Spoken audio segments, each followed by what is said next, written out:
Okay, I'm going to call the Election Commission to order. It is 5:45. And Madam Clerk, if you could call roll, please. Yes, Madam Chair. Joyce Anderson. Here. Glennis Ireland. Here. Cynthia Hawkins. Here. Pat Abney. Elaine Nelson. You have a quorum. Thank you, Madam Clerk. Minutes of previous meetings. We have no minutes of previous meetings at this time, so there is no item for, or no material for item 3. Item 4, old business. We don't have any old business before the commission. Then under new business, we are going to review the preliminary rejected ballot envelope report. And I believe that has been provided to the individuals who are here today. Madam Chair, Yes. I don't know who we're supposed to be given to. Challenge form. I just received a challenge form and I didn't know exactly what to procedure for it. So, Okay, thank you. Madam Chair, I think you need to talk to the municipal attorney about how you want to receive challenge forms. I don't think you want the public delivering them to commission members. Okay, so the challenge forms, if I could ask the municipal attorney, where should the challenge forms go to? Who should they go to? Okay, sorry, he's not listening. Can you give them to the clerk, please? Okay, and state your name, please, for the record. Deanna, Deputy Municipal Attorney. All right, thank you. So they should go to the municipal clerk. Just want to direct the public that if they have challenge forms, if they have challenges, they can put their challenges on the table here, and then the clerk will get them in. Okay, if anyone has any additional challenge forms, if they just want to put them on this table right here, and then I will have the municipal clerk or deputy clerk pick them up. I believe those forms are over on the table over there. You should all have a copy of the worksheet that lists the reject code and the definition for each one. So what we're going to do is we're going to go through each of the reject codes. We're going to actually look at the ballot envelopes that have been determined that they fall within this reject code. And then we will have any observers, registered observers who would like to challenge any of that information and come up and actually look at the ballot envelopes. So we will go ahead and get started. And then after that, if there are any voters who wish to challenge or provide information regarding any of those ballots that have been challenged, and then of course then the commission will speak on that. So we're going to start. Go ahead, Madam Clerk. It's a point of clarification. After the registered observers have the opportunity to review the preliminarily rejected ballot envelopes, then any voter who received a letter challenging their ballot for that reason that is present and would like to request that the commission consider and count their ballot would be entitled to speak. Okay, thank you. Okay, and before we get started any further, I would like to just, I know everyone has different lanyards on. I just want to go through that real quickly. The green ones are for election workers. The yellow ones are the public. I see we have a lot of public here. The teal ones are team leads or supervisors. The press would be black. The municipal officials are purple, which include the election commission. The observers are red. And if we have any contractors, they're orange. So those are what the different colors mean. So you have a color on based on whether you fall within a particular category. So just wanted to start out with that. Okay, we are going to start with reject code D. So if I could have a motion to approve 46 voters that fall within reject code D, and then we will move forward. So is there a motion to that effect? That was moved by Pat Abney. Was there a second? Second. Okay, there's a second. Do we have any voters that are present that fall within this category that would like to come and speak? Madam Chair, I don't think any voters, there are no voters in this category. Did voters get letters that they, no Voters voters did- got letters that they are. Okay, no voters received letters Yes. that that there was a duplicate ballot voted. So, So is that the category that you would like to speak on, sir? no, Madam Chair, he's not a voter that got A letter? because letters were not sent to Okay. voters who voted twice. Okay, so according to the municipal clerk, no voters received letters that they voted twice. So if you did not receive a letter to that effect, then we're going to move on to registered observers to speak on this issue. Respectfully, ma'am, the 46 voters that voted twice would affect me as a voting citizen, so I'd like to speak to this matter respectfully. All right, I will ask the city attorney No, for, Erica, No. Okay. no, Well, doesn't he need to be on the record? no. I will ask the city attorney for a ruling on this.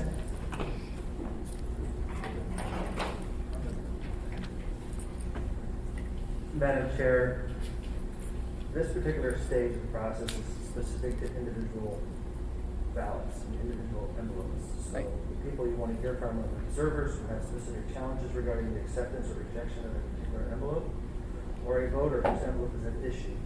There'll be time later in the meeting for anyone from the public to speak on general issues, issues of concern that they may have. This is not the time for that.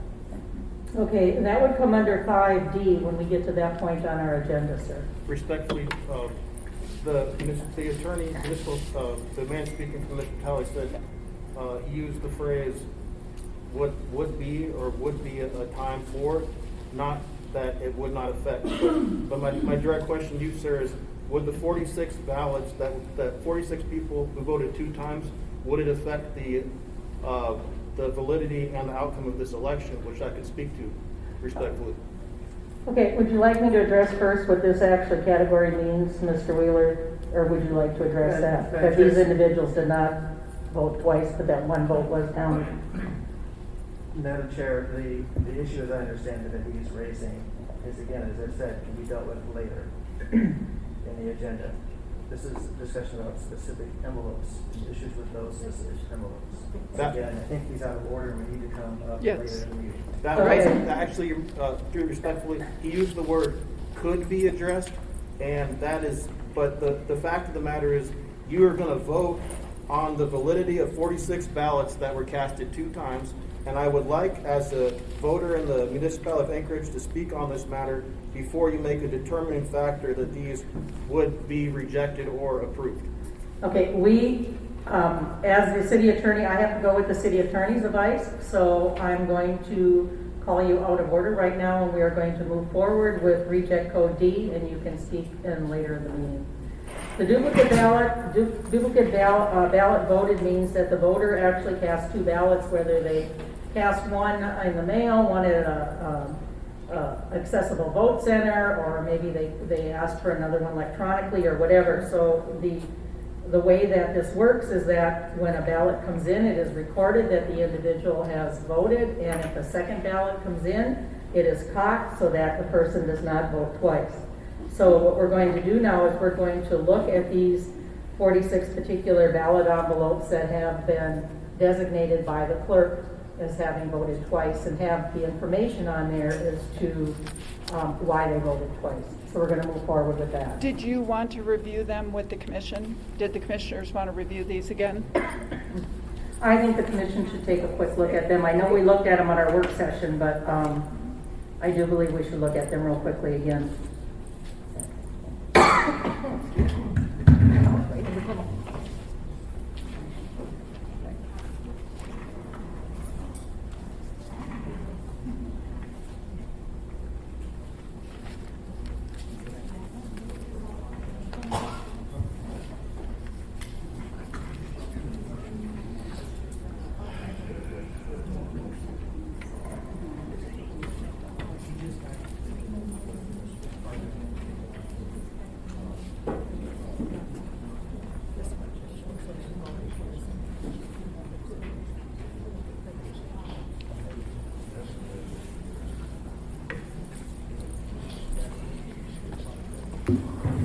Are there registered observers present for the 2 campaigns that were on the ballot? That would like to. Do we have registered observers?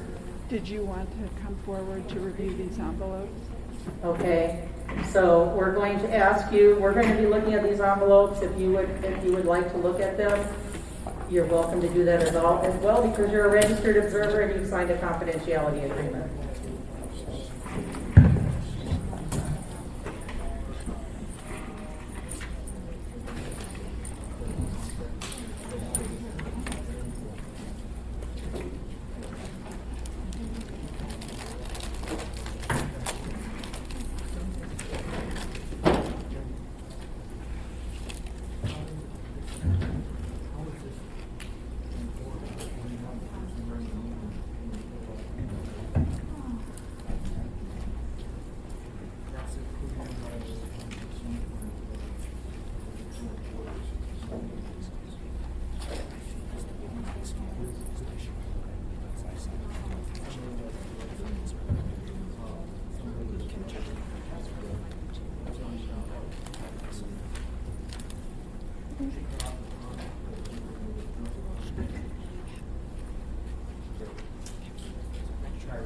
Technically, there's no end date on the confidentiality.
Sorry.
Because Liz figured it out.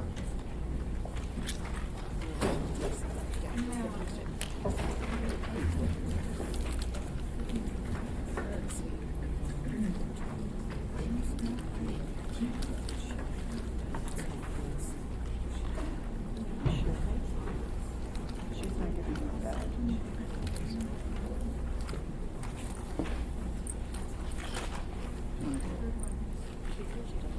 Okay, good. And she did.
Hopefully not.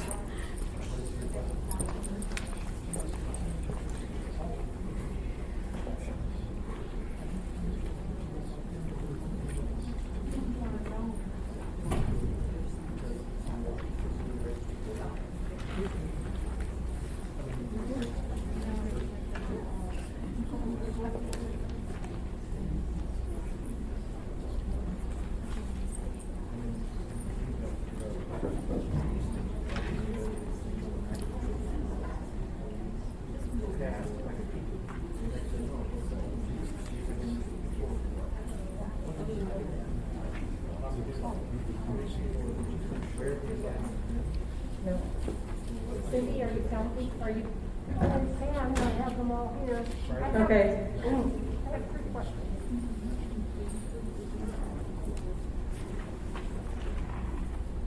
Okay, why don't you use the microphone that's over by Dennis, please?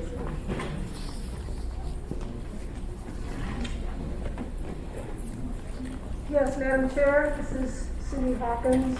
I have three of the duplicate ballot envelopes that I'm looking at, and legitimately, one has been counted and the other one is the duplicate.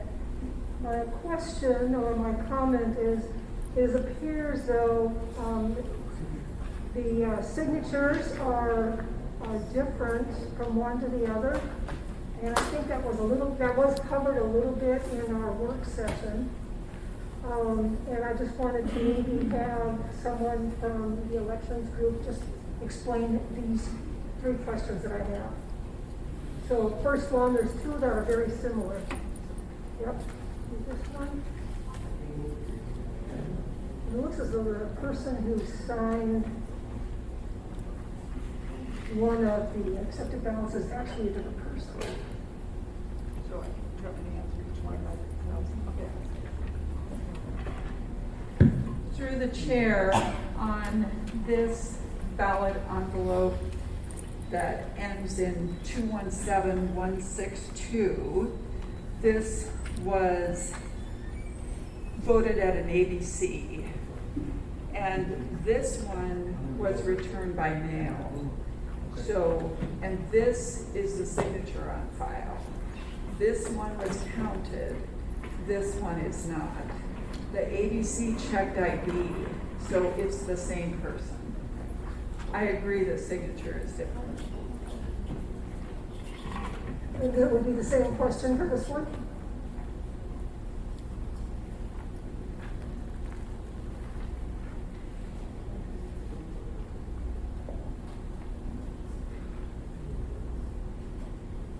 And what is the situation with that one?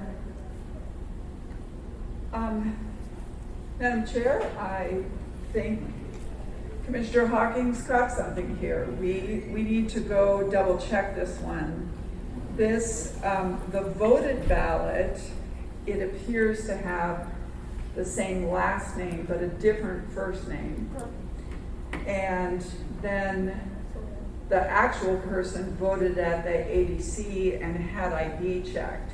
So I think we need to go back and see if there's another person in the database with a same last name, different first name that voted this ballot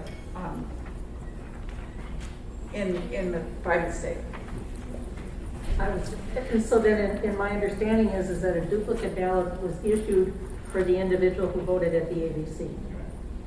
No, Madam Chair, I don't think that's what happened with that one. What I think happened is someone voted the mailed ballot. The voter's name is crossed out and a different first name, same last name is written on the signature line. Then the voter voted at the ABC. We need to check to see if the person who voted the mailed ballot is a qualified registered voter. Okay. All right. I do want to remind the commissioners that we've already looked at these and spent a considerable amount of time, and I thank you, Cindy, for finding that. We did not catch that earlier. This last one is very similar in that we have different names. I'm sorry, what? Different name, if you want to- A different name? Yeah, well, just, it appears as though the signatures is different. So is the signature different or is the name different? I'm not following you. I was going to have the clerk clarify, because it may be that the signature that's on file may be different, and I'm just seeing something different.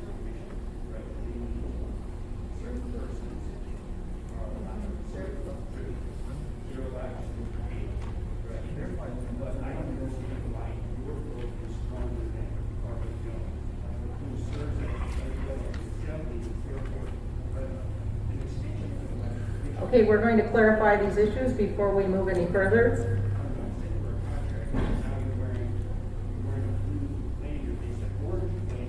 Okay, so, to the commission on this envelope, the voter voted the mail ballot, and the signature matches the signature on file.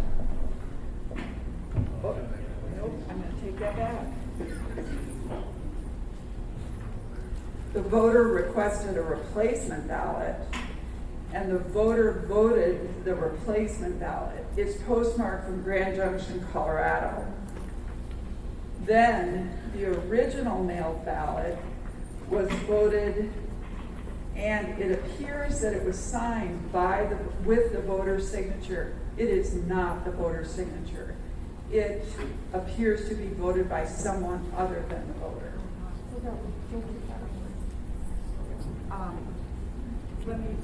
We could change the category if you'd like. Ballot voted by someone other than the voter, yes.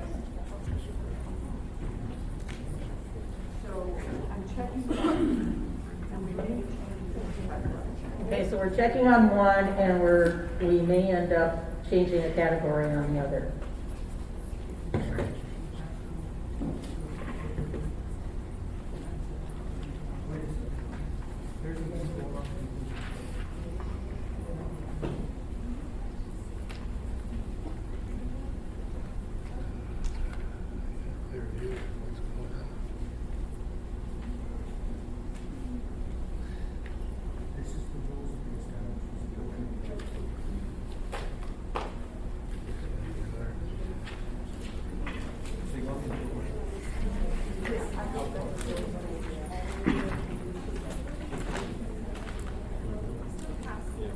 Yes, for egress, like Runoff and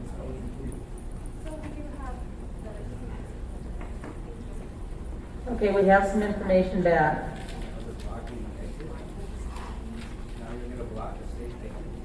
Okay, so I think.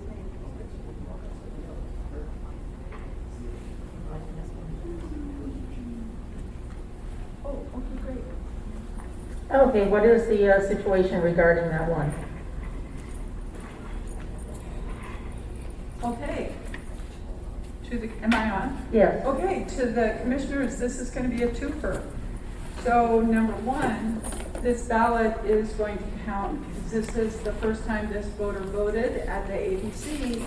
And the second one was rejected as a no signatch because someone else signed the voter's ballot. So if we can find it and match his signature, then we'll get 2 envelopes that will count. But it will change this number, and after I get back to my seat, I'll tell you what those are. All right? Okay, thank you. And there was another one? Yes. And Madam Chair, what we think should happen to this one is we probably need to reduce the number by 1 here and change this envelope to envelope voted by someone other than voter. But when I get back to my seat, we can confirm which reject code that is. Okay. So we have 2 that we pulled out of the 46. So Cindy, if you could count those and see if we have 44 there, so that we can have the registered observers. I'm assuming you want to look at those. Am I correct in that? Yes. Are you for 2 different campaigns? Yes. You are. Okay, just a moment then.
Could I have a ruling from one of the city attorneys or the attorneys?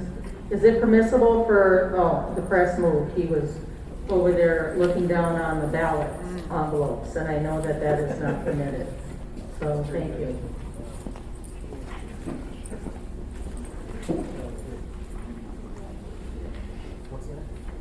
Okay, so did we have 42? I mean, sorry, 44.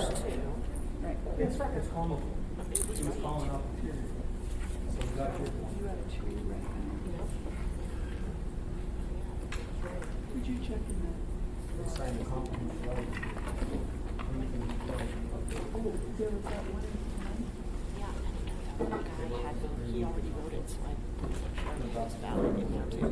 So that was doable either way. Okay. Okay, are we ready to have the registered observers look at those 44 yet, or not?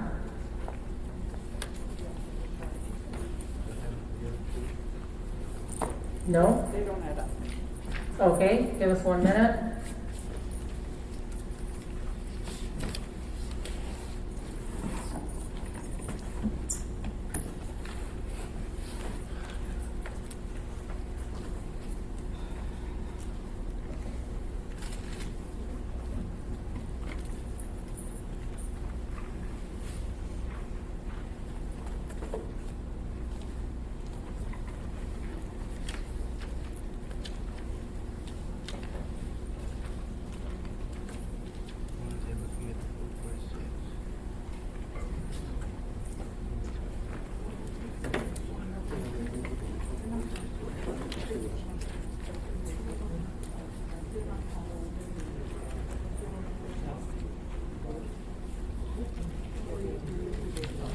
Read them.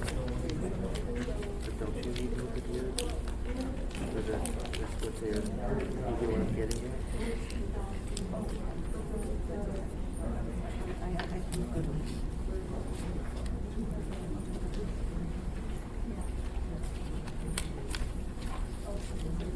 Makes sense?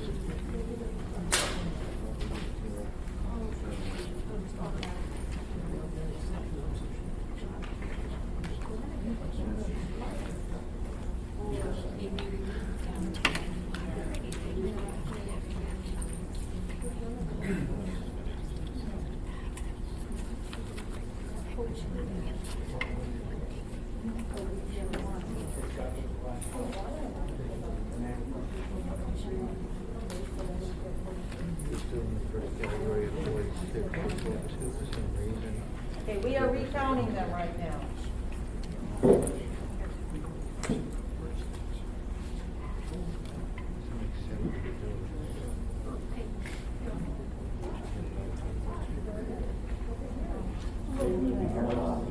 Okay, we had two that were paper clipped together. We now have a correct total.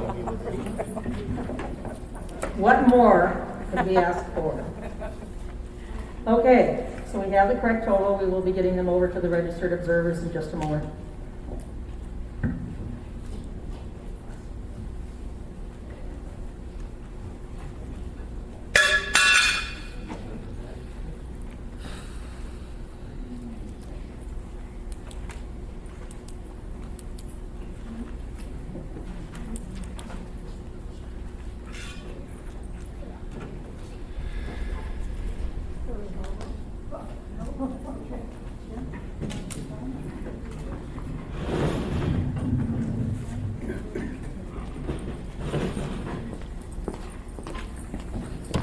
Okay. There you go. You have 22 and you have 22.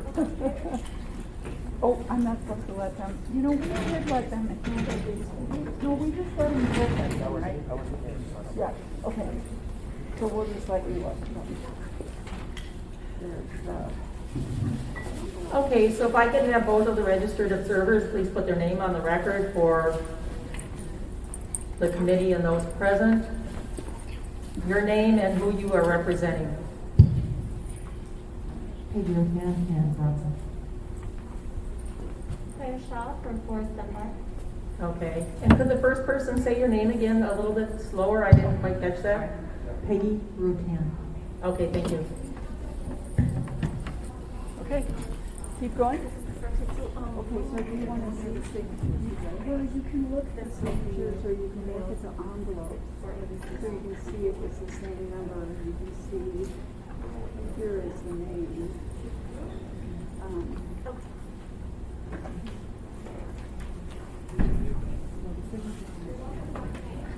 Yeah.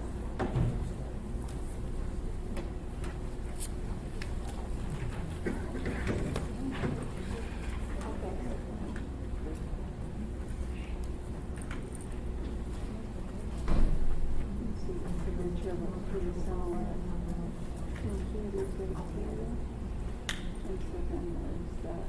This was from the printer. The email back to us. It said, voted both original and replacement. So there's this in the replacement ballot. This is mailed back to. No, because remember, this is the replacement ballot from the election center, and this is from the printer. So everybody gets a replacement ballot, remember. It's noise. Interesting, look at that. Okay.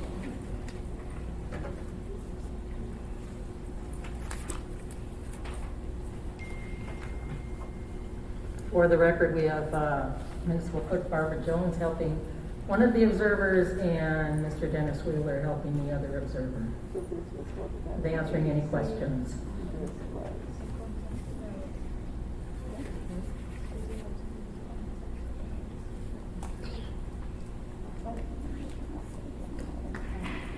So you can use that little sticky note too, that this is south of the valley.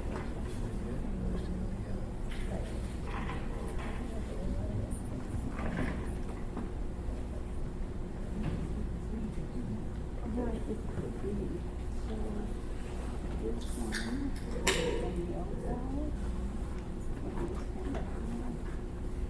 one is at the ABC. Or it could be. That's exactly ABC and ID is checked. So the root part is, the original, then put it up at the ABC. And even though the signature is different, this is matched in the system, and I will put a check on that one. So it's a duplicate. Okay.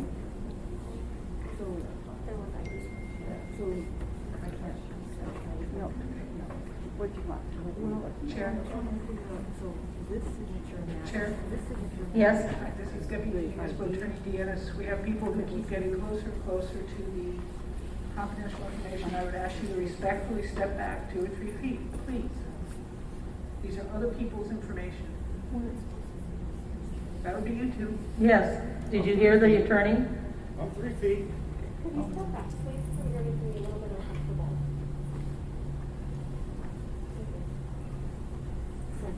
Thank you. This signature has to verify Correct. with the ID. No, it was the opposite. This signature was verified in the system on the signature verification. This was the first one received. This one was, so that's what we're saying right here, voted twice, mailed original, which is this one. So that one counted first, then voted at the ABC, where the marks them. And this one rejected because it was a duplicate. And they did check ID, so the person has So the a ID slightly match different. which document? This one was rejected because So of the ID. remember, there's two different things. Signature matched, ID was checked. So the signature is different, but somebody's signature changed.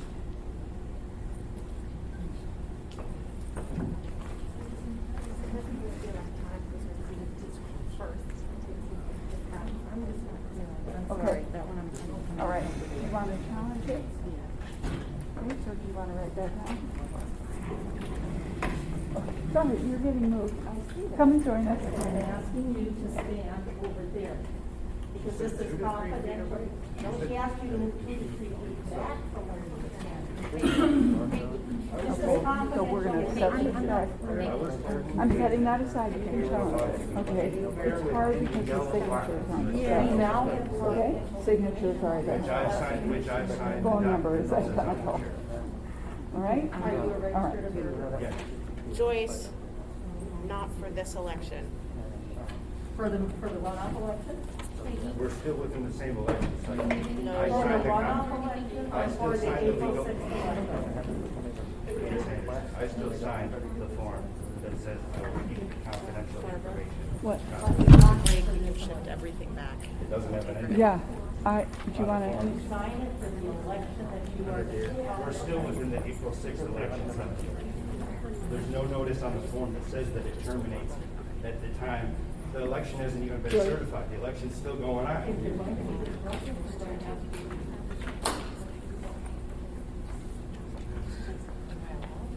You're being disruptive. I wasn't saying a word until you came over and started talking. Do you want me to help or do you want me not to? Well, Whatever you it's want. up to, I don't know if I can have you help unless I allow her to have help too. So, Claire, if she has help, would you want to help? We can move everything back.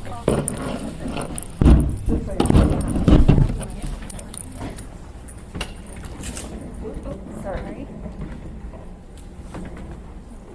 They want to just, she just.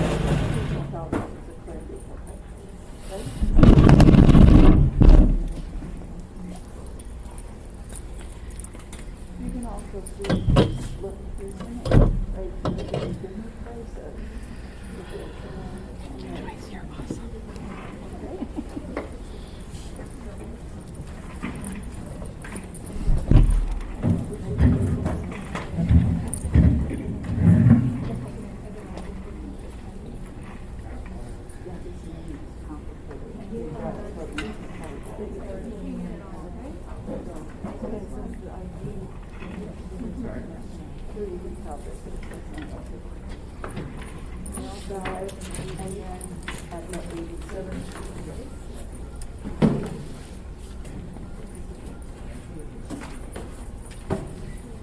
Now you know what they were doing.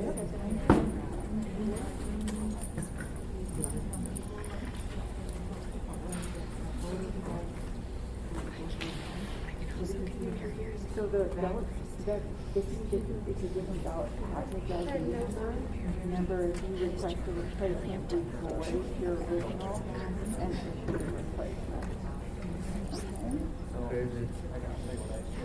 But then call over Erica. Erica?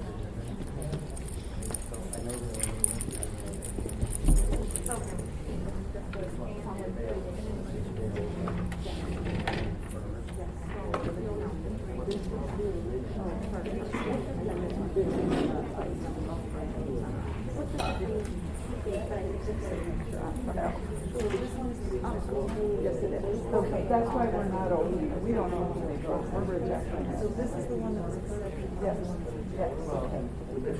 That helps. That helps, yes. So that might be what's going on here. Yeah. So this might be like someone else voting this out, but we don't know that.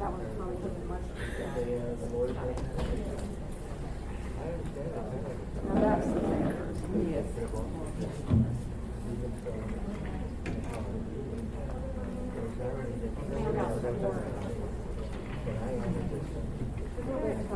But see, this is the state on file, so that matches that. This is a replacement. So this is the one that was being counted here, and that one is that's the one that's being counted. So it's already been counted because it is whatever you guys did.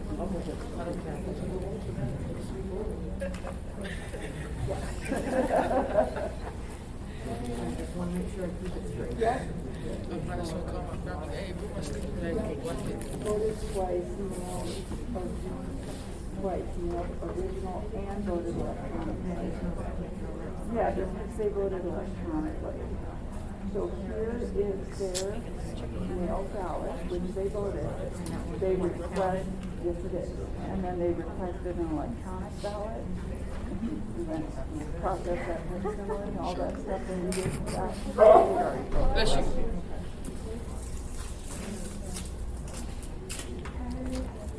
She noticed me.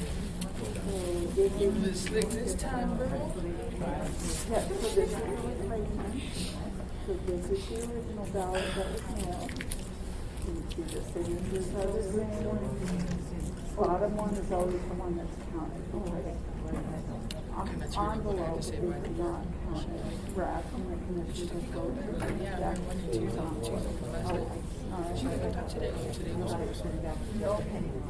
Nope. So that's why we don't open it. We don't know how they voted, but we know they voted twice. So we can't vote that. Sorry.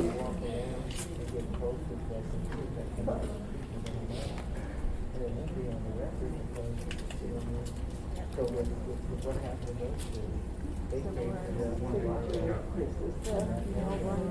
This is the replacement.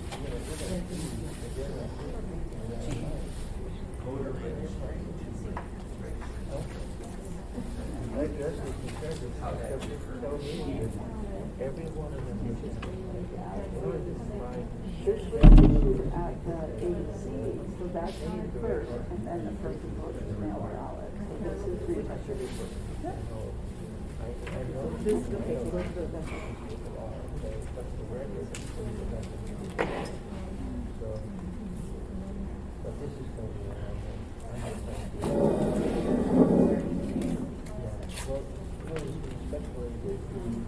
mail ballot, this is the replacement ballot.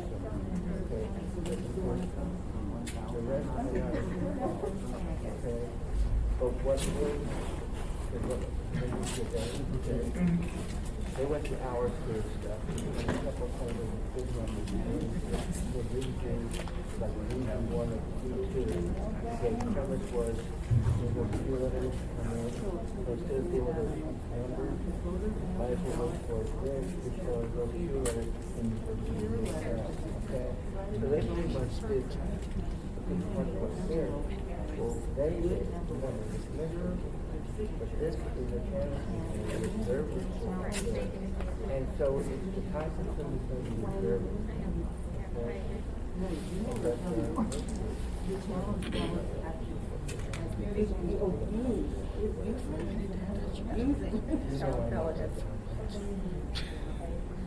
Okay, so this is the challenge ballot? No, always the envelope. We always are. Erica, can you explain this one? Sure. I don't understand that one. Okay, so this was the first ballot that we received. The voter got a cure letter because they didn't sign the envelope, and instead of curing it by sending in their signature on the form, they went to an ABC and voted at the ABC. So we decided to count the ABC ballot as And we had, and we checked ideas.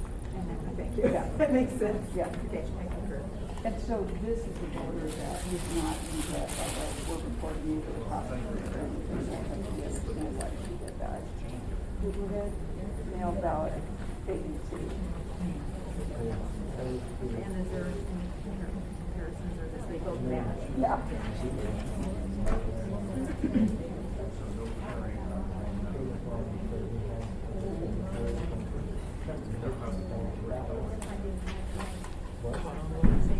Well, the resolution, we had all the different categories, all the bonds, all the stuff, and we were holding that. This is subdivision, it narrows it down to the next one, and then the category. Twice, go to the original. So this is the original. And this is the replacement. So we got the replacement. Okay, well. This is the one not counted? Yep, always the one not counted is the one that's a weird direct envelope. Yeah. That's why I like to spend all this time working on envelopes. As long as I know I'm making. You bet, so you can see the same thing. And I might be able to. Okay, now I want to try that again. Try that again.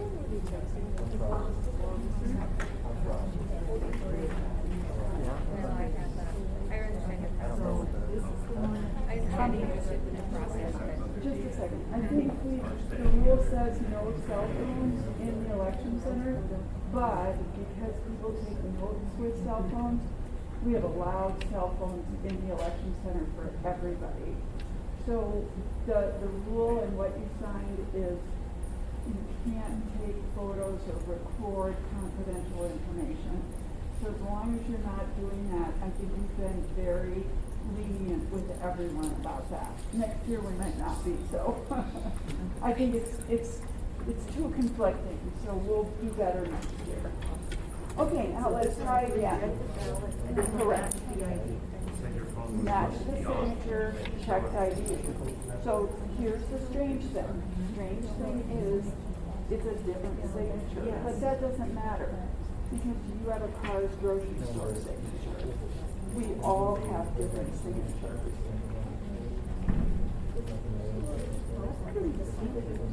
Pretty different. Yeah.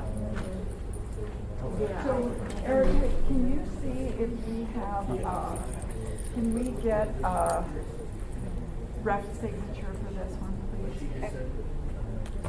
All right, so that one we're going to set aside. We're going to swap now. I got 21. Okay. You got 22. Hi. Okay, you ready for this? I'm ready. All right. Voted the mail ballot for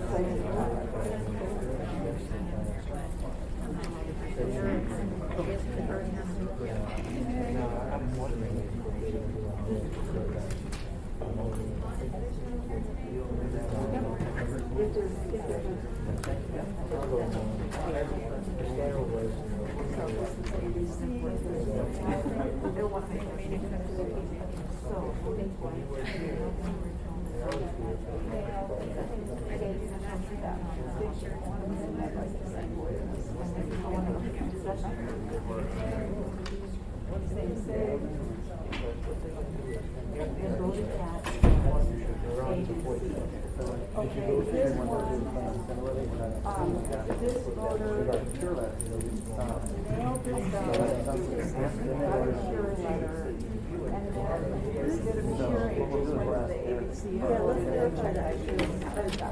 So what she's saying is the one under the other is the one that's been. We understand. So it happens to accept it. Usually because he's done it before. Would normally help the first one, but then they both this way. So I'd like to listen up with you. So we'll be looking at that.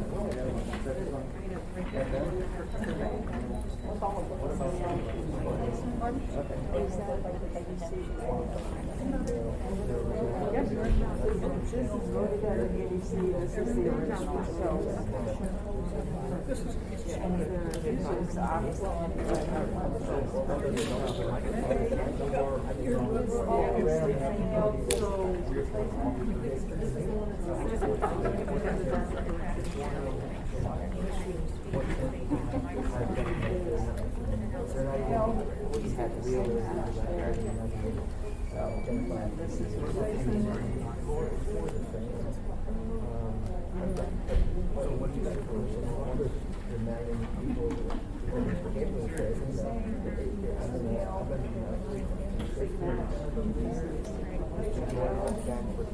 By the way, this is kind of new. Before they installed this thing, where we were. I can touch these, I'm not allowed to touch these. This is the original, that one doesn't particularly match, but it's still. And it was difficult to get in and change the work. So this is exactly. Yeah. The problem is that.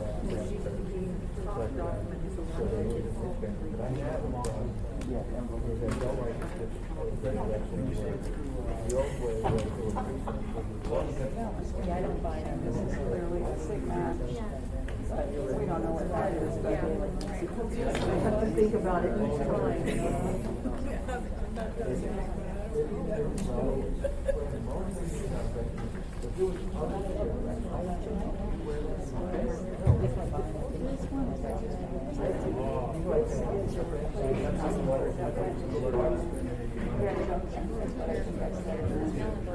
is the original ballot.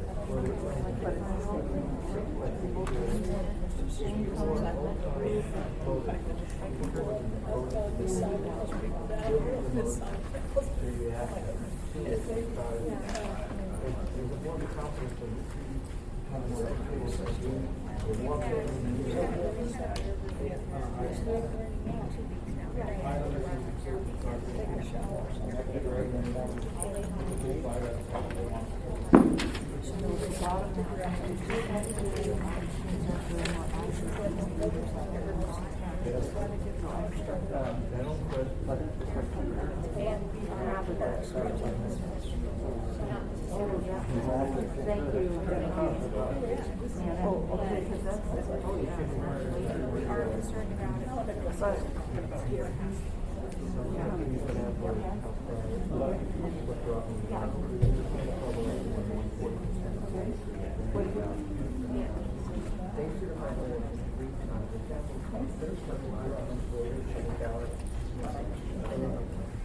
is that the one you got? I think I would have passed it.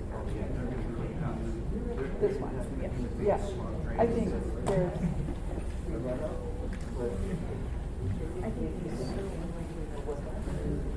This is, but look at this. Okay, this is, so pull that, would you please? Yes, I can. And you have both signatures from the April election? Yes. Yeah, pull both of those. Okay.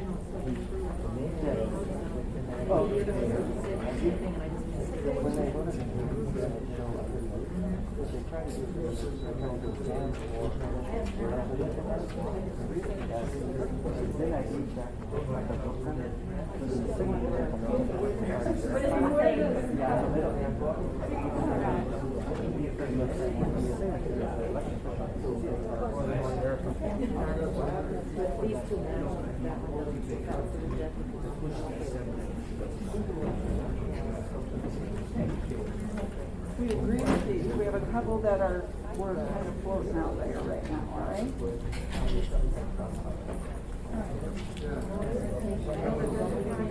No, I'm just gonna set these aside until we get all 44 back together. Oh, yeah, thanks, that's good.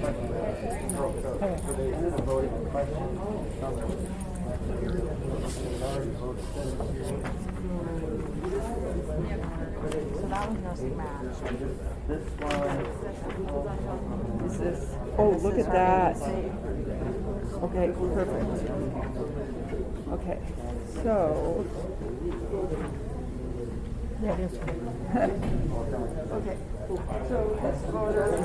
Oh, Erica, you're gonna have to help me, I'm gonna get these mixed up. Okay. So this that has been approved. They had a question.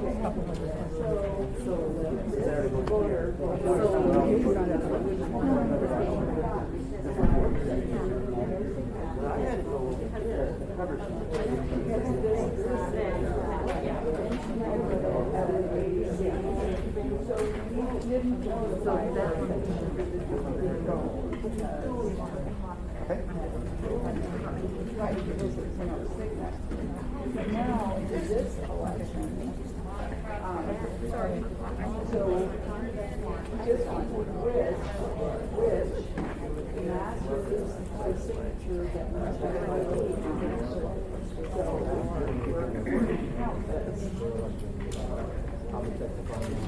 and then she voted, so she voted twice in both elections. Okay? All right, try to explain this one. Okay, take a hold of this one. Good call. Yes.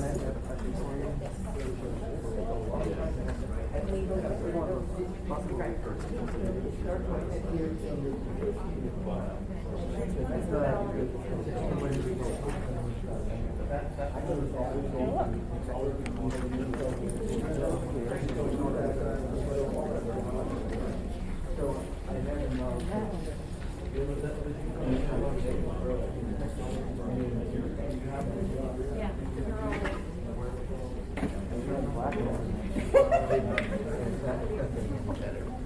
outrageous. Whatever, just messing up people. Well, people are there and. Oh, okay. Getting more discussion. Absolutely.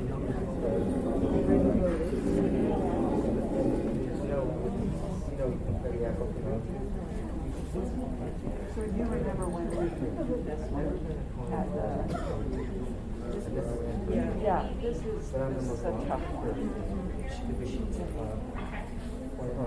voted her mail ballot, and then voted a special needs that were delivered to API. So weren't gonna count this because she marked that she was a citizen.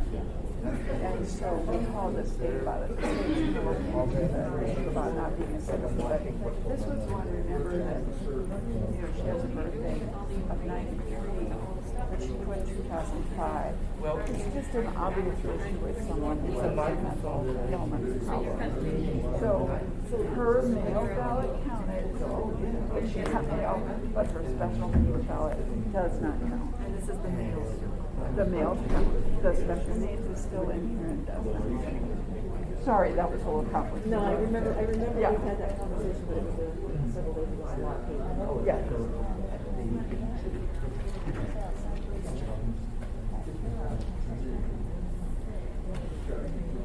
As Randy said, there's been an awful lot of time on every single one of these.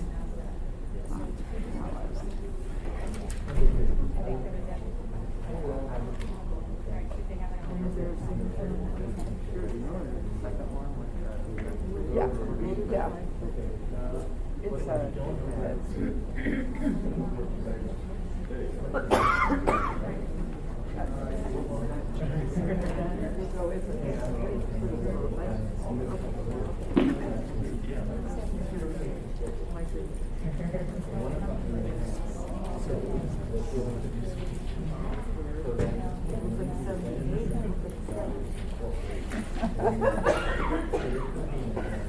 This is the one yes, this one is accepted.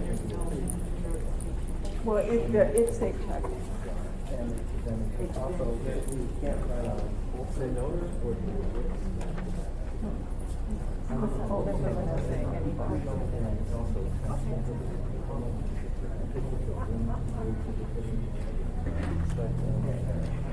Okay. So, here's a note today, and then he went, and he took a photocopy of that, taped it onto this one, and counted this one, so he wouldn't get a letter. So okay.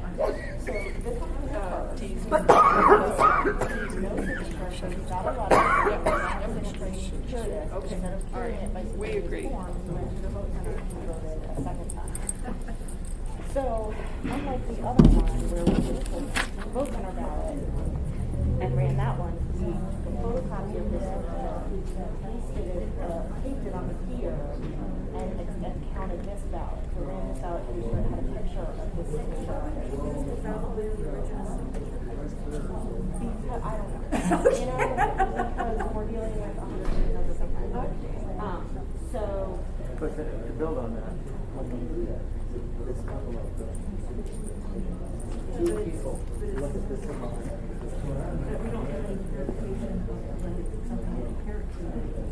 well, it was, his ID was checked at the vote center. So he was verified in person. Yeah.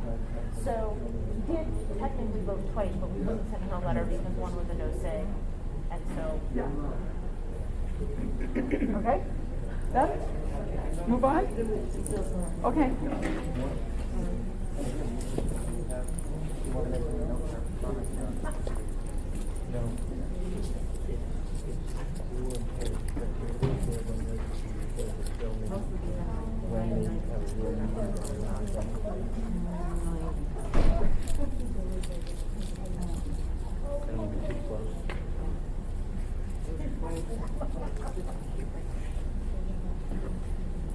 It's hard when the signatures are different sizes and different mediums and stuff like that. Yeah, that's identical.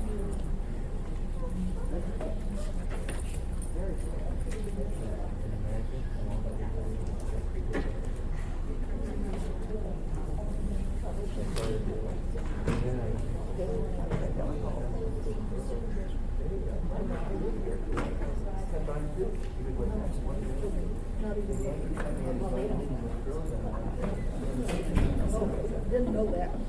They're quite identical, but pretty darn close.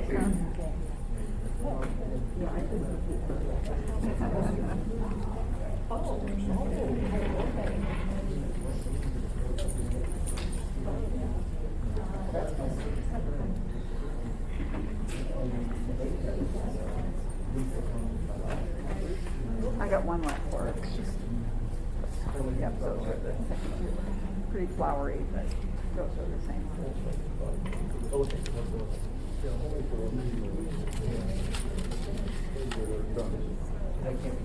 So here is the last one that you asked about, where you said, no. Yeah. Okay, got it. So here's our red state. Red state, accepted ballot mail. So this looks more like that, and it looks like it might be that one. Yeah. However, that's not what's happening. This voter voted twice in the April election. And so here is the voted ballot in April. So this is still the same SIG on file, but we checked ID. So this SIG is good.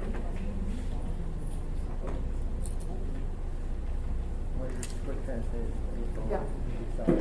This. Right. Yeah. The difference is this is handwriting and this is more printing, but there are enough similarities there, and it's very different than this one. Yes, exactly. So which one is being accepted again? Well, this one. This one. That's the same signature that she had ID checked in April.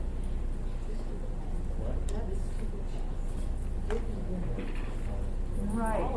The difference is this is handwriting, this is print. Right, it is. It's like, it's got twice as lot longer. So this person just has a variety of signatures.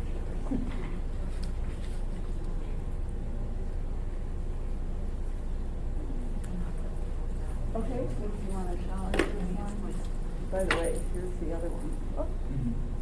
Let's see if you want to vote it. Is this in the same election? April. So she voted 4 times. Four times. In the same election? Well, in 2 elections. Yeah. And this one was verified, and that one wasn't. Well, yeah. Yep, exactly. And this one was verified. And this is a signature on file. So she has 3 signatures that are all very different.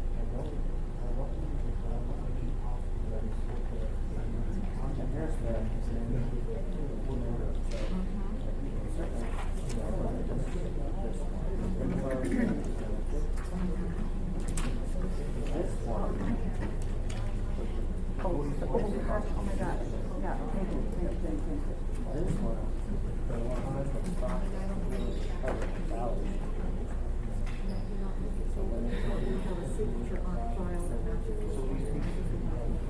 Yes, that's what I believe. Correct. Yes, it is.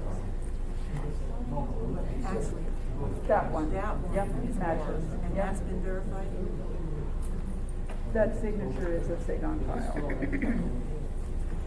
That one I see, I Yes. see that. Okay, so we're good on this one, keep things separate. Yeah. Okay, we're done. I'm good with that. Yeah. I saw it, Okay. on file that would match that one. Okay, so those go back here, and that goes to Erica. And then we have 46. So we're taking these two out. Okay. That's 44. I found this one, so I took one out of the missing match. I'm gonna count Okay. both of these. So you'll just go on the record and say that. But we have to add this to the nosing match, right? Or vote, they wanted it to be voted by someone other than voters. Okay, so we need to add that to. Do you want me to count those forever? No, I think we should be good, Joyce. Do you want to? Yes. There should be 44. Okay, I got it. Okay, so, Put this into.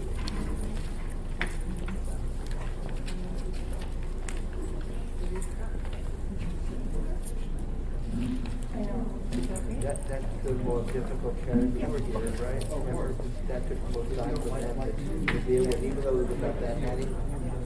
And to figure out, you're trying to figure out what they, what each Excuse me? one. Everybody, Deanna's again, Deputy Municipal Attorney. During this, we discussed further the cell phone rule, and we think that it should be enforced. It's not allowed in designated areas. That's not defined, but it clearly includes tables or anywhere close to confidential information. So I think I would ask people not to use their cell phones if they're in the yellow brick road. Those behind that are fine. But just so everybody has a comfort level and understanding. Okay, thank you. yeah, that's. It's 44. 44.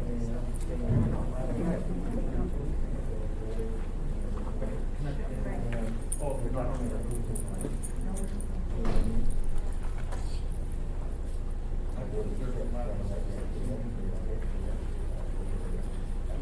on the road.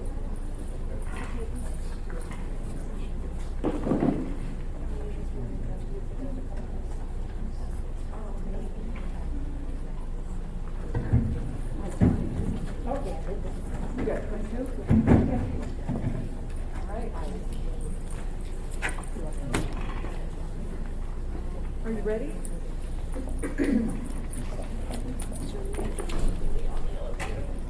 Okay, so the observers have looked at all of the duplicate ballot voter envelopes. And we're going to talk about that in a minute, but I was a little amiss earlier. I really like staff to go around and introduce themselves so that they would be on record that they're here. So if I could start with the deputy clerk, please. Thank you, Madam Chair. My name is Erica McConnell. I'm the Deputy Clerk for Elections. Barbara Jones, Municipal Clerk. And our wonderful helper, Amy, is doing all of the behind-the-scenes stuff, and Liz is also doing all kinds of behind-the-scenes stuff. So thanks to them.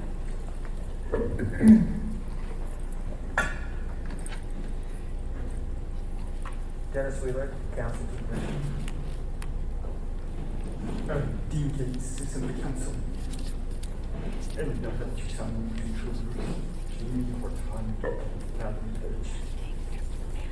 Deanna's Deputy Municipal Attorney. Okay, thank you. Okay, we have 44 duplicate ballots, duplicate voted ballots by individuals that were verified by the commission and also by the two observers, and we have had two that we pulled out. So we had a motion earlier to approve 46 duplicate ballot envelopes, and that would be reject code D, so we need to amend that motion. So if we could amend that motion, if someone would amend that to state that the number is 44 and not 46. So moved. So moved by Pat Abney and seconded by Glennis Ireland. Okay, it is now the commission's turn to comment on any of these. Any comments from commissioners? No comments from commissioners? Okay, so we have a motion before us to approve 44 rejected for duplicate ballots, reject code D. All those in favor say aye. Aye. Opposed? Okay, motion carries. I would like to have either the clerk or deputy clerk address the two that we pulled out. Madam Chair, one was pulled because it was signed by somebody who had a different name, and we were able to determine that that was a different person who had not yet voted. And the person whose ballot they voted actually went to a vote center and voted. So we will be able to count both of those ballots, and we'll have to remove one from the no-sig match later in the session. The second one was signed by someone that it sounds like the commission has determined was not the voter, and so you have requested that that be moved into reject code 3, ballot voted by someone other than the voter, which is on page 3 at the bottom. And so we are changing the no-sig match one on a ballot return envelope from 1,053 to 1,054. Because No. We were able to pull one from that. So the ballot that was assigned to this voter was determined to be a no-sig match. And so we're able to determine that this person is not the person that this was assigned to. And I did verify this person's signature, so we're able to put this person, and the person has not voted, so we're able to put this person's code onto what we thought was the duplicate ballot and count that. So it's a reduction in the no-sig match by 1. Okay. That's So- why it was a twofer. Okay, all right. Okay, so at some point the commission needs to approve that. Yes, okay, we will do that down the road. Okay, Madam Chair, yes. sorry, I was just confirming with council, I was thinking that it might be worthwhile for the record to identify the ballot IDs for these, so that it's part of the recorded record which ballots you're talking about. Okay, Madam Chair, we are talking about ballot ID 700-103-757. And what's gonna happen to that one? okay. So that one will be counted because it was voted by the voter that number was assigned to at a vote center. So it is the one that's reducing D. Yes. And I do not have a number for the no-sig match who had originally signed and sent in that ballot.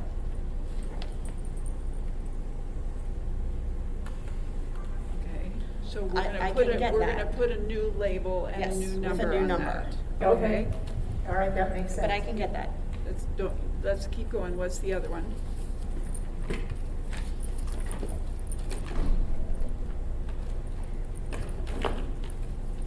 The one that's moved to reject code 3 is 700-021-564. Okay, thank you. Okay, we are going to move on. We have no numbers to report in reject code D1, so we're going to move on to E, which is the ballot return envelope was empty or contained other materials, and we have 8 of those. So the commission has looked at them earlier. We will pass them through the commission again, and then have the observers if they want to look at them. Did the observers want to look at this particular reject code? No on one observer.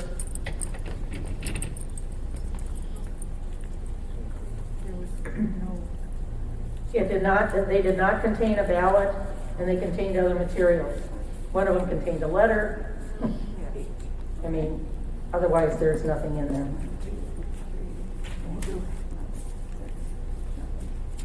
Okay, thank you.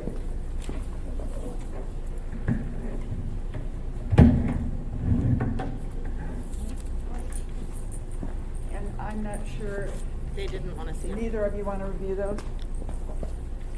Okay. There you go. And I apologize, I should have started out with the motion. It's been a long day, I've been here since 1, so I'm sorry. Is there a motion from a commissioner to accept reject code E with 8 voters under this reject code that the ballot return envelope was empty or contained other materials? Do I have a motion? This is Glennis, so moved. Glennis, Ireland so moved, Pat Abney seconded. Okay, the observers have already said that they did not want to look at that material. So the commissioners, any questions, any comments, discussion? None. Okay, all those in favor of the motion say aye. Aye. Opposed? Okay, motion carries. We are down to reject code E1, which is the ballot returned without a return envelope and unable to identify the voter. We do have 18 of those. Some of them were returned just the ballot, some were returned in the secrecy envelope. Since they did not come in a return envelope that was signed by the voter, we have no idea who voted these particular ballots, so we are unable to count them.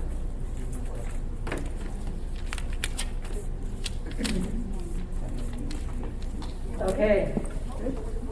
18. Okay, do the observers want to look at these? Okay, fine. Permit Center, West Dropbox, Baggett's Dropbox, Yeah, each one indicates which Dropbox it was dropped off at.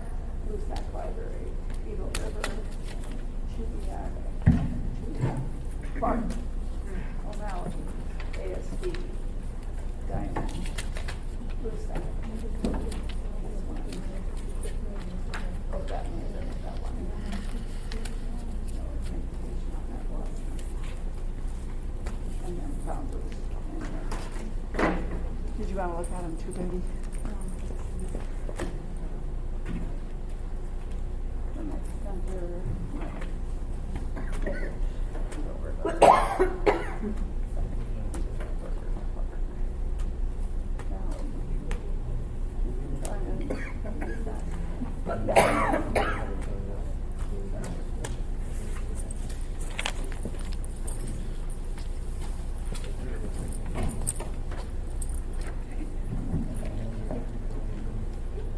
I apologize again. Did we have a motion?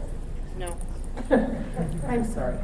Do we have a motion to accept reject code E1, and there were 18 ballots that were returned without a ballot return envelope, which we were unable to identify the voter? So moved. Pat Abney moved. I second. Elaine Nelson seconded. Any discussion by committee members? Okay, all those in favor say aye. Aye. Opposed? Okay, motion carries. We are down to reject code I, which is the voter is inactive.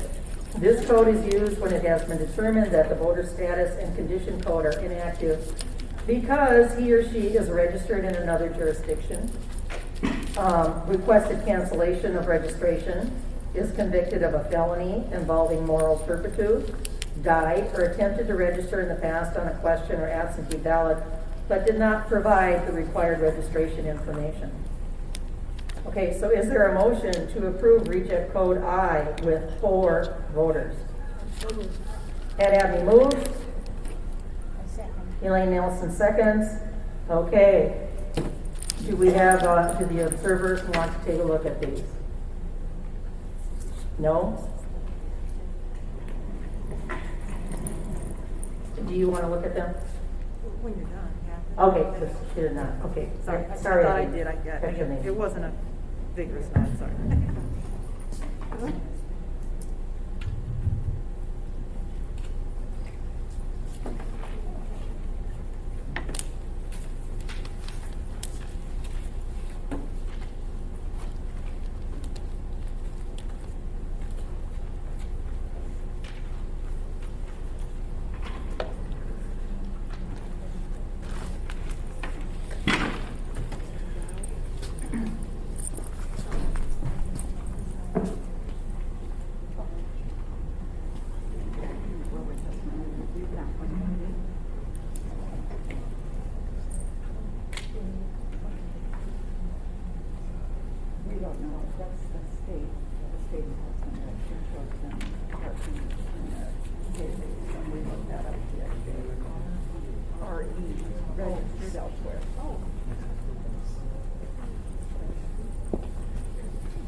Okay, we have a motion on the floor for reject code I.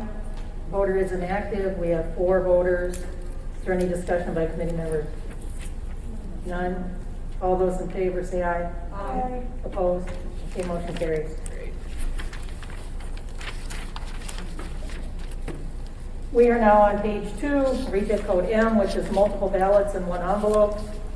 This code is used if there was more than one ballot in the voter's envelope. To the extent possible, the voter and other household members, if obvious, were provided replacement ballots. Otherwise, if there is 2 in one envelope, we do not know who the 2 ballots belong to. One may belong to the person who is signed on the envelope, but we don't know which ballot that is. So, is there a motion to accept reject code M with the number of voters 4 in the multiple ballots in one envelope category? So moved. Pat Abney moves. Second? Cindy Hawkins second. Okay.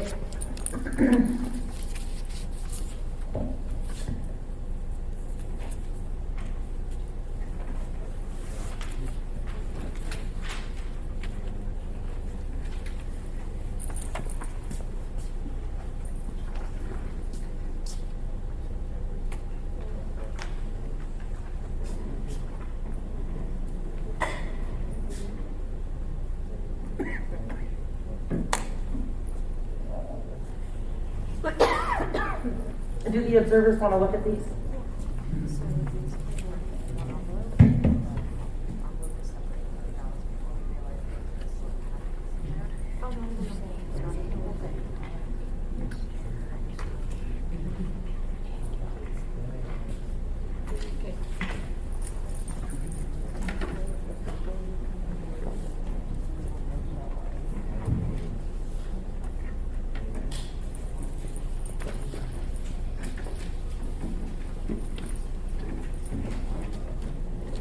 Okay, commissioners, is there any discussion?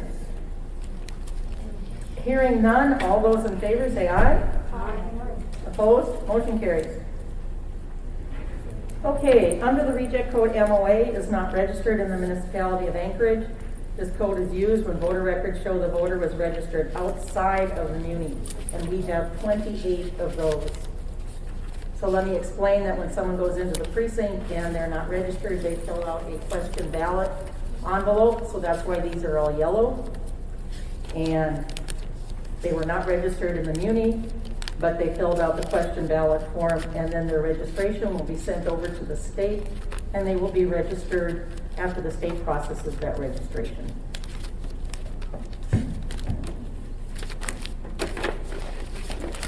Okay. There's 28 in this category. I need a motion first. Oh, sorry, I'm sorry. So is there a motion to approve reject code MOA where we have 28 voters that are not registered in the municipality of Anchorage? So moved. Pat Abney moves. Second, Dennis. Glennis Ireland seconded. Okay. Do the observers want to look at these? Okay. so- Claire does. Peggy? Yes, ma'am. Yes. Okay. Here we go. 1, 2, 3, 4, 5, 6, 7, 8, 9, 10, 11, 12, 13, 14, 16, 17, 19, 20, 1, 2, 3, 4, 5, 6, 7, 28. Okay. The commission looked at these already after work session, so we're going to go ahead and give them over to the registered observers right away. Oh, okay, address? So remember, this is their new address, so there's no way that we're gonna be able to see their registered address. Okay, so this is their new address. This is their new address, but they weren't in the, they aren't in the database. They're registered, but not in Anchorage. Same with this person, they're registered, not in Anchorage. That's why they weren't on the voter registration database, okay? And they're all marked that way. So.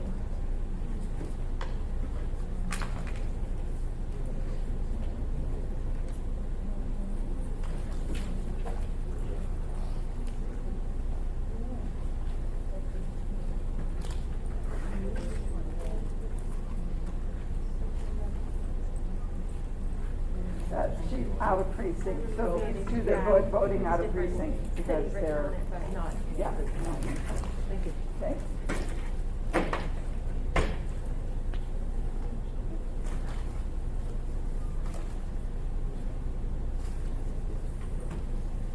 Okay, what do we got here? We got more of the same.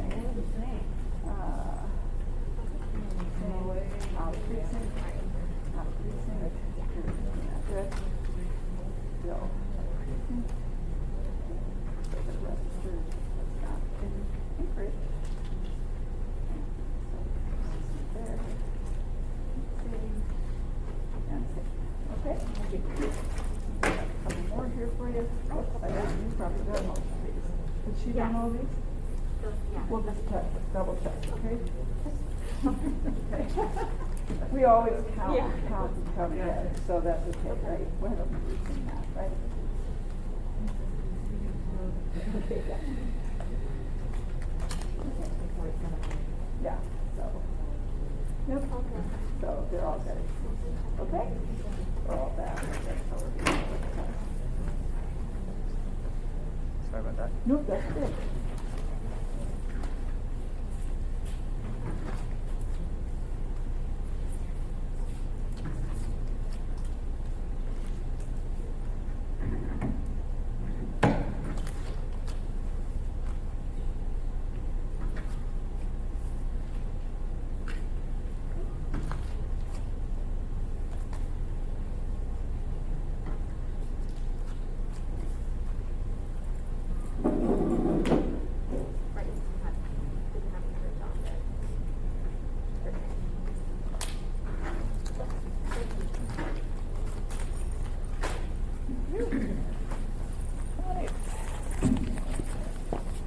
Any questions from the observers? No. Okay, any discussion by commission members? No? Okay, all those in favor say aye. Aye. Opposed, motion carried.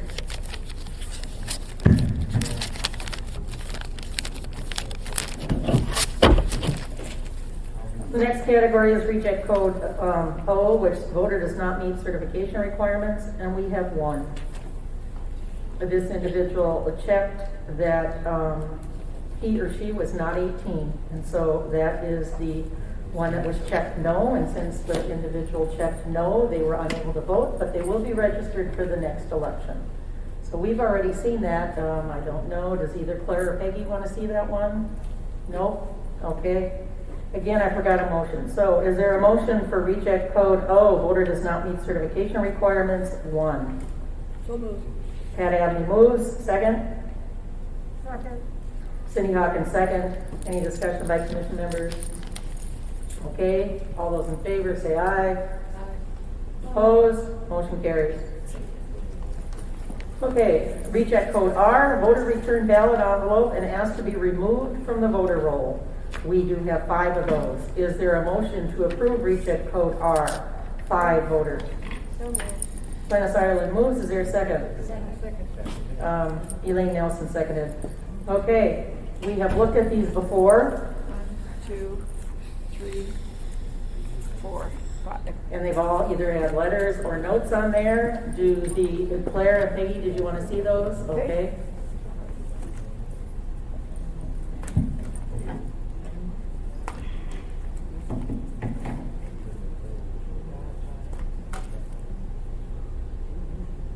Yeah.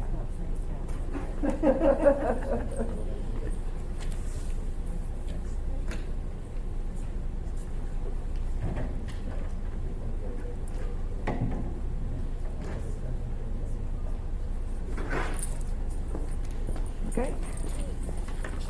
Any discussion by commission members? Hearing none, all those in favor say aye. Aye. Opposed, motion carries. We are now at reject code T, which is voter registered too late. This code is used if the voter registered or updated registration after the 30-day cutoff before this election, and we have 16 of them. Is there a motion to approve reject code T, registered too late, 16 voters? I so moved. Cindy Hawkins moves. Second. Pat Abney second. So we have 16. 1, 2, 3, 4, 5, 6, 7, 8, 9, 10, 11, 12, 13, 14, 15, 16. And the commission looked at them, does any commission member want to look at them again? Okay. Claire? Yes, please. Okay, and Peggy? Okay.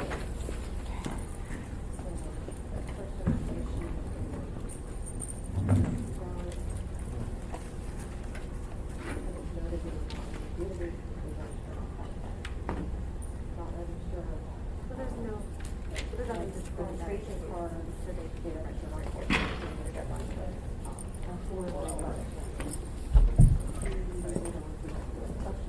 Is there anything that? No, nothing on there.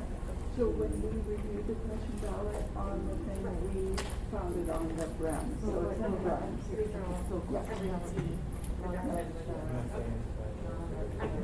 And so the other thing you want to look at, why aren't they on the register? They're not on the register because they didn't register in time. Okay. And they have a voter number, so they're registered, but they just weren't registered on time. Our database at the agency is static as of, they signed for. This is voting in person, and this is a question ballot. But they weren't in the database. Yep. Because they hadn't registered to vote on time, so they weren't in our database. But they are in the state database because they are now registered, but they hadn't registered 30 days before the election. This is something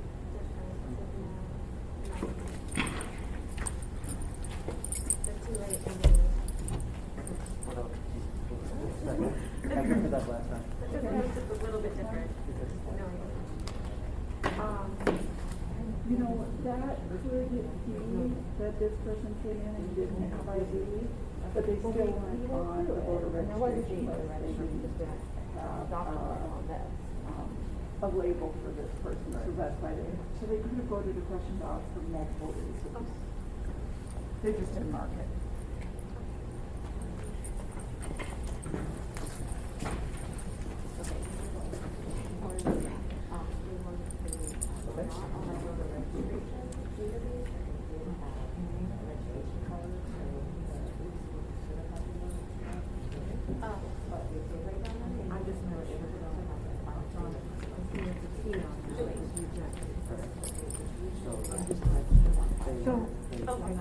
How do I know when they was, yes, Because you sat through all of the issues with us when we were going through Browns. And so what happened is Registered, but too late, and they were not in the registry.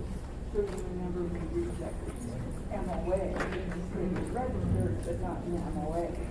These people are registered, but they were not registered in time for this election. That's why they're not in the database. so the date was checked at that time, the next one. Well, Verified. yeah, you sat with us and we verified all of those. Yes. Yeah, sorry. You can see there's a lot to go through.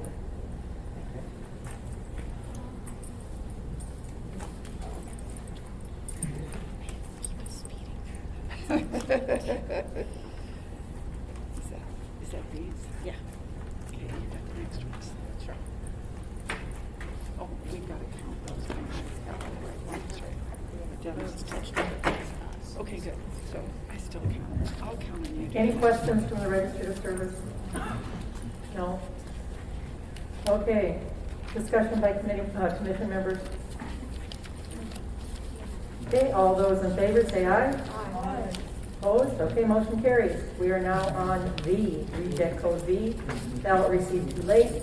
This code is used if a ballot, 1, is received after 8 p.m. on election day via email or fax at one of the accessible vote centers or drop boxes, or 2, is mailed from within the United States and postmarked on or before election day, but not received before the beginning of the public session of canvass. We have 5. Is there a motion to accept reject code V, ballot received too late, 5 voters? So moved. I'll go with Glennis on that one. And there's a second? I'll second. Elaine Nelson seconded, okay. We have looked at these before, but if you would just run them by us again. 4 from the Dropbox, 1 from email voting. Some of these were left with Dropbox the day after the election, stuck in the slot that was locked at that time, but it wouldn't go in. So do the observers want to look at these? Okay, Becky and Claire both. So, stuff is not at the diamond Dropbox, ballot on 512, slot at that Dropbox not on 512, slot at the ASB Dropbox on 512, and too late at the Clark Dropbox. So it's getting the email ballot, where they received the voter declaration, but not the ballot.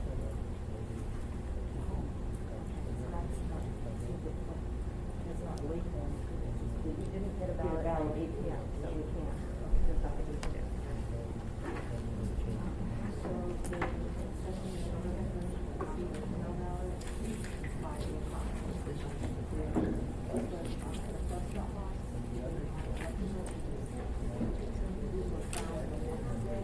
And I think the Dropbox, like they're examined really thoroughly afterwards, so there's no way There's no way.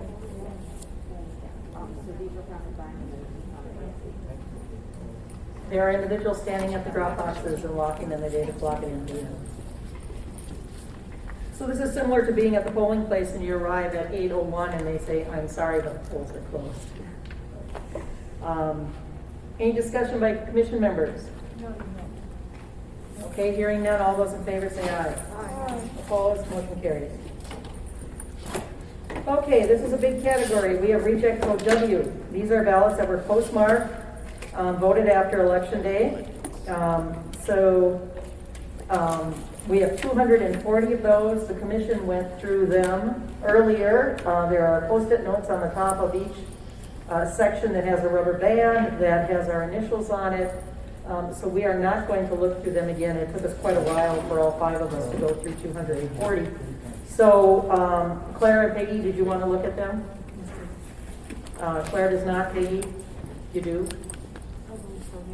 Okay.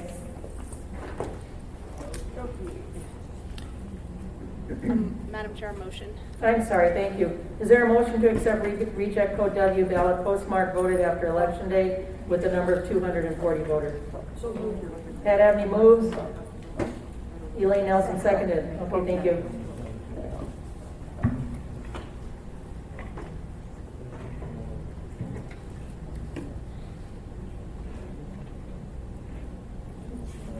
Oh, that one's, 12.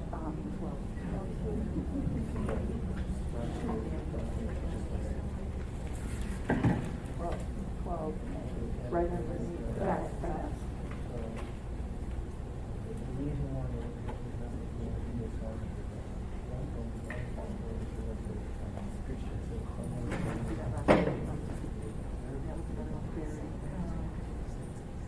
Number 12.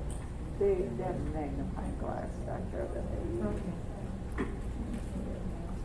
Yeah, it's right under the NA, if you can see that H. And it's 1, 2. Got it. I did want to point out that earlier during our work session, if you weren't here, that the municipal clerk did point out that there were a couple ballot envelopes that had a May 11th postmark, but it was by a, what do I want to say, a business or a company that would have run it through their postage meter, but we have to go by the post office. So there was actually 2 dates on there. One said May 11th in red, and then I believe it was Frontier Station or Frontier said May 12th. So we had to go with, I'm sorry, yes, May 12th. Had to go with the May 12th date and not May 11th. So I just wanted to point that out.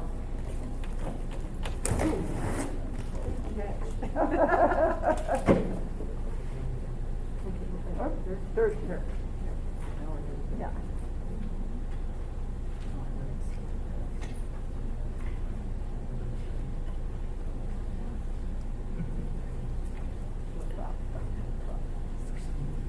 So you can just say this is what, 13, it's 12 or 13.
That was the receipt, May 21st. Oh, Today it's envelope. Today it's not Stamp. Yep.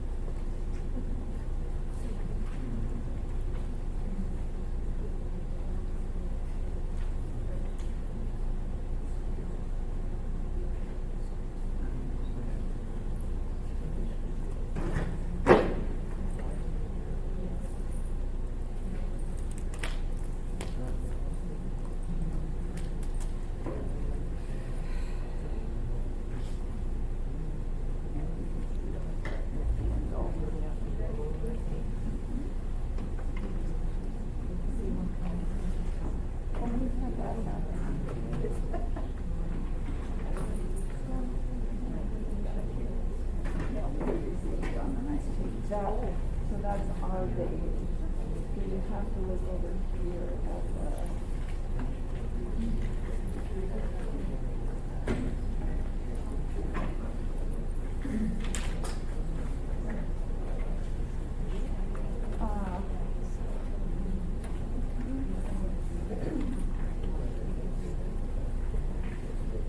Hey, Erica, can you come and take a look at this one? I believe what it is, it's right under Santa Claus here. It's a 1-2. So it's an FRPO, but it's a 1-2.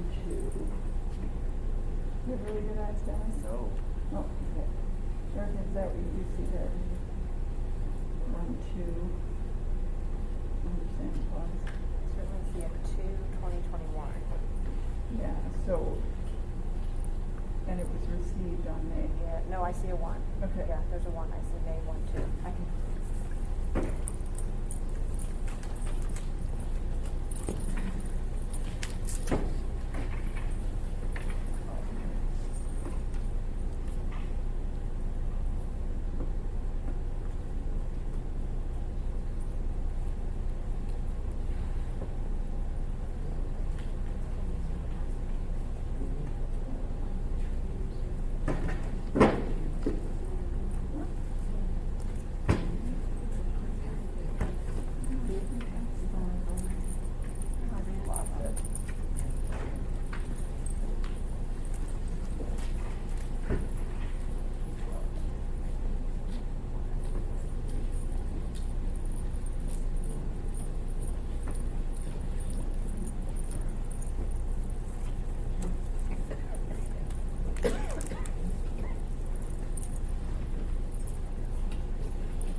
Double stamp 12 and 14.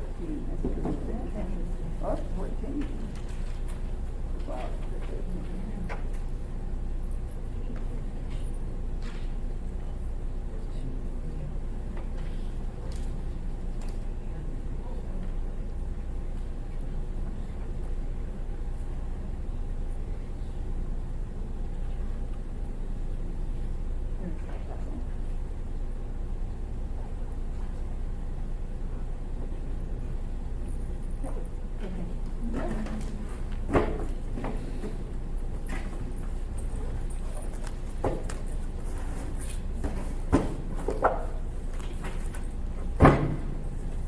Any questions?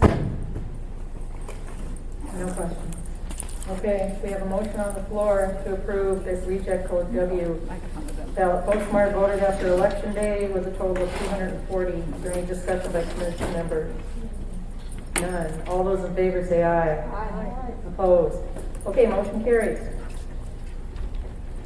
All right, we are now on reject code W1, which is no postmark but received after election day. So this code is used if it has been determined that there is no postmark or witnessing date on the ballot envelope, and the United States Postal Service could not verify receipt of the envelope on or before election day.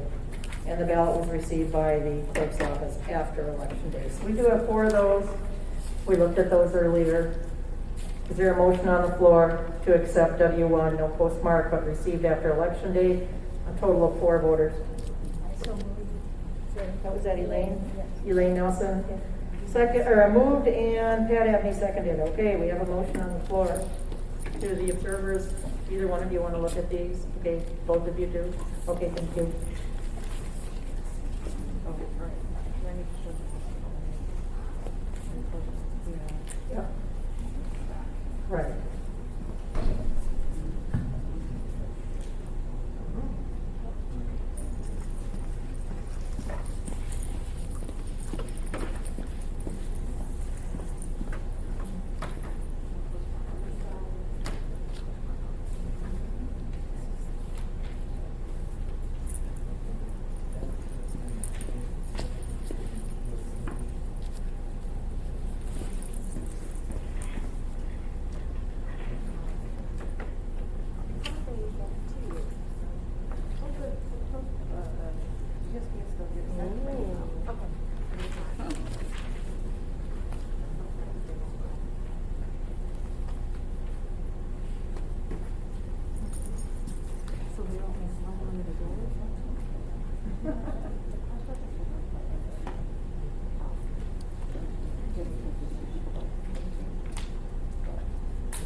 So, this is, since it's Denmark, it's backwards. So 5 is the month. And- Okay, Barbara, you want to talk on record? Sure. I couldn't. Yeah. Madam Chair, on this envelope, it has been returned from Denmark. And on the envelope, you cannot see the first 2 numbers at all. They're illegible. The second 2 numbers are 05, and it appears the last 4 numbers are 2021. So I believe that a lot of foreign postmarks have the month first, or day first, month second.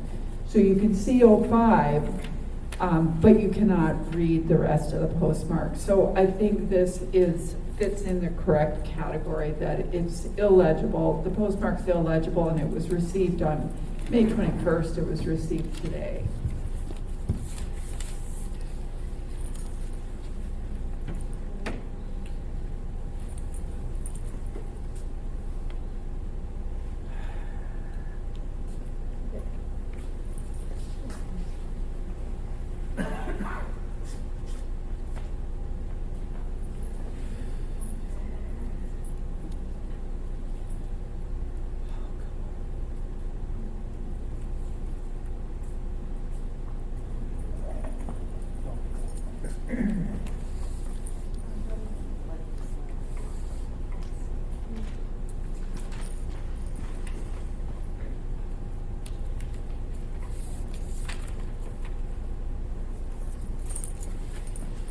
Okay, any questions from the observers? Any discussion by commission members? Hearing none, all those in favor say aye. Opposed? Motion carries.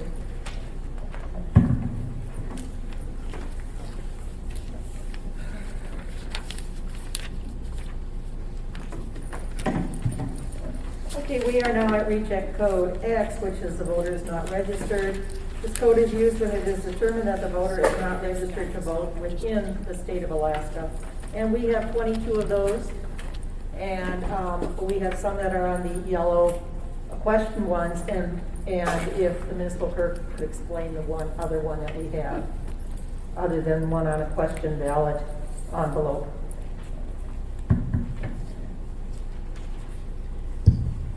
Yes, Madam Chair. This person crossed out the name of the voter, and the voter's name is different. It's handwritten on the envelope in red, and it is not the voter, and it doesn't appear to be a relative of the voter, but the person that signed it and put their name on it is not registered. That's why, and it was the mailed ballot. So this is, what is this reject again? X, voter not registered. Voter not registered. So he's not registered.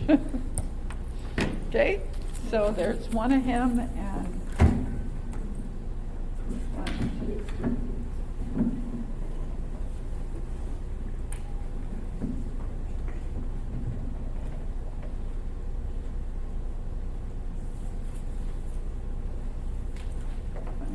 Okay, we also have one other unique one in there. If you would explain that one that has the white sticking out, it has to do with a hospital ballot. So Right. Barbara, if you could explain that.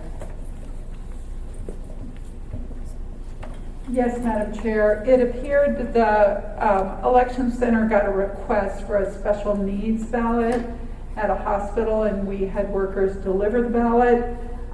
However, the voter signed a different name than in the database, and there's a different social security number and a different birth date. It was a very complicated issue, and we made a determination that the name on this envelope that the voter is using and the social security number are not in the database. The voter is not registered.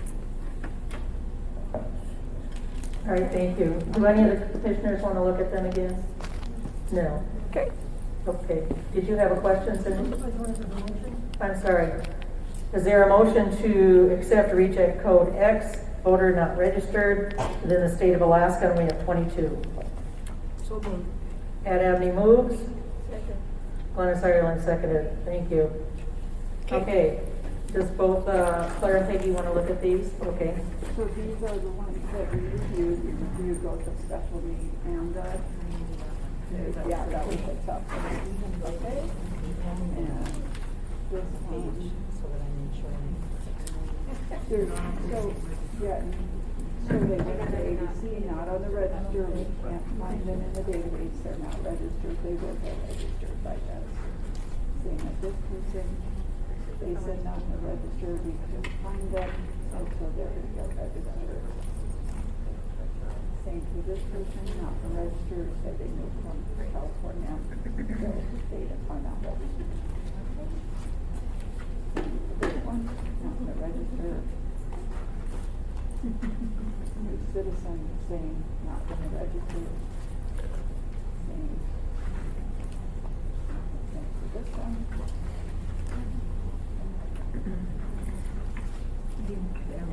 Yeah, I don't know, that was beta blue. Yeah. Not registered, and again, not registered. Okay, four. Thank you. Okay. Let's see. Registered. Not registered. And this is the one you can see, this is this person's ballot, but they crossed the name out and put their name, but this person is not registered, okay?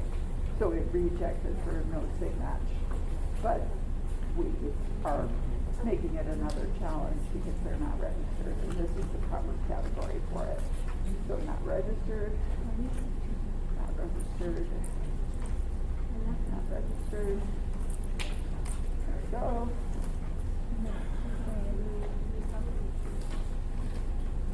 They were registered in Florida, so it's the same as not in registered. Not in registered. And unknown, so, but they're not in the register. Okay. Barbara, will you pull up the loose ballot? Yeah, Put it on yeah, top? you want that on top. Yeah. Okay. you. Any questions from the observers? Hearing none. Commission discussion? None. All those in favor of the motion say aye. Aye. Opposed, motion carries. We are now moving down to reject code Z. This is, we did not look at these ballot envelopes earlier, the return envelopes, because there was still information coming in that may have changed the number on these. And I see that we did have one, went from 62 to 61 since our work session. So the voter failed to sign the ballot return envelope, and of course that means that we don't know who voted that ballot because they did not sign the ballot return envelope. So the commission is going to have to look at each one of these individually to make sure that there is no signature. So Pat can start and I will start, and we will initial them.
She went, Barbara, she went to the restroom, I think.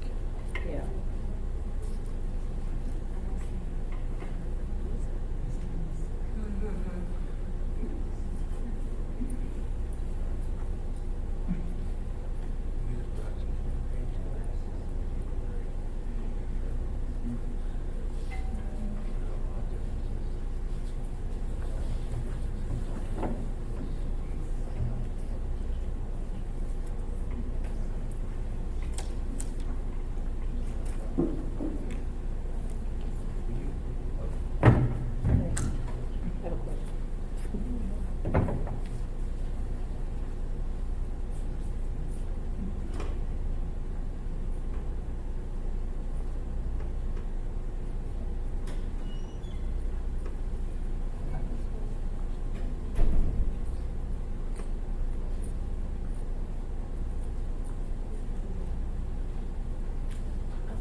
You did it initially.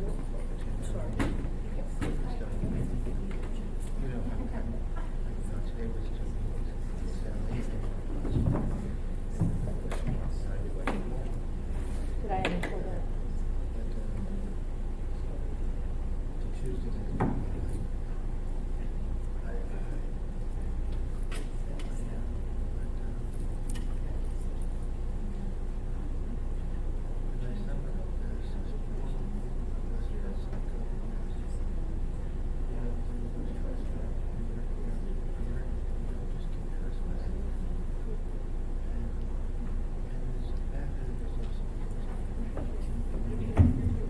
Did I initial that?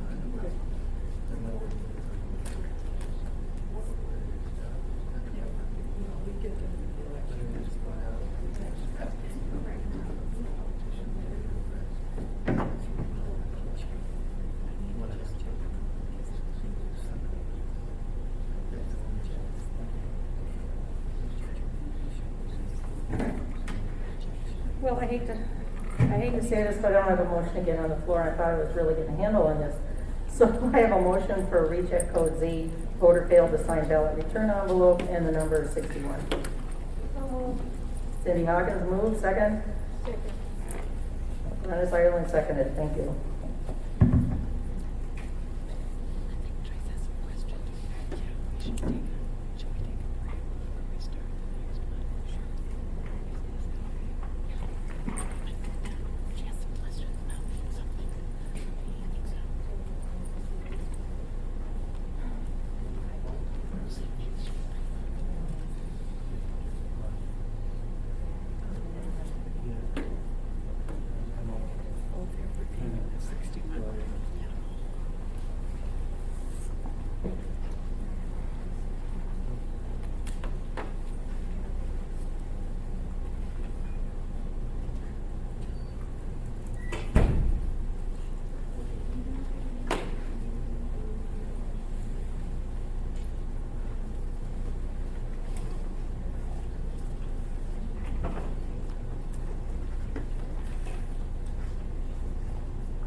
Each of the registered observers want to look at the ones that failed to sign their return envelope. Yes, you did, Claire, okay. Peggy, did you want to look at them as well? No. No.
Any questions from the observers?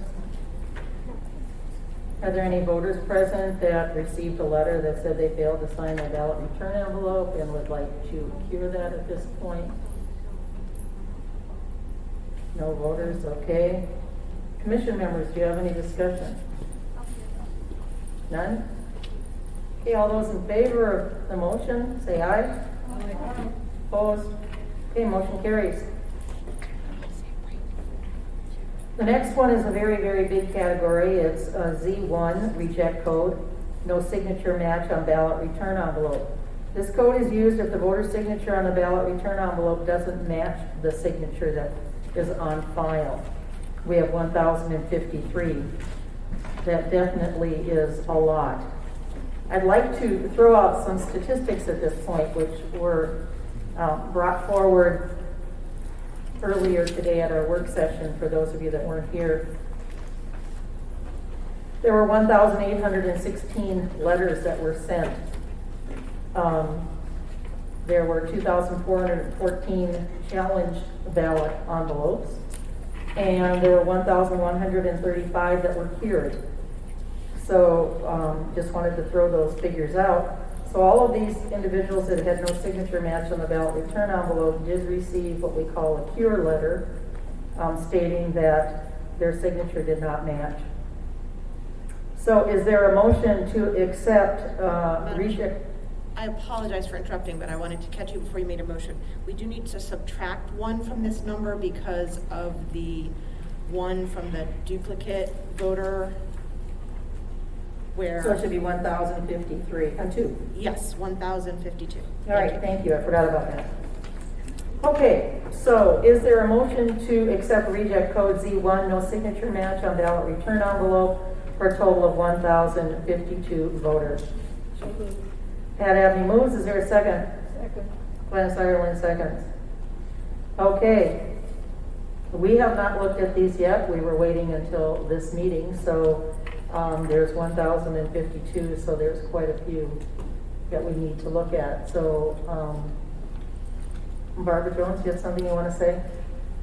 Madam Chair, I think that the municipal attorney is going to have to jump in here and help us out. I think this is a large category, but I think that the code is clear that the only people that can make determinations in this category are people who have undergone signature verification training. And I know that the commission has requested to do that, but at this time it hasn't happened. And so the code says for all signatures that are determined not to be valid, that the elections team has to mail letters to those voters within 3 days of processing. And we can tell you that that happened. All of those voters got letters that their signature was challenged. And then the voters are allowed to sign the form, return it by mail, they can email it back, they can bring it in, and we have been really busy managing lots of what we call cure letters. But then the code further states that if the authentication, let me try that again, if the authentication is still determined to be invalid, the voter shall be notified in writing that their ballot is rejected. So there's an opportunity for the campaigns to challenge when we're doing signature review. I know it's hard because of the COVID limitations and the small screens, and we've already requested larger screens over there, so hopefully we're not doing this before next year, but next year we'll have bigger screens so that it'll be easier to review the signatures. But to date, I have some challenges, but I don't have any signature challenges. And I think those would be valid challenges, but we don't have any. And so I think at this stage, if the municipal attorney and the other attorneys agree, I think what we're doing is counting these ballots to make sure that we have the right number, and then that they are rejected as a matter of law. Barbara Jones, if you could please explain what the training is for signature match verification for everyone here. I know the commissioners are aware of it, but everybody may not be. I think some people here may have participated in it and watched it as well. The Washington State Troopers have part of their mission statement is to train election workers to do signature verification. And as a result, they've trained us for a number of years. And the training is sort of fun and sort of challenging. They have words like walrus or apple or bicycle, and you compare signatures and try to match them. And while you're in the middle of it, it's like, oh my gosh, I can't believe I got any of these right. And at the end, you're kind of relieved that you got more right than wrong. The training is complicated. They also have us compare printed signatures to written signatures. And we saw some of those today. So we do get some training on how to tell that if I print my name, that you can then tell when I use penmanship. The other part of the training that I think is really important is as we age, our signature changes. And I think for people who are my age or older, we see that change. I think I see, and those are easy to tell you the truth. If you've seen your mom or dad's signature change, you know that it's still your mom or dad's signature. But our biggest struggle is with young people. And we look at the date on the signatures, and young people, like my kiddo, did not have penmanship training in school. And so his signature is very different from day to day to year. And so we do look to see if it's a young person, and those people have the biggest struggle. We did some social media to remind people to look at their driver's license. If they've changed their signature, to send a driver's license or other ID. So we did a campaign to really get people to make those signatures count. So that just gives you probably more than what you wanted to know. Thank you, Barbara. Is there a question? I was just wondering if he was okay over there.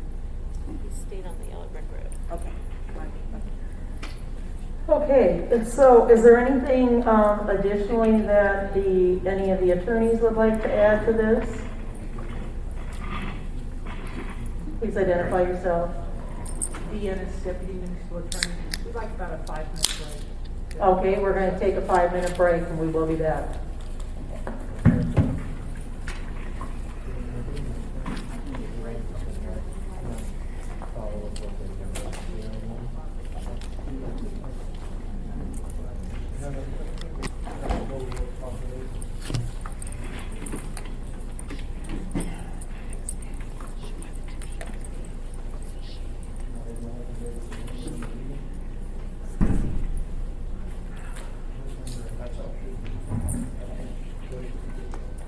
Okay, our break is over, and we are going to hear from the attorneys.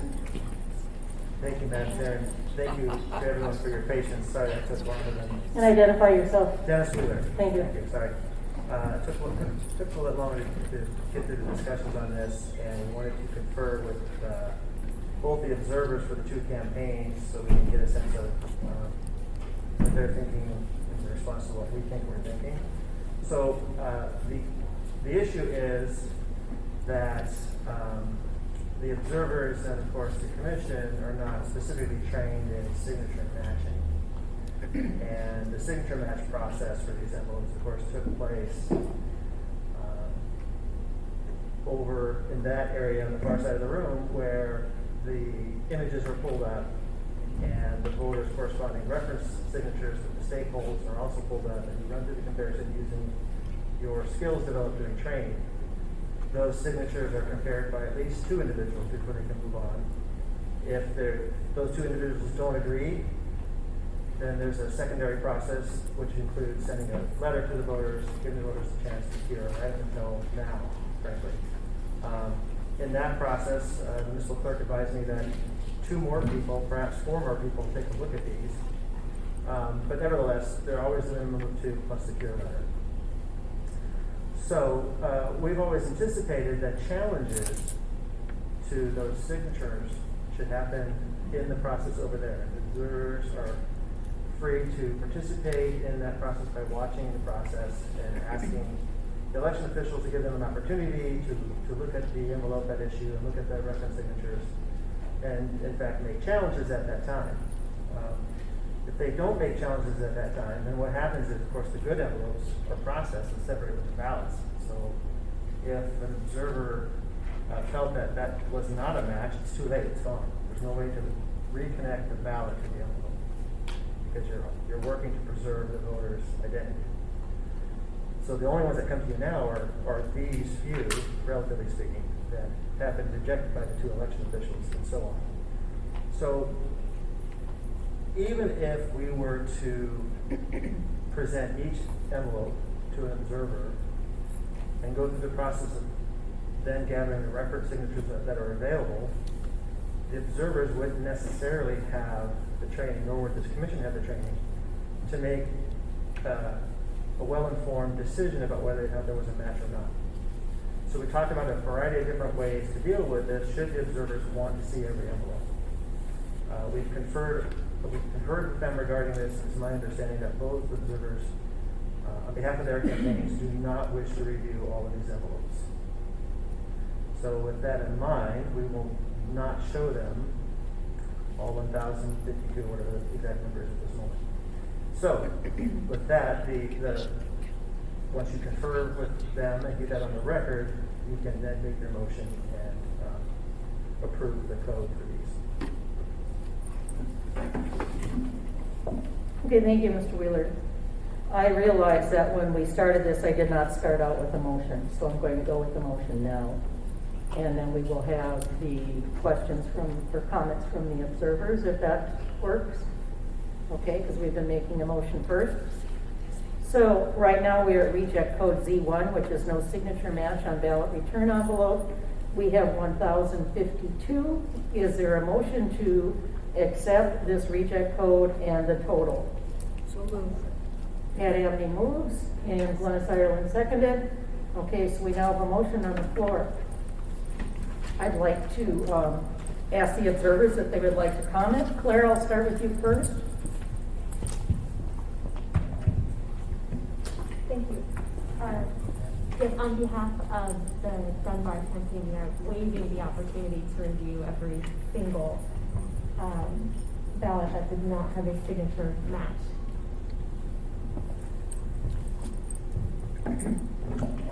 And Peggy, if you would speak. Yes, on behalf of the Bronson campaign, we are waiving the opportunity to verify if a signature match. All right, I want to thank both of you for your comments. And now I would like to go to the commission members. Do commission members have any comment regarding the process that we are taking right now? No comment. Okay, I would like to make a comment as chair. I would like to say that I think this is probably the best way to proceed because we have a commission. We as a commission also have not taken the training. So we are not skilled in the area of, well, we have one person that has. Oh, it's the two of you. Okay, I thought it was one. Okay. And so all of the commission members have not taken the training, and so we are not qualified to make that determination as well. So if there is no additional comment from commission members, all those in favor of the motion say aye. Aye. Opposed? Okay, motion carries. We have now moved to reject code Z2, which is no reference signature. This code is used if there is no digital reference signature in the state of Alaska voter registration database. So in other words, there is nothing there that can be compared to the signature that was on the ballot envelope. And we have 53 of those. Is there a motion to accept reject code Z2, no reference signature, for a total of 53? So moved. Second. Okay, Glennis Ireland moved and Pat Abney seconded. Thank you. So if there is no reference signature, that is something that was checked on the state database. And I don't believe that there's anything we really need to look at this point. I'm sorry. Count them? Yes, we could count them. Thank you. Thank you, Cindy. Okay, so we will count them, but I don't believe there's anything unless we actually got on the state database and looked at these particular ones. So there are 53. So we'll go ahead and count them. Contact of the state and the voter. Is there anything that the registered observers have any comments regarding this? Like I said, there's really nothing to look at. So you're okay with not looking at them, Claire, Peggy? Okay, both of you. Okay, thank you. Joyce? Erica's gonna ask. Erica has a comment? Okay, go ahead, Erica. We just wanted to let you know that every time there was no reference signature, the first thing we would do is contact the state and see if they could find a reference signature. And if they couldn't, then the voter was sent a letter. Thank you. I forgot I was going to mention that. We talked about that earlier at our work session.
Erica, if you could explain again to the commission and to those present why there would be no signature in the state of Alaska database. There are several reasons, I believe. Madam Chair, we're not always going to be clear on what the reason is, but certainly a voter can register to vote online without submitting physical paperwork to the state. It could be that the physical paperwork that the state has is from prior to when they started digitizing, and so they have it on microfiche and they haven't converted it to digital. These are electronic. PFDs these days are electronic, so they might not have a signature from that way. So I think there's numerous potential reasons, and we certainly wouldn't know the reason in every single case. Thank you for the explanation. I think that's helpful.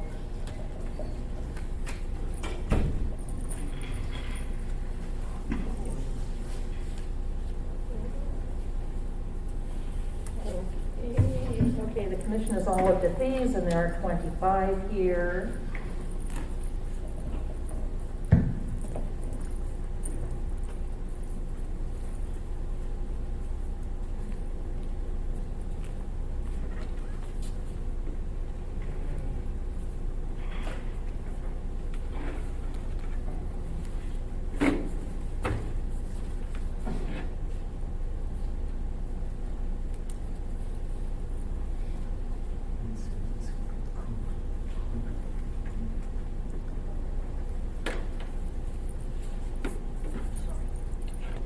And those are signed off by everyone? Yes, okay. So we have 28 and 25, that makes 53. Okay, so we have a motion on the floor for reject code C2, no reference signature, for a total of 53. Is there, there was no discussion by the observers, is there any discussion? I'm sorry, I didn't use the mic. Is there any discussion by commissioners? Yes, Cindy, you have a question? No question, comment? Okay. Thanks, Dennis. In not only this category of Z2, but also in Z and Z1, I just wanted to make the observation that I counted, the ones I looked at are those 53. 3 of them did have additional contact information, such as an email or a phone number. And I just want to make it known that if the public were to actually share that information on their envelopes, it would actually help the elections group contact them or give them another way of contacting them other than their address. Thank you, Cindy. Also, I just want to make sure on the record that I indicate on the record that neither of the observers wanted to look at the ballot envelopes that we had. Okay, thank you. They're both shaking their heads, so that means that, yes, they did not. Okay. Any further discussion by commissioners? Okay, all those in favor say aye. Aye. Opposed? Okay, motion carries. We are now down to reject code 3, which we have changed from 0 to 1 based on the earlier review of our very first reject code. And that code is used when it has been determined that a ballot has been voted by someone other than the voter. So, Erica, if you would like to explain that one to the commission and everyone present. Oh, first of all, is there a motion to accept reject code 3, ballot voted by someone other than the voter, one voter? So, Okay, Elaine Nelson and Pat Abney. All right, thank you. We have a motion on the floor. Thank you, Madam Chair. So we received ballot number 700021564, which was determined to be a no sig match. And then that same voter requested a replacement ballot, which was number 700236637. The voter returned that replacement ballot with a signature that was determined to be a match. We did originally categorize this as a duplicate vote because we got 2 ballots assigned to the same voter, but upon review, the commission has determined that the first ballot was not voted by the person to whom it was assigned. Okay. All right, thank you. We'll pass that around.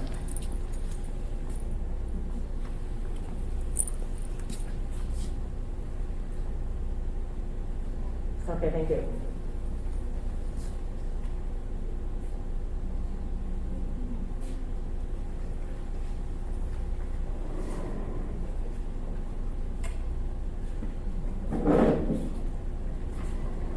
Okay, and do the observers, Peggy and Claire, you want to look at that? Yes, you do, okay. They're both going to take a look at that?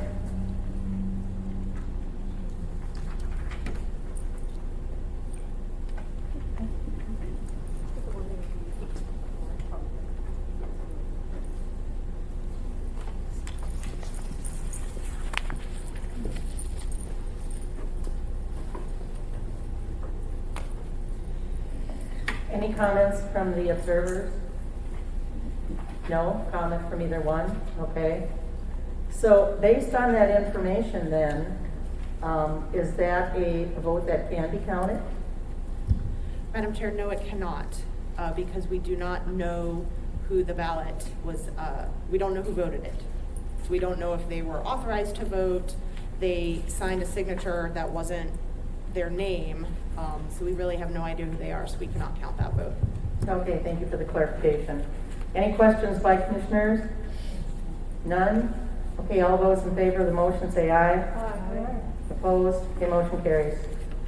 We are now on page 4. We are moving right along. Okay. We are down to recheck code 9, which is power of attorney, ballot voted by power of attorney.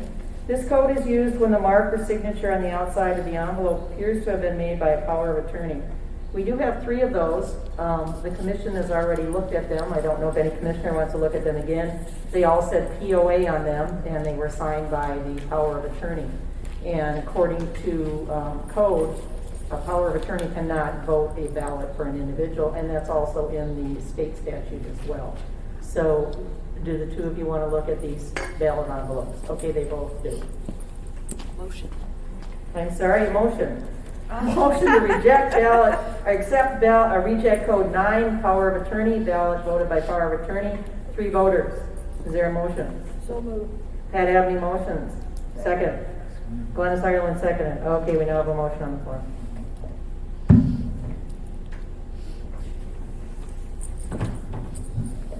Any questions by either server?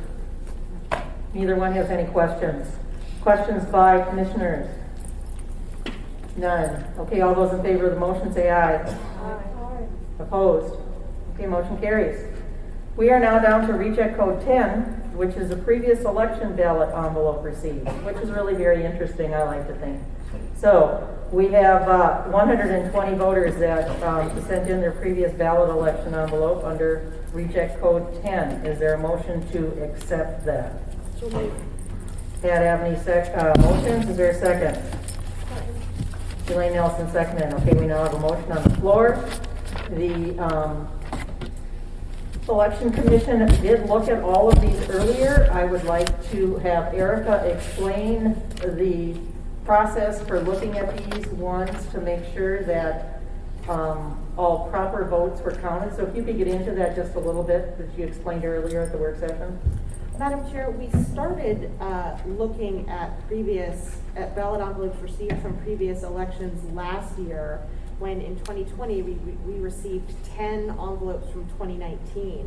And at that public session of canvass, we didn't open them. We just told the commission we had them, and you asked us to open them, and we actually did find someone who had put their 2020 ballot into their 2019 envelope. So since then, we've sort of continued that tradition. We did, these are April 6th election ballots that were received when we started to collect mail for the May 11th election. We did open all of them to ensure they did not have a May 11th ballot, and we did find several May 11th ballots, which were then appropriately processed. But there were 120 that were not, contained April 6th ballots. Does that answer your question? Yes, it does. Thank you. I just wanted to make sure that everyone knew that they were open and looked into, to make sure there were no May 11 ballots. Do either of the observers would like to look through these ballot envelopes? No from Claire, Peggy, no, okay. The commission has already looked at them as well. We have initialed on them that we looked at them earlier. We actually opened up each ballot envelope and looked to make sure that there was not a May 11th ballot that might have been forgotten in there, and we did not find any. All of us looked at that, we signed off on them. So do any commissioners want to look at them again? I don't believe so, okay. All right, so we have a motion on the floor to accept reject code 10, previous election ballot envelope received, 120 voters. So moved. Is there no further discussion? Okay, so we've already made the motion, Pat. Oh, I'm sorry. Yeah, you're like me. Okay, so if there's no further discussion, all those in favor say aye. Aye. Opposed? Okay, motion carries. We are down to 11, which is reject code other. This code is used when none of the other codes work for the situation. So we do have two of those, and I'm going to have Erica explain both of them. First of all, we need a motion. Reject code 11, other, 2 voters. Okay, Glennis Ireland moved. Is there a second? Second. Elaine Nelson seconded. Okay, thank you. We're now on the floor. If you could explain those, Erica. Thank you, Madam Chair. One of them was a voter who went to a vote center, and the vote center worker made a note on the ballot that the voter was not on the register but had a voter registration card. Unfortunately, nobody wrote down the voter's name or voter number, and their signature is illegible, and we were not able to determine from the voter register who the person was. So there was no way for us to examine that voter and determine why they weren't on the register and whether or not they were eligible for their vote to be counted. The second one is a voter who received a ballot and returned it with some notes stating that they have change of address, no longer live there, moved back home to Hawaii 4 years ago, with a new mailing and current address, both in Hawaii.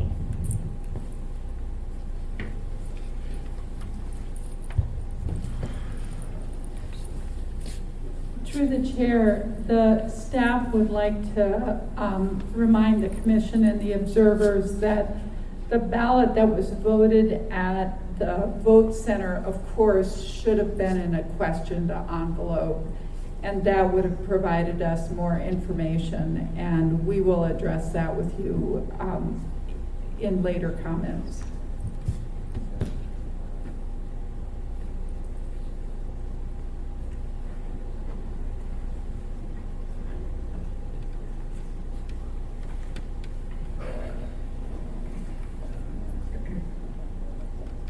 Do both of the observers want to take a view at these? Okay, both do. No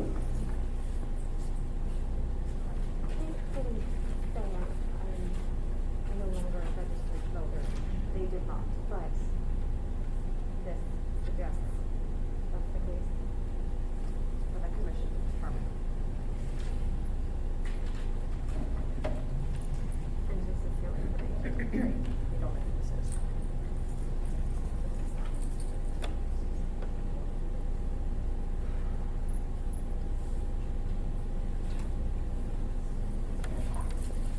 Any comments from either observer?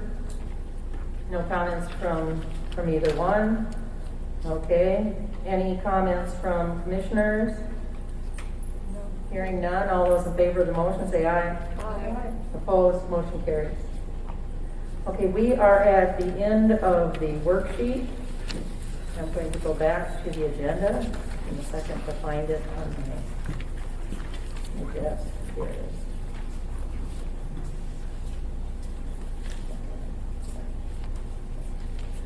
So we were under new business A, which is review of preliminary rejected ballot envelopes. So now we're going to go to B. Are there other observer challenges regarding ballot envelopes?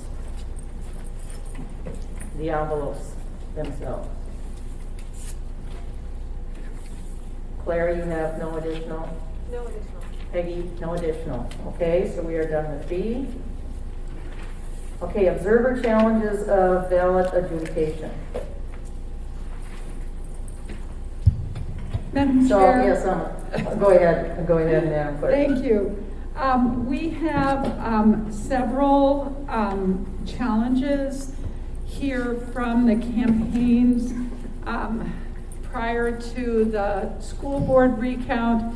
We did ask the campaigns if they wanted to renew their challenges. I think you know that we have been super busy for the last couple of days, so we did not ask them if they wanted to renew the challenges. We just pulled the ballots.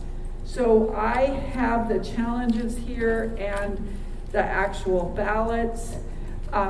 We can, if you give me a minute, I could make copies of the challenges. We could ask the campaigns, give copies to them and make sure they want to renew the challenges before you. And then we could take a look at the ballot adjudications, the same as we did in the recount public session of canvass. Okay, we'll take a break for a couple minutes.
What I'm saying is,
So we haven't had one in a while.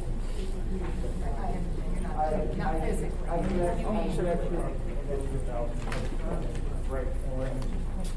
The most that I know, but I'm sure there's some others that are. Oh, I'm sure.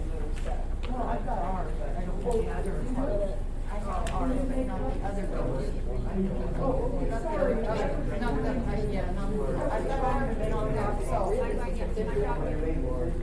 so thank you. So this is gonna be my thing. Do I think that, Oh. Well, we have to have. I get it, that's why, you asked me why, and that's why, she asked me if you want to take away the details. Oh, 53. What are you talking about? So I, 53. 53, that it could be a few days.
ready when you are. Okay, we are ready to jump back into 5C, which is the observer challenges of ballot adjudication. So I have the challenge forms in front of me, and we have some from the Dave Bronson campaign, the Forrest Dunbar. I was just going to see how many we had of each.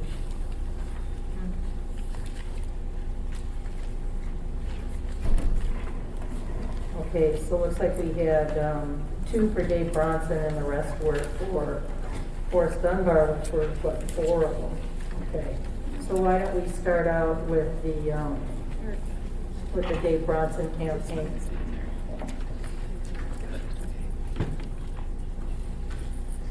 Okay, and we have those ballots here. Madam Chair, on the first challenge, we have this challenge, and unfortunately, we could not find this ballot number. So I do not have this ballot for you to review. The observer wrote down 2 numbers, but neither of those numbers were valid ballot numbers. And the observer made it clear that they didn't have the number that we had moved on before they got the number. So, and unfortunately, that's true. The way the system works, you can't back up to find that ballot. So just let Erica explain what happened from her perspective. All right, go ahead. Madam Chair, I would like to state that every time I was told somebody wanted to challenge the ballot, I stopped and I asked them specifically, I read the number to them, and then I asked them specifically, do you have the number, before I moved on. So I don't know what this number was, but I made every effort to ensure that anyone who said they wanted to challenge had documented the number of the ballot before I moved on. Okay, is Sammy Graham here? No. She is not. Okay, I was going to have her explain this particular situation. So she's not here, and we cannot find either of the numbers that she wrote down. Do we have any other comment from the Bronson campaign regarding this? Peggy? No, I don't know if you can't find the numbers, I don't know how to proceed. Okay, all right. Well then, there is really nothing we can do with this challenge, so we are going to move on. We're going to say no action taken. Do we need a motion to say there was no action taken on this? City attorneys? Madam Chair, I agree there's nothing we can do. If the municipal clerk has tried the combinations provided on the challenge sheet to try to find the ICC badge ballot, no luck. Okay, so my question was, do I need a motion? I would feel better if we had a motion. I'm sorry. Yes, you do need a motion. All right, thank you. That was my question. Okay, we have before us a challenge form that was filled out by Sammy Graham, the Dave Bronson campaign, and it is in front of you. The name of the voter whose eligibility is being challenged. I will read that on the record. It was 24870088 or 2088. I've been told by the clerk's office that there is no such ballot with that number on it. So do I have a motion from a commissioner to say that there will be no action taken on this challenge form because the information is insufficient? So moved. Okay, Ireland motioned and Pat Abney seconded. Is there any discussion from the Dave Bronson campaign? No discussion by the Dave Bronson campaign. Any discussion by commissioners? Hearing none, all those in favor of the motion, say aye. Madam Chair? Yes? Right before you say that, you said take no action. It might be more appropriate that you deny the challenge. Just to be clear, there's no way to find this ballot. You're denying the challenge. Okay, that makes sense. Okay, is there a amendment to the motion instead of saying to take no action to deny the challenge? Is there a motion to, And I offer amendments to deny the challenge.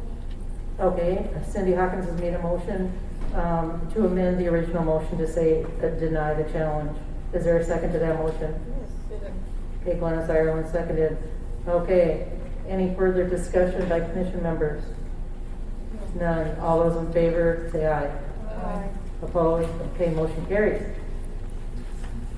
Okay, the second challenge that we have was filled out by Bernice Hansen. It's for the Dave Bronson for Mail campaign.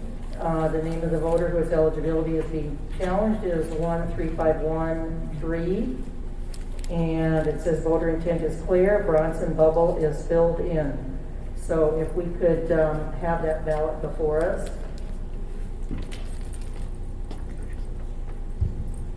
Yes, Madam Chair, we have this ballot and we're going to show it to you. The challenger is correct that the Bronson bubble is filled in, but the Dunbar bubble is X'd. And an X is also a valid mark, and the voter has initialed beside the Dunbar oval. The MOA elections team interpreted this as what we would call an ineffective correction.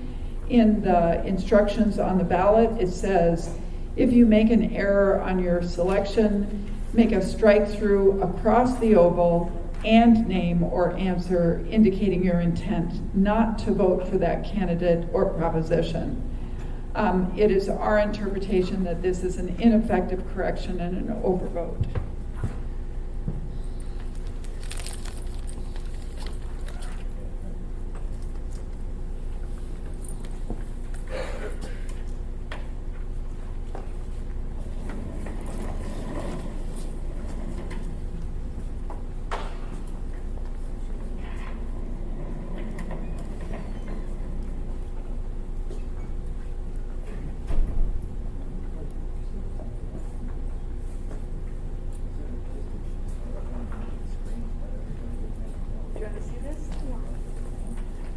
So both Claire and Peggy wanted to take a look at that.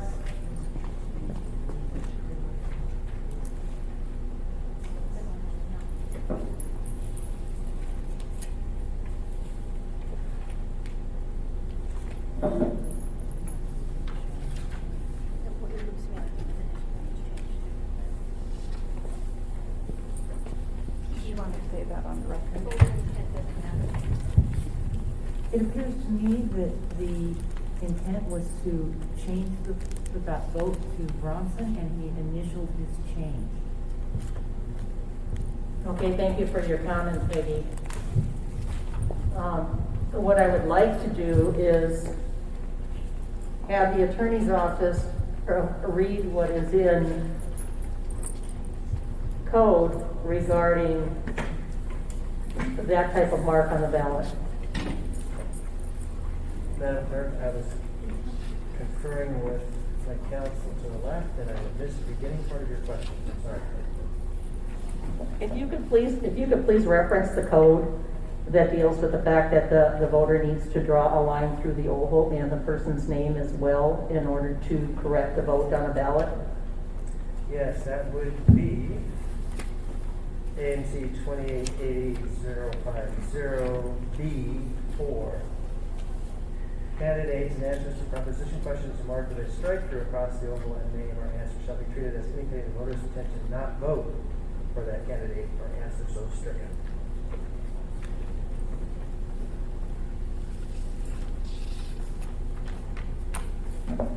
Thank you. Just a moment, please.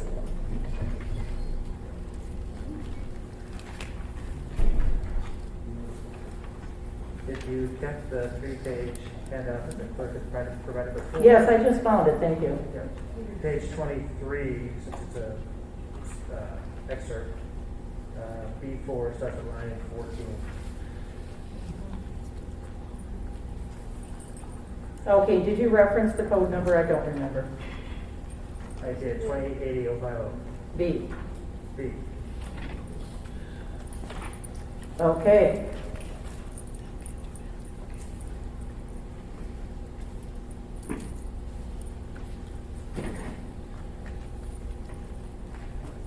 Okay, and that would be B6. I was just looking at where you read to invalidate a vote without marking. Making an alternate choice, the voter must vote and strike through more than one oval and name or answer. Okay, that's not what I wanted to read. Okay.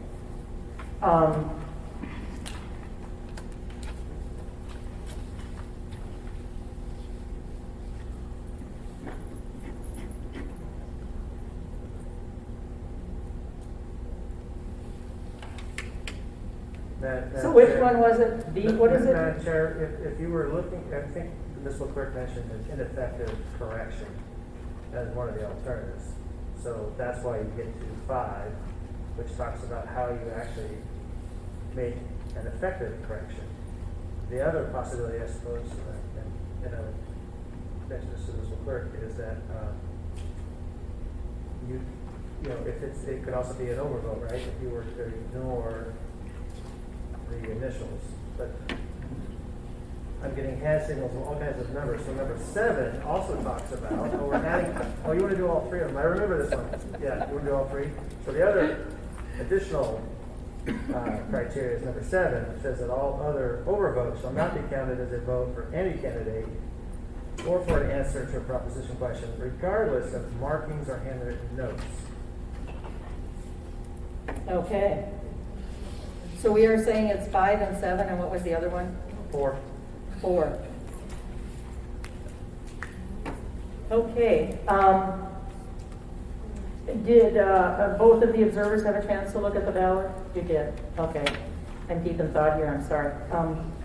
So right now, according to what's in 2880-050B, which would be 4, 5, and 7, it is apparent that that vote would not be counted based on those 3 particular sections of the code. So at this Chair, point, yes? Sorry. Because there's challenges made here, I think it's appropriate to have the maker of the challenge or the observer on behalf of the candidate to explain their point of view before you make your decision. Okay. Is Bernice Hanson here? She is not. No, but. Okay, but Peggy will speak on behalf? Okay, go ahead, on behalf of the Bronson campaign. I agree with the observation of the person who filled this out, that the intent is clear. And I think that the technicality of it not being a line through it is disenfranchised. Okay.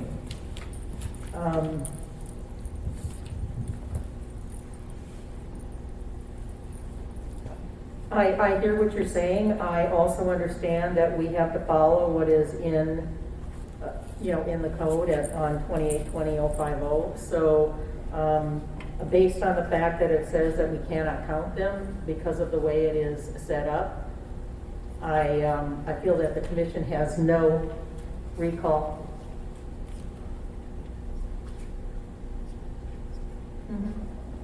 Okay, so at this point, I feel like the commission has no choice but to reject this vote. So I'm going to also ask, Claire, do you have any comments? Or, and I'm not a lawyer.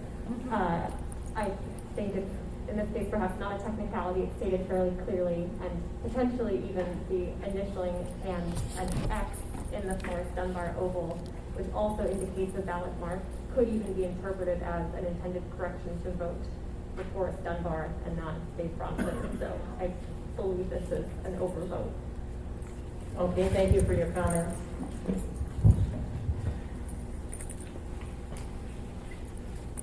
Any response? Back, Peggy says no additional response. Okay. Madam Clerk?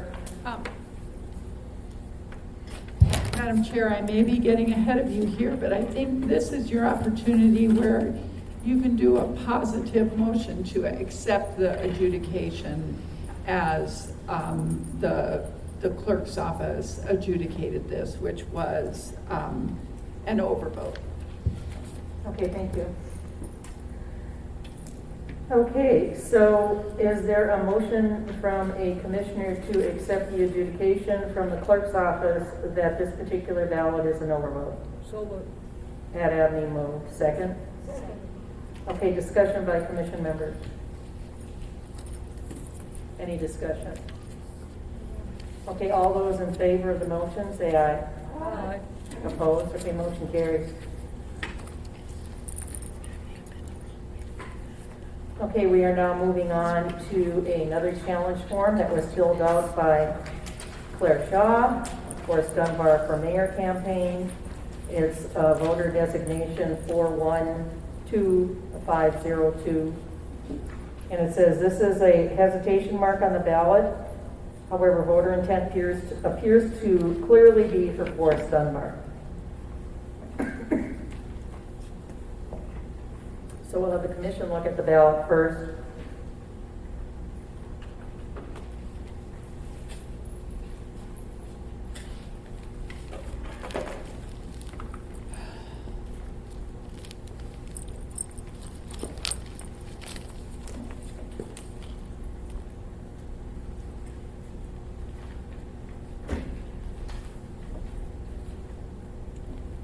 I have a feeling it may have been marked as an overvote. Yeah, so it would, no count for either candidate.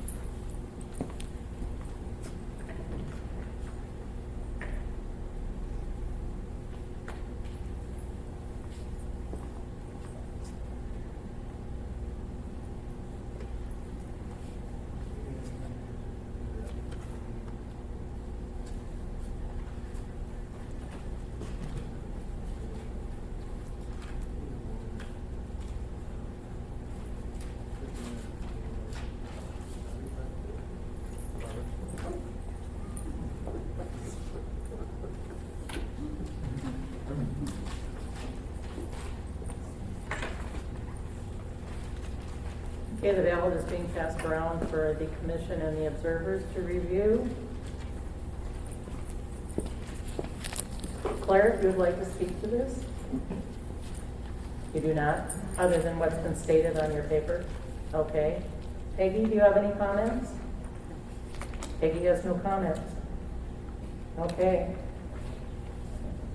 Madam Chair, Yes. I'd like to ask the municipal clerk to speak to this just a little bit more. I believe he said this was an overvote in the adjudication. Okay, Madam Clerk, if you could explain a little bit more. The reason I mention it is that it might be appropriate to see on the record the 25% threshold. Through the chair, the clerk's office, when we are adjudicating ballots, the system has been set at a 25% threshold so that markings that are complete the oval at 25% are considered a vote. And that's important because sometimes voters make checks or slashes, and we wouldn't want to have to adjudicate all of those. So that is the threshold.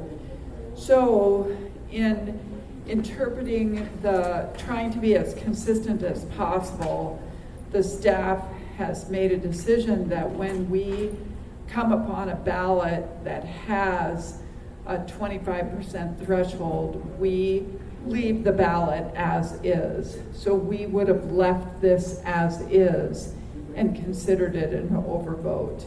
And one of the reasons that we do that is for consistency. Otherwise, the staff is making decisions. We could set the threshold lower or higher, but if we don't have a threshold, we're making subjective decisions instead of an objective decision. And that is our position. So, Madam Clerk, are you saying that that came up as a 25% threshold? Madam Chair, yes, I believe so. It's kind of surprising because there's not much there, but I believe that is the case.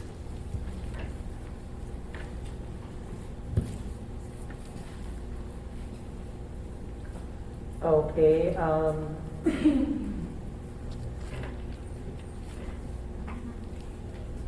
So at a 25% threshold, the tabulator would throw out the ballot as an overvote in that particular situation. And that's what happened with that ballot.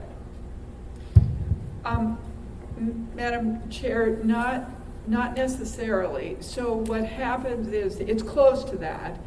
So the system is probably telling us that it's an ambiguous mark, so, or an overvote. So this appeared in adjudication either as an overvote or as an ambiguous mark. So it could be one or the other. But I believe it was probably an overvote, and staff just accepted it as is.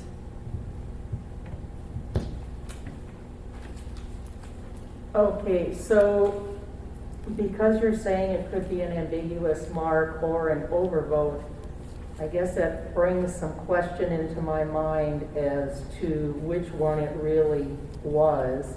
Is there any way of knowing that?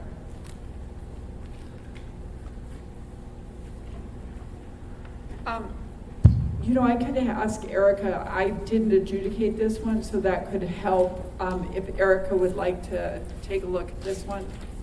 Sorry. The 25% threshold just seems, in my opinion, unlikely. I mean, and so I just want to make sure that it wasn't,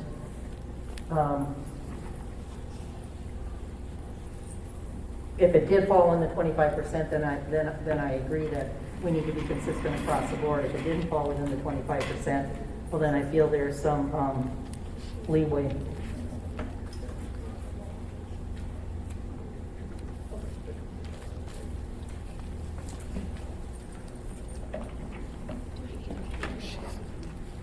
We'll hold off for Erica to pull up the log and then ask both Claire and Peggy again if they have any comments regarding this particular ballot.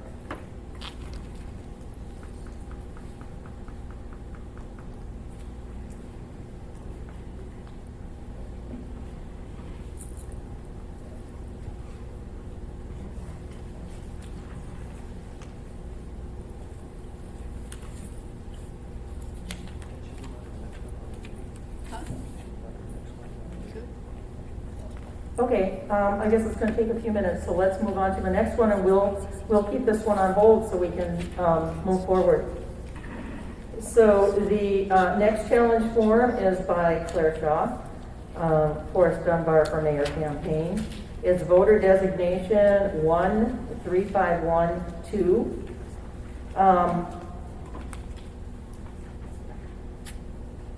Both candidate ovals are marked. This should be designated as an overvote. Okay, so if you could show the commission what that ballot looks like and the two observers.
Madam Clerk, if you could explain how the ballot tabulator read this ballot.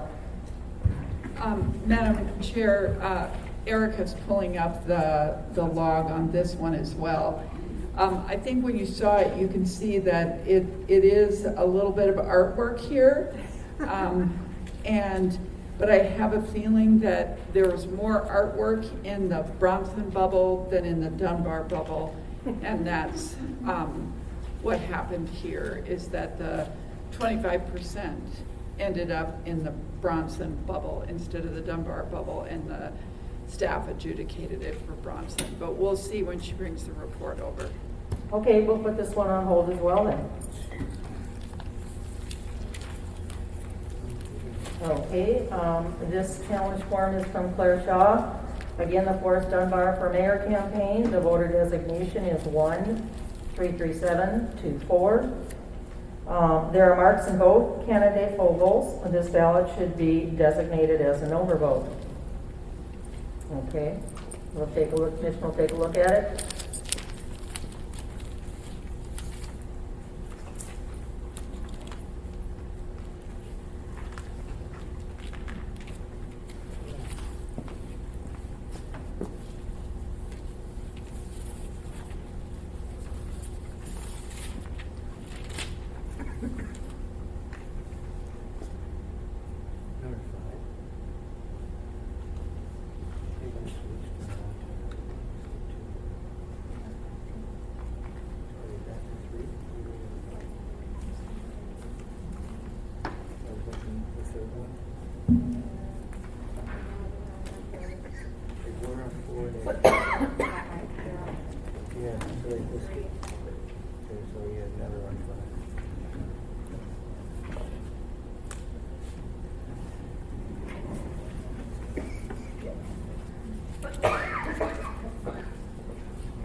Did you want to see this one?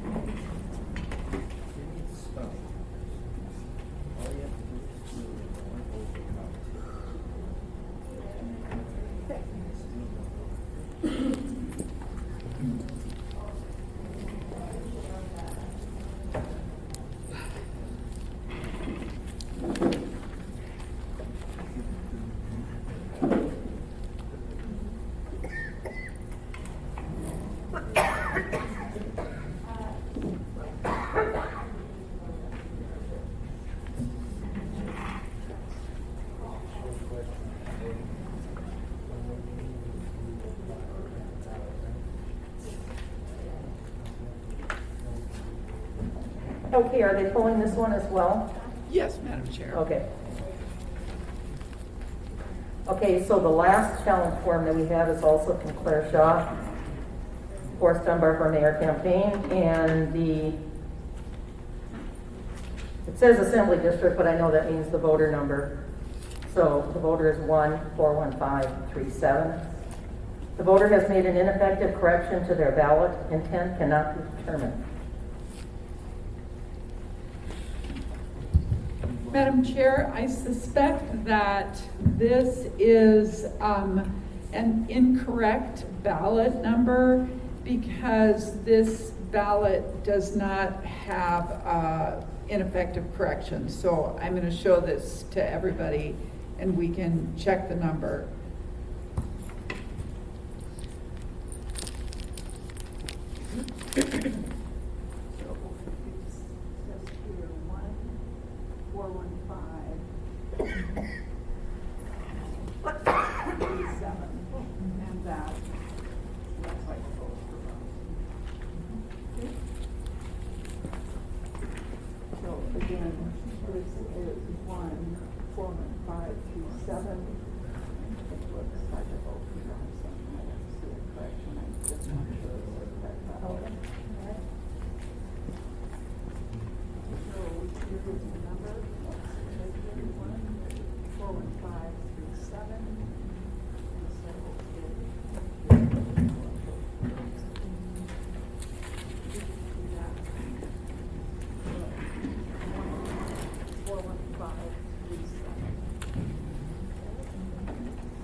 Claire, I think there must be possibly a wrong, because it doesn't look like a correction.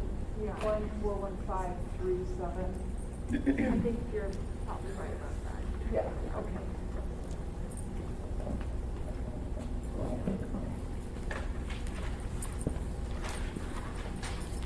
Okay, Claire, I'm gonna ask you for any comments. The microphone is where? Oh.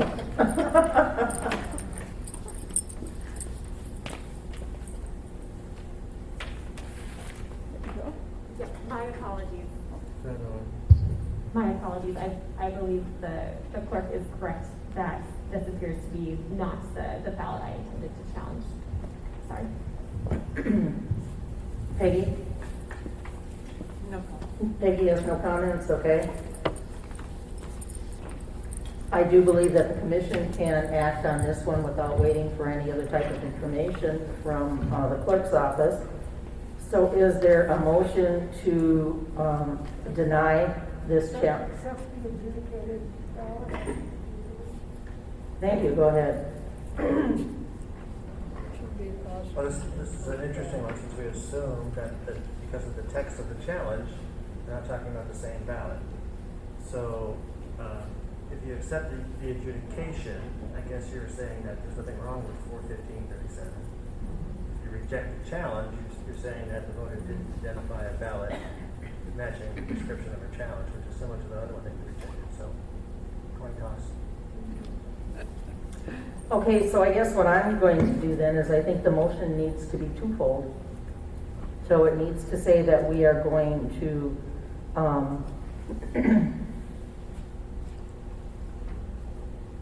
accept ballot 141537 because the vote is clear, and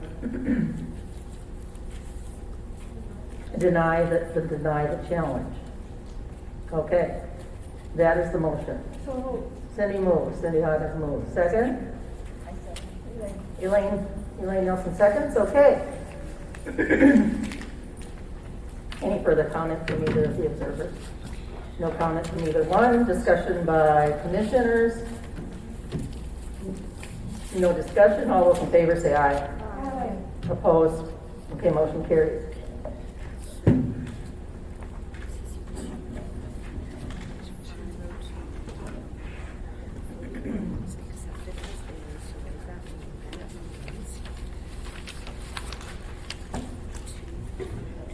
Okay, we'll wait for the clerk's office to get their information here.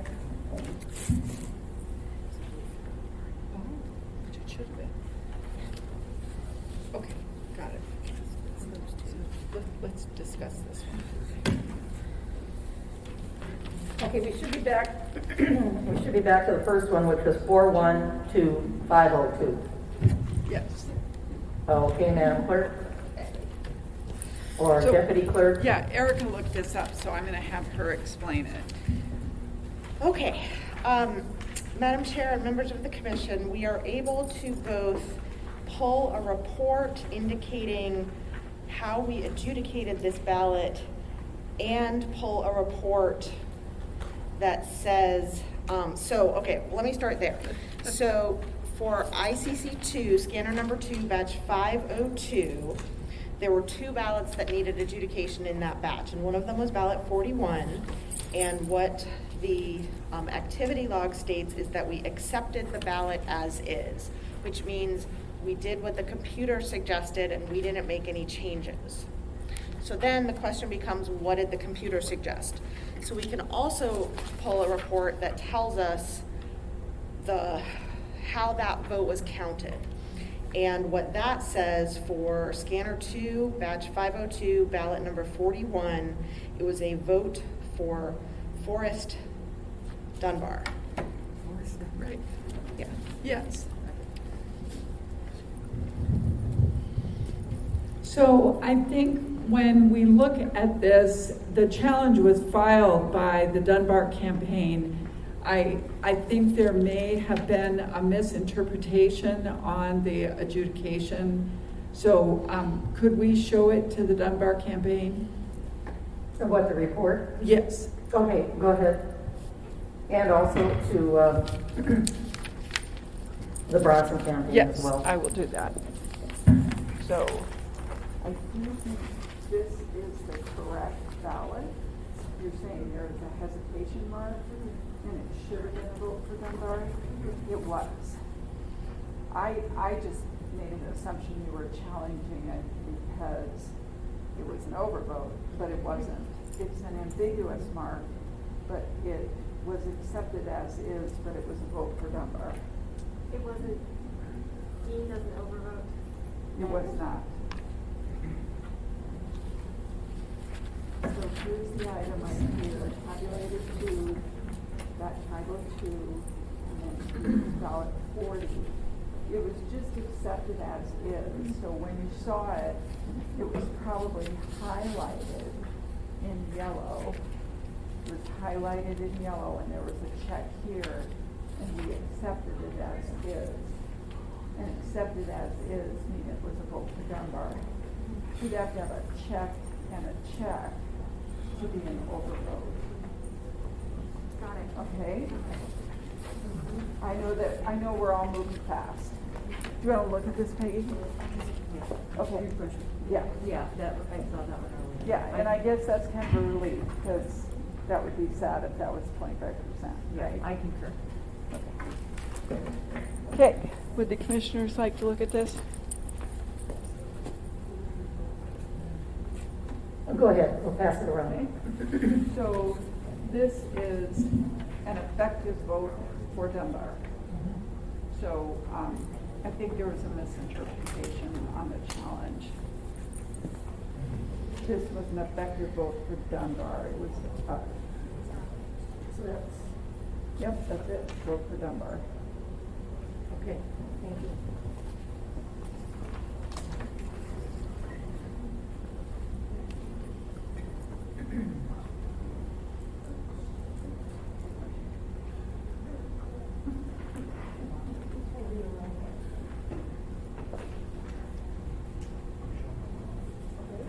So here's the law, and you go to the calculator 2, that calculator 241. That's this one. It says ballot is accepted as is. What happened is, no, that would be, so, this is the law, this is just a record. The adjudication record is ballot accepted as is. What that meant was that there was an ambiguous mark in this oval, but the vote for Dunbar Forest counted. Which makes sense. Yes.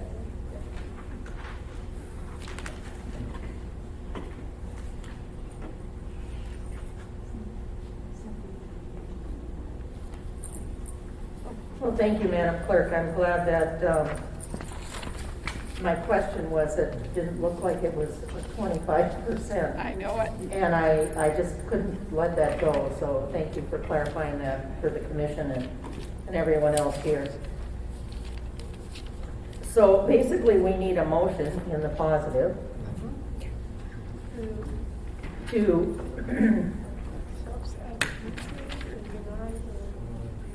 accept the adjudication, which means that the voter designation 412502, that the vote counted for Forrest Dunbar does not need to be added to the total because it's already been counted, and therefore the challenge is denied. All right. Is there a motion to that effect? So moved. Oh, well, Lucindy moved and Pat seconded.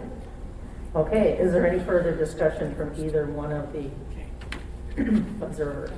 No discussion from either one. Discussion from commission members? No. Comment? Cindy, go ahead. Have a comment? Yeah, I think this actually demonstrates for me the ability of our scanning mechanism to even have to recommend a decision by a human to determine a vote or whether a vote will be counted in a situation that they recognize that erroneous mark inside Noble. So it satisfies me that things were done correctly through the system into the process. Thank you, Cindy. Any other comments from commissioners? Okay, hearing none, all those in favor of the motion say aye. Aye. Opposed, motion carries. Okay, we are now moving on to 13512. Thank you, Madam Chair. Okay, Madam Deputy Clerk, go ahead. In this situation, ballot number 2 in batch 351 of tabulator 1 was accepted as is. And what the conclusion was that the Bronson Oval was filled in 54% and the Dunbar Oval was filled in less than 25%. So this was counted as a vote for Bronson. And that was the one in the blue ink? Yes.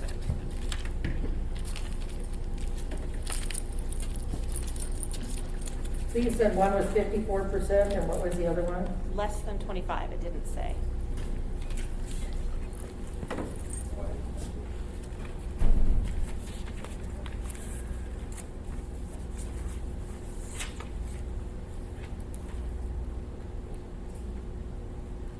So 54% for Bronson.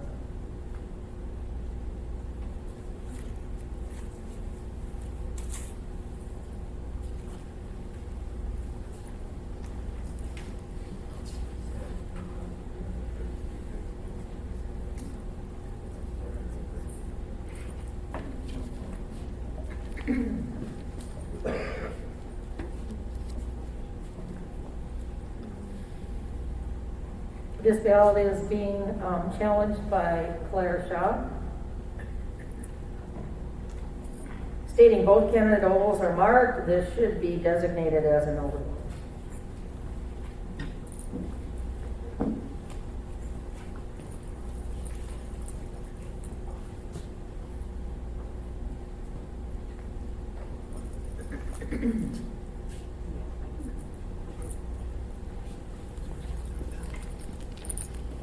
Comment from Claire.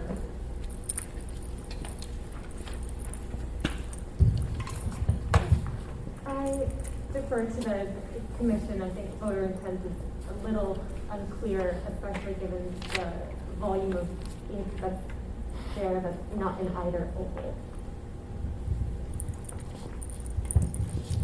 Eddie? Looks like an overvote to me.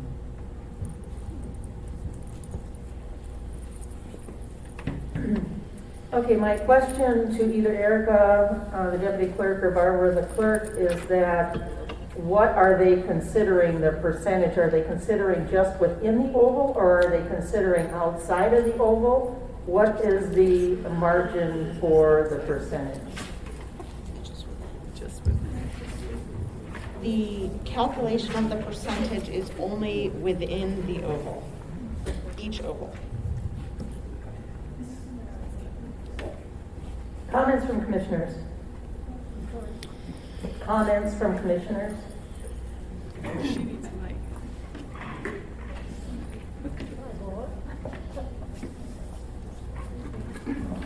I guess my comment would be, it also looked like an overvote to me. So, I concur with Cindy. Elaine, do you have a comment? I concur with Cindy. Okay, Elaine says she concurs with Cindy. Pat, do you have any comment? Pat has no comment.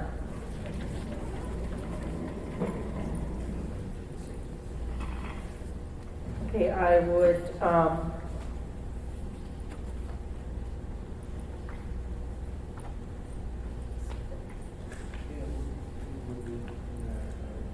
is there any further comment from either the clerk or deputy clerk?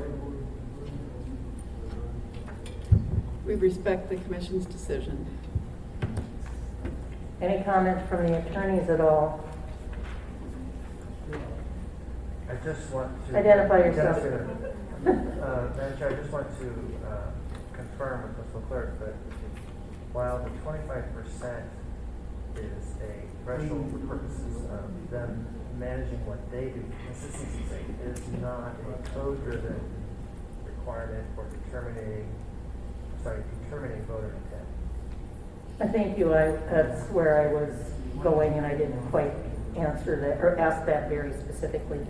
We have another comment, go ahead, Peggy. You need the microphone. Wait. We've been going back and forth a little bit on the pages and the viewing, and I'd like to verify which one of the ballots is associated with which one of these challenge points. This was the one that was designated 13512. Okay.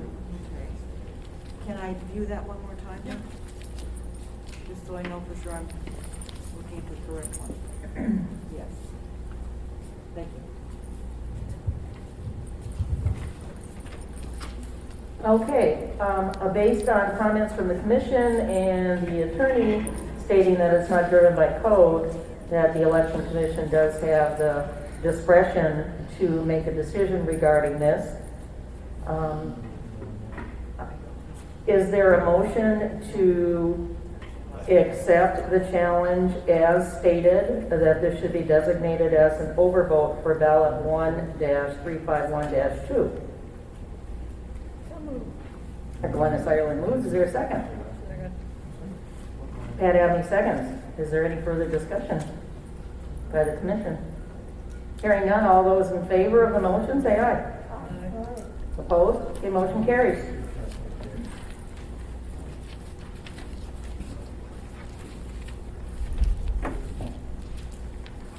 Okay, we are down to the last one for ballot adjudication. We are at 1-33724. It has been filed by Claire Shaw. And it says, there are marks in both candidate ovals. This ballot should be designated as an overvote. So if the commission could take a look at that, and then the observers. Madam Chair, if I could just let you know how it was adjudicated. Okay, thank you. So the ballot was accepted as is, which was a vote for Bronson. We did not pull this ballot and look at it, but now upon looking at it, it does appear that there was an erasure on this ballot.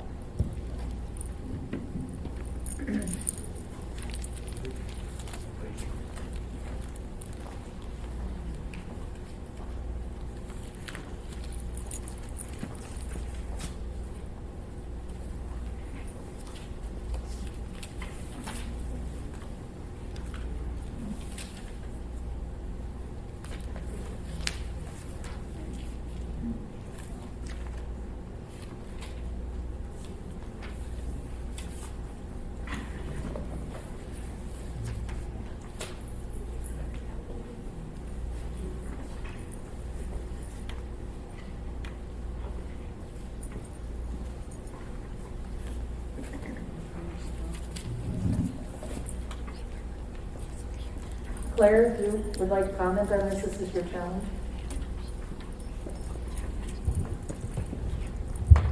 Thank you. I don't have comment beyond the reason that I gave, that there are marks within both of the candidate ovals. Okay, thank you. Peggy? It appears obvious to me that the Dunbar oval was filled in and then erased and replaced by filling the Bronson oval. So there's a smudge on the Dunbar, but the Bronson is the darker and obvious choice. All right, thank you.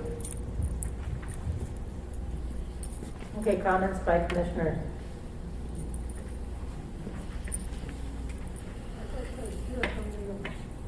Pardon? I'd like to hear from the, Okay, is there any comment from the attorneys regarding this ballot? Madam Chair, I'd refer you to page 24 of the document which I'm referring to for ballot adjudication. If you look at item 10 at line 21, it says, except as provided in subsection 5, an erasure or correction invalidates that section of the ballot in which it appears. And section 5 speaks to how you make a correction.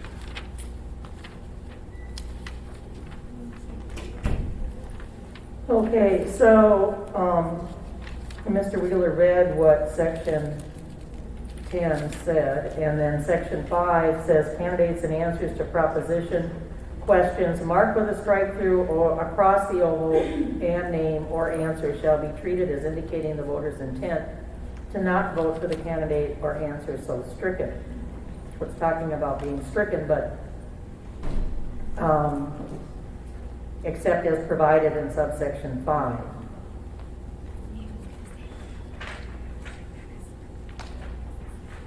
So can you please explain to me what exactly that means, except as provided in subsection 5? An erasure or correction invalidates that section of the ballot in which it appears.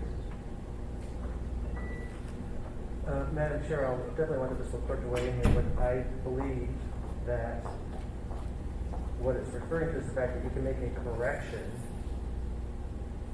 a proper correction that would be recognized if it's done in accordance with number 5.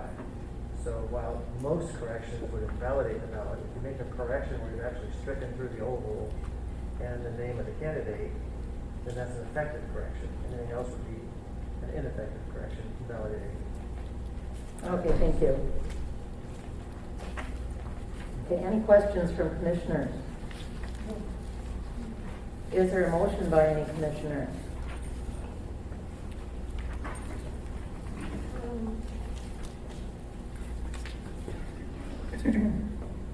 Question? Go ahead, Cindy.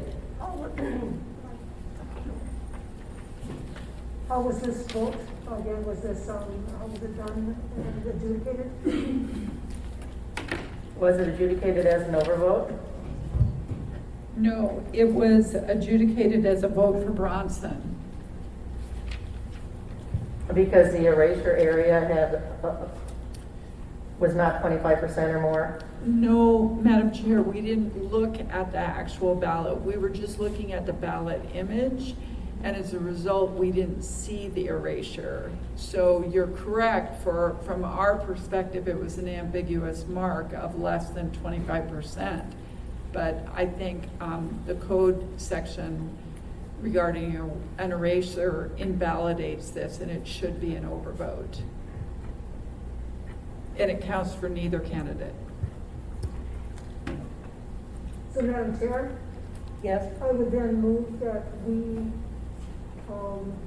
accept the challenge, that it is an overvote.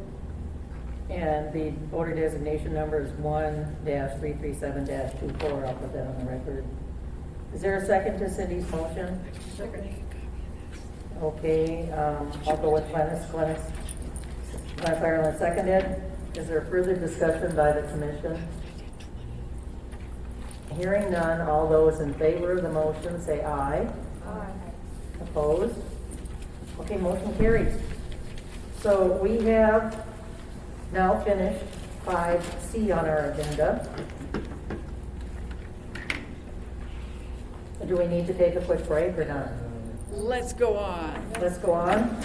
Okay, we are on 5D, which is the commission review of information presented pursuant to AMC 2890-050C regarding any objections to election procedures for the mayoral runoff, any failure to follow provisions of law, or finding of any illegal practices that would have, and I want to put this in quotes, resulted in a change in the outcome of the election.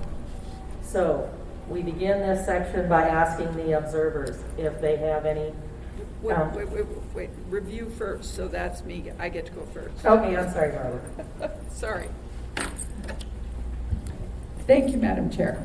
Okay, so first of all, this is the clerk's office and the MOA elections team opportunity to tell you what has been happening down here. I think you have all been here. I wanted to let you know that there are really two main sections of code that we've been working on really hard. The first one is the ballot envelope review procedures.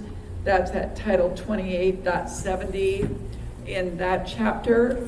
And I think we spent hours today already. I think you're gonna have to start these meetings at 8 in the morning from now on. And we spent hours going through all of those code sections and analyzing all of these ballot envelopes, the envelopes that were mailed, the envelopes that were voted at the ABCs, the replacement ballot envelopes, the question ballot envelopes, and the special needs ballot envelopes. There are very strict rules about which envelopes can be counted and which envelopes cannot be counted. The MOA elections team counts the envelopes that count, and we bring the rest of them to you. And I would like to say to the observers and to the public, it's been a little chaotic around here, and it's hard to understand what's going on. And I just kind of made an analogy that you're walking into a kitchen that's making a meal for 500 people, and there's all of this stuff going on, cooking and baking and stirring and cooks, and you have no idea what they're doing. And then all of a sudden we kind of show up here and it's like, oh, I've seen those envelopes before. Oh, I know what they did there.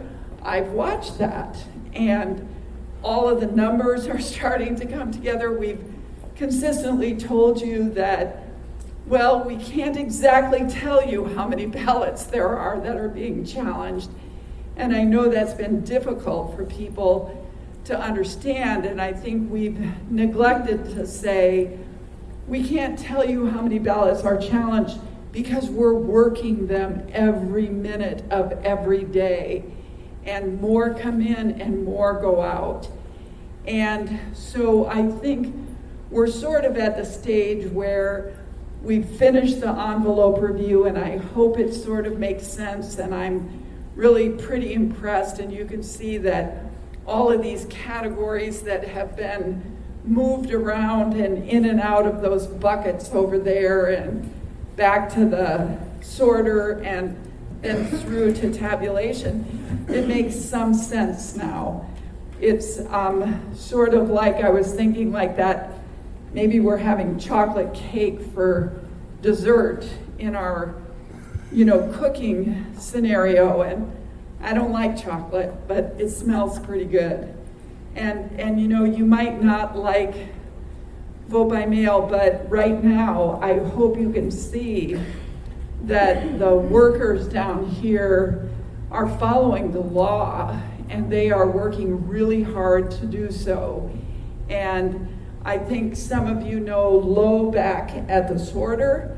She was meticulously keeping track of these envelopes. And you could see that in the postmarked too late envelopes. She didn't miss any. They were all postmarked too late. And then I think when you come over here and see some of the work that Terry and Margaret were doing with the cure letters, I mean, that's incredible. They were talking to hundreds of voters a day. I mean, we have over 2,000 voters that were challenged, and they reduced that number by getting those letters out in 3 days and making sure that as many of those ballots count as possible.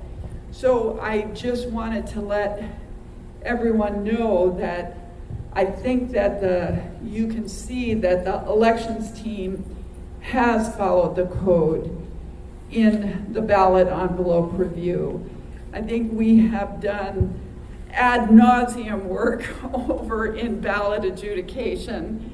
Everyone here has read the code, and we've talked about those code provisions both in the regular election, in the recount elections, and now again tonight. So I think we all understand that, again, the elections team is working meticulously to make sure that we follow the code. And I really appreciate everyone's understanding in how we're trying to do that. I would like to just take a little detour. I will tell you that the one thing that I've noticed today in our review is that we've had a handful of ballots from our vote centers that weren't in question ballot envelopes. And although I think we've managed that, I think I need to let you know that that's not the proper procedure. Those voters who are not in the voter registration database get to vote, but they need to vote a question ballot. We're going to work on that next year. That needs some improvement. I also wanted to just briefly tell you that we have not had any issues at our drop boxes. The drop boxes went quite smoothly this year. Then the last thing that I would like to tell you is right now, because we are almost serving this 500 course people dinner, we are almost there.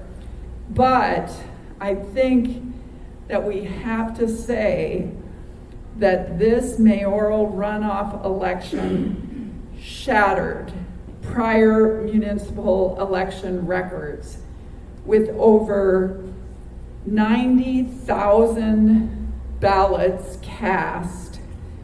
That means counted on the tabulators, and a record 38, well, at least it was, over 38% voter turnout, which again is just shattering our prior records. And I think that we have to say thanks, number one, to Anchorage voters. The Anchorage voters are the ones that made this happen. And then we need to thank the candidates and the campaigns. Thank you. I will say that the candidates and the campaigns are the ones that got out the vote. You're the ones that got out the people to respond to the cure letters. It increased voter turnout, and we're grateful for that. Of course, I want to thank the election officials.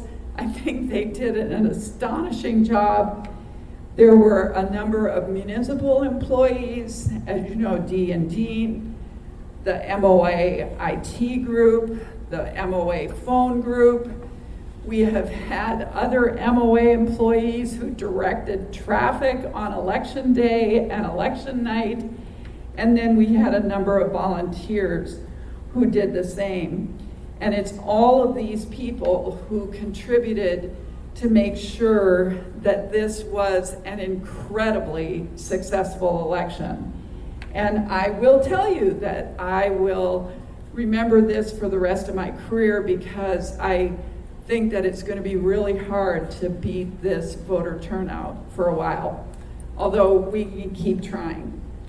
So, Madam Chair, I think there are still some outstanding issues. I think that it is really late, and I would love to go into some of those issues with you. However, I am concerned because of the late time that might not be the best use of everyone's time. I wanted to talk about election night. There were some concerns about people being in the election center at 11 p.m. I have responded to a challenge about that, and I think I provided copies of those to the Election Commission a while back.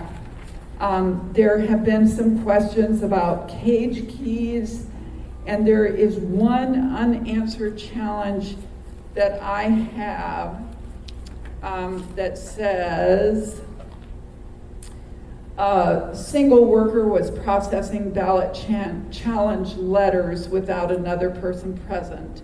I recognize that this is not a challenge that alleged that a worker was doing anything illegal or contrary to code. It's a policy that we have, that we require 2 workers to be everywhere.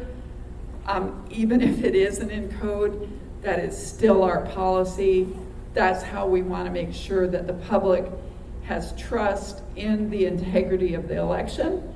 I spoke to those election workers. I spoke to several other election workers, and I reminded them that's the policy. I think sometimes when you're working and you're tired and it's sort of like hanging up your coat at night at home or kicking your shoes off. Occasionally you forget. But we're here to do a really important, really meticulous job, and there is not room for those failures. And I ask staff to please make sure that there's 2 of them everywhere. So, Madam Chair, I think that's probably enough commenting. I think that I would like to tell you that I believe that the election procedures for the mayoral runoff were followed, that there was no failure to follow any provisions of law. There were no illegal election processes that would have resulted in a change in the election. And I want to make sure that you know that if there were, I would bring them to you. We had your public session of canvass on the recount, and we forgot to adopt your report. And I said, okay, we have to do it over. There's no sense in trying to not do what the code says or what the law says we should do. And so it took us longer. We had to ask the assembly to postpone the certification of the recount. It was embarrassing, but it was the right thing to do. And I want you to know that we certainly have made some mistakes. There's no doubt about it. But they are not mistakes that would have caused, that were illegal or that would have resulted in a change in the election. And we'll stop there and leave it for you to ask me any questions. Okay, well, thank you, Barbara, for that very thorough explanation. What I'm going to do on the agenda is we have the observers, whether they have any challenges regarding the conduct of the election, and then we will go to the public. So I'm going to ask the observers first. If you have any challenges regarding the conduct of election, well, that would have resulted in a change in the outcome of the election. Either one of you, either Peggy or Claire. Peggy, no. Claire, no. Okay, so we have no challenges regarding the conduct of the election from the observers, and now we will open it up to the public. So Mr. Williams has the challenge. Yeah, I have an objection. No, I think Mr. Williams needs to go first, right? Okay, we He have filed a written challenge. Okay, we do have a written challenge, so I think what I'm going to do is have the observers move out of the spots that will be there for the public. We have a challenge form from Niall, is that how that's pronounced? Niall Sherwood Williams.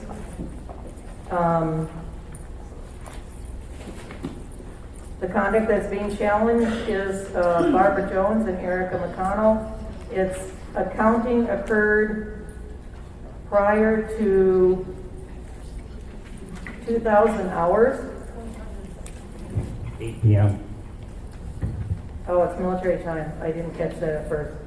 2,000 hours on 5/11/2021 in violation of 2870-010, if you would like to speak to that. Please put your name on the record and go ahead. Yes, Niall Sherwood Williams. I represent the nonprofit 1776 Alaska.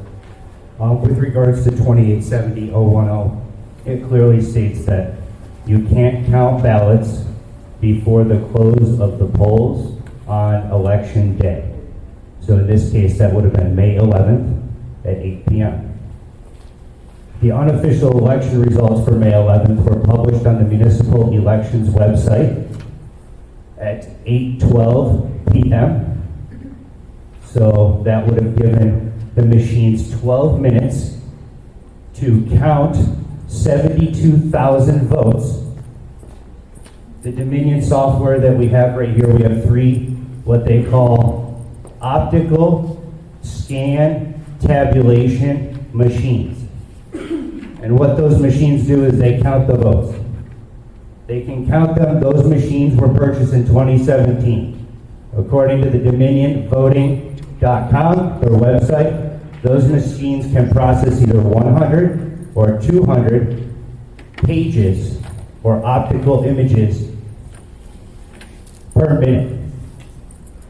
In the 12 minutes, as this was a one-sided document, those three machines would have not been able to process mathematically 72,000 votes.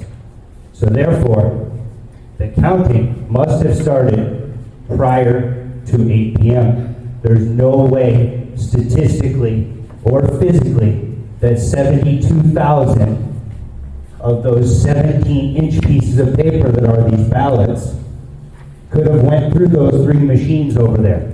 I don't care how fast you were trying to feed them in, it's impossible. So again, this is a violation of 2870.010.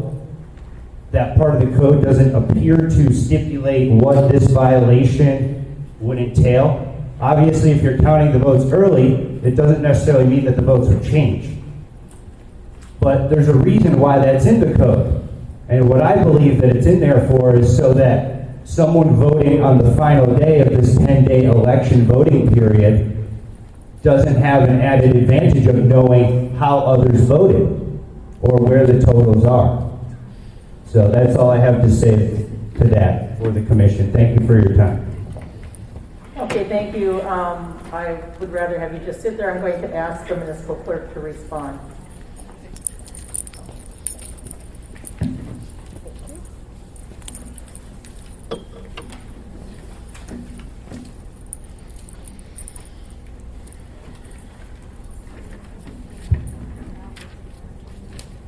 Through the chair, I think there is a misunderstanding in the system. We call that the scanning, adjudication, and tabulation system. It has three applications. So the first application is the scanning application. And then the second application is the adjudication application, which we had been talking about the ballots that we adjudicated tonight, and the commission made some changes. The third application is tabulation. Tabulation is akin to counting. So the code, in my opinion, is clear. It says that the review of envelopes may commence upon receipt, and I think there's another section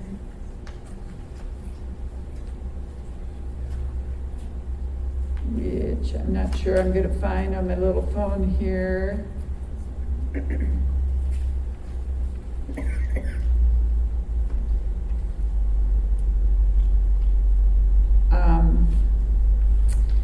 But the issue is that we do scan ballots before 8 p.m. on election day.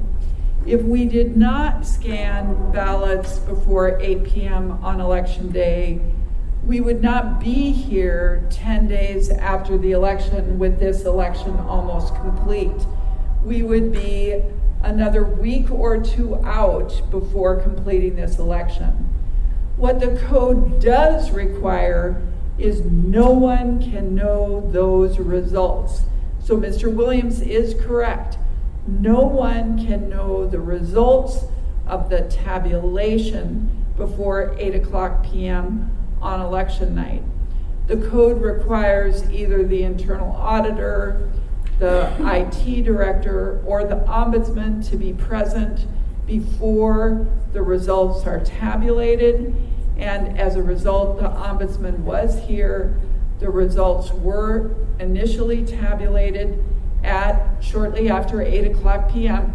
Mr. Williams is right, it was 8:13 when the results were printed, I will say it was a big difference to have a single-page ballot with one race. It did not take long for the system to tabulate those results. I think some of you were here on regular election night, and I think the results are like posted at 8:34. So it took much longer for the system to be able to tabulate a two-page ballot with so many more races. So I think there's a misunderstanding here about counting or tabulation. It did not occur prior to 8 p.m. on election night. There was no violation of the code.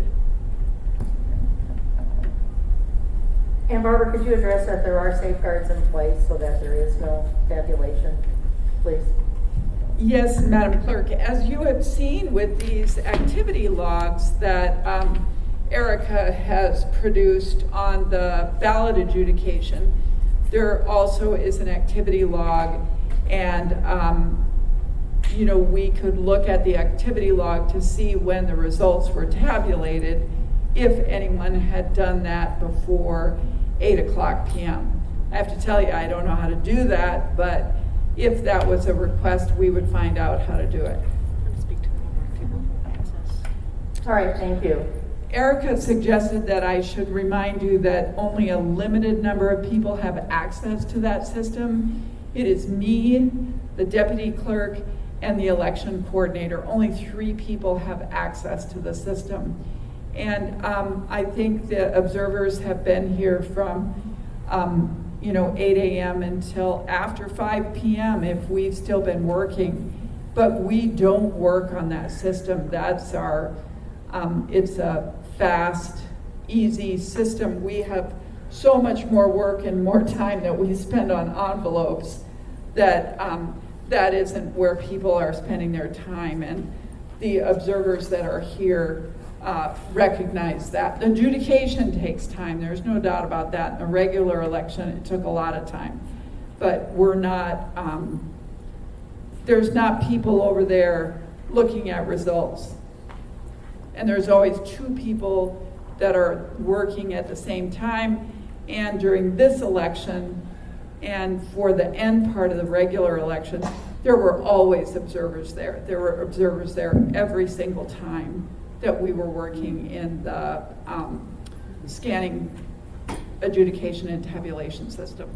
Thank you. Would you like to respond to those comments from the municipal clerk?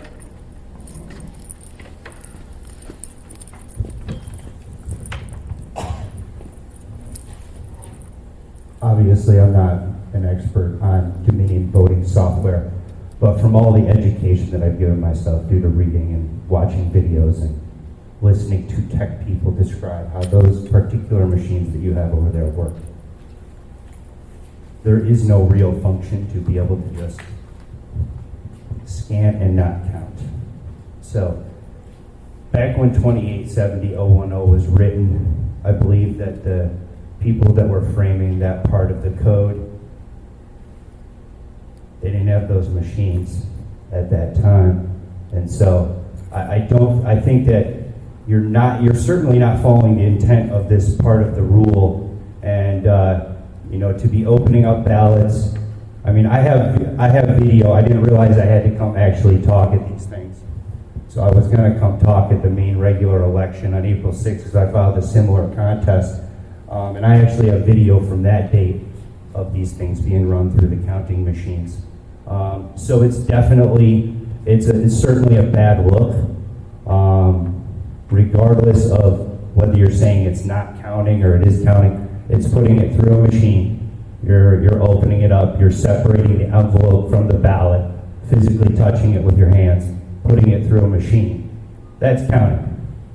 Let's be honest with ourselves here. I mean, you can keep mincing words. It's called an optical scan tabulation machine. You've already said that you say tabulation and counting are synonymous. So it is counting when it's scanning. Thank you. Thank you for your comments.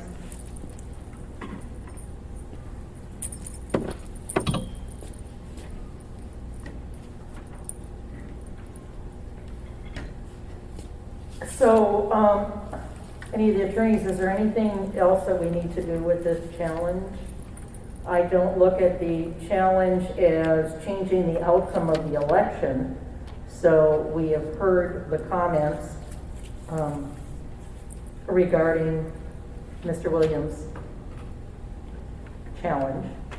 Is there anything else that we need to do, Mr. Attorney? Madam Chair, I'd just like to ask a question and get an explanation from the municipal clerk, if you don't mind. Okay, go ahead. Before I give my answer. Madam Clerk, what steps occur between final scanning of the ballots and producing the tabulated results?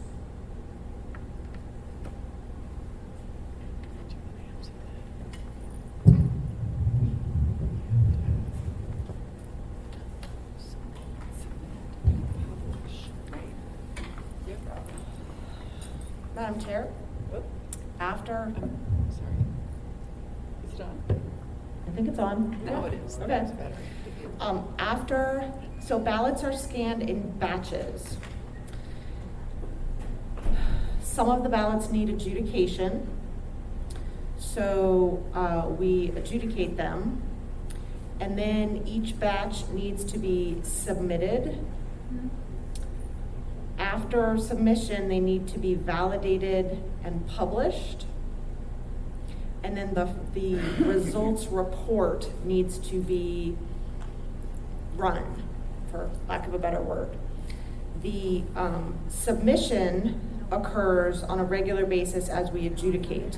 The validate and publish and the running of the report never occurs before 8 p.m. on election night.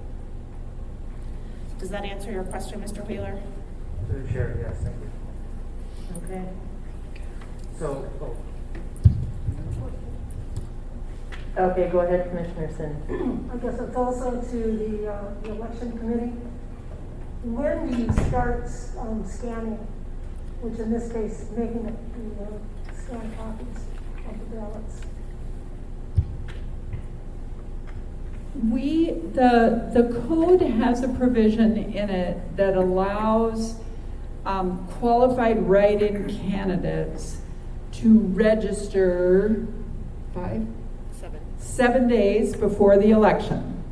So those are for our LRSAs.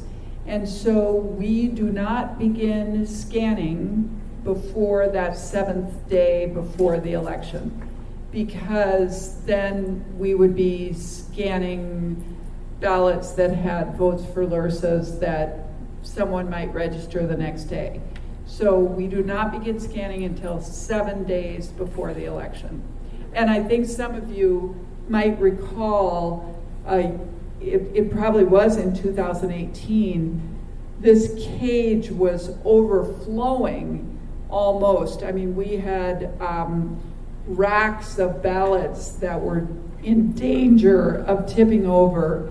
There were so many ballots in this cage to be scanned the 7 days before the election. So it wouldn't make any sense to wait longer than that.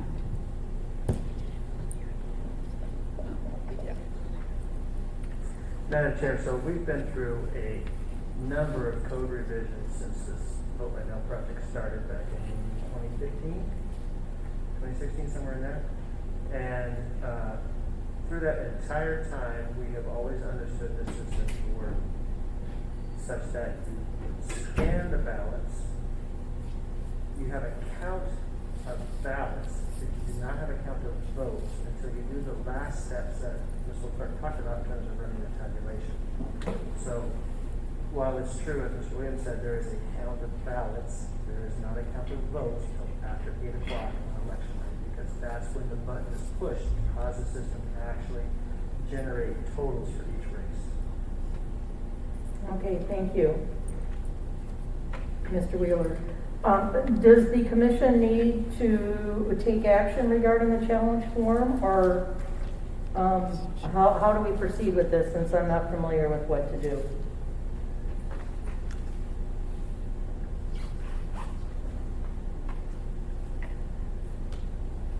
Madam Chair, I think this is similar to other challenges, right? You've had some testimony regarding the challenge. you've heard from myself as well as the school clerk's office. So at this point, it's up to you to deliberate. If you think you need more information, you can ask for that information. You need to deliberate, make your motion, and decision. Okay, is there discussion Madam by? Chair, this is Dennis again, sorry. Yes? Mr. Gates would like to add something. I'm sorry, what? Mr. Gates would like to speak. Okay, go ahead. Go ahead, Mr. Gates. Thank you. I just wanted to add one other thing that's in our code, that the tabulation process that requires other persons to be present as well, not just the clerk. And there's a list, the internal auditor, designee, IT director, or Ms. Williams, but it's mean that's to ensure integrity of that tabulation process when, as Mr. Wheeler described, the actual number of votes are tabulated. Okay, thank you. Okay, discussion by commission members. No discussion. Cindy, you wanted to say something?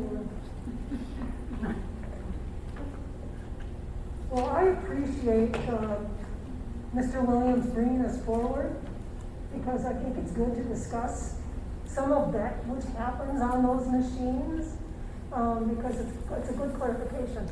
There's a lot that goes on over there, we recognize that. And I think, I hope this clarifies for him. Well, I recognize his challenge, but I also think we've answered it in terms of what actually happens on election night versus what's done the week prior in scanning and counting physical ballots versus counting actual votes. Okay, would you like, is there any other discussion by commission members? Cindy, would you like to make a motion? I would if I knew exactly what it would be.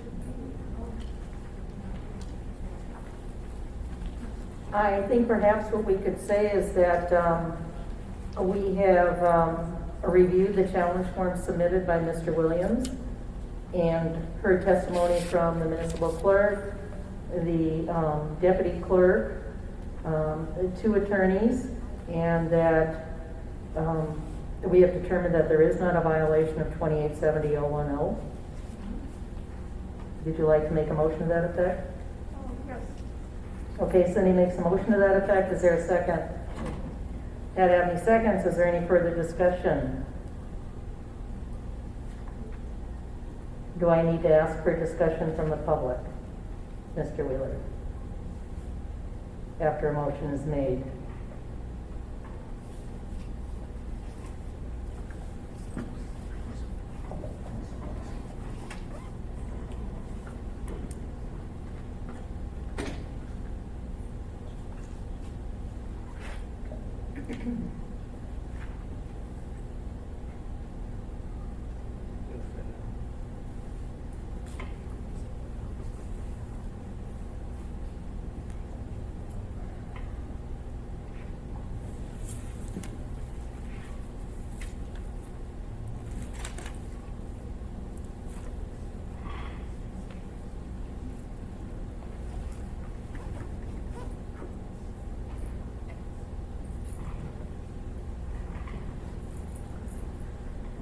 Madam Chair, thinking of this in a way that's sort of a quasi-judicial adjudication, right? I could see a situation where a challenger might invite testimony, for example, from an expert on an issue that they're raising against the challenge, or witnesses supporting their challenge, but I don't believe Mr. Williams is offering witnesses regarding, for example, how the meeting system works. So we don't think it's open to public comment per se, but if Mr. Williams has witnesses, I can see a scenario where that would be appropriate if you wanted to present them, have them speak to the issue. But it would be witnesses that would have evidence related specifically to his challenge and not some other issue that other people may want to raise on their own initiative. Okay, Mr. Williams, do you have any witnesses that you wish to have speak before the commission that directly deals with this issue? No. Okay. No witnesses, however, I would like to ask the question, what button is clicked to make that tabulation? Where is that button in this room specifically? What mouse do you have to touch to make that tabulation occur, and what computer screen are you sitting at when it happens? Thank you.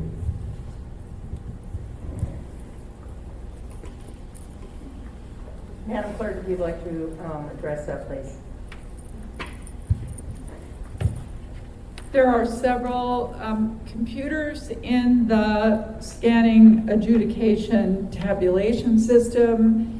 It is an application. There isn't one single magic button like a light on or off. As Erica described it, there are several steps in the application that you need to take, similar to if you are in a Word or an Excel document. There is not a single button to push to produce a spreadsheet or a letter. So it is a series of buttons that and keystrokes that need to happen before the results or tabulation is completed. All right, thank you, Madam Clerk. Is there any further discussion by commission members? Okay, hearing none, all those in favor of the motion say aye. Aye. Opposed? Okay, motion carries. Okay, do we have any other public comments regarding 5B? You can go ahead.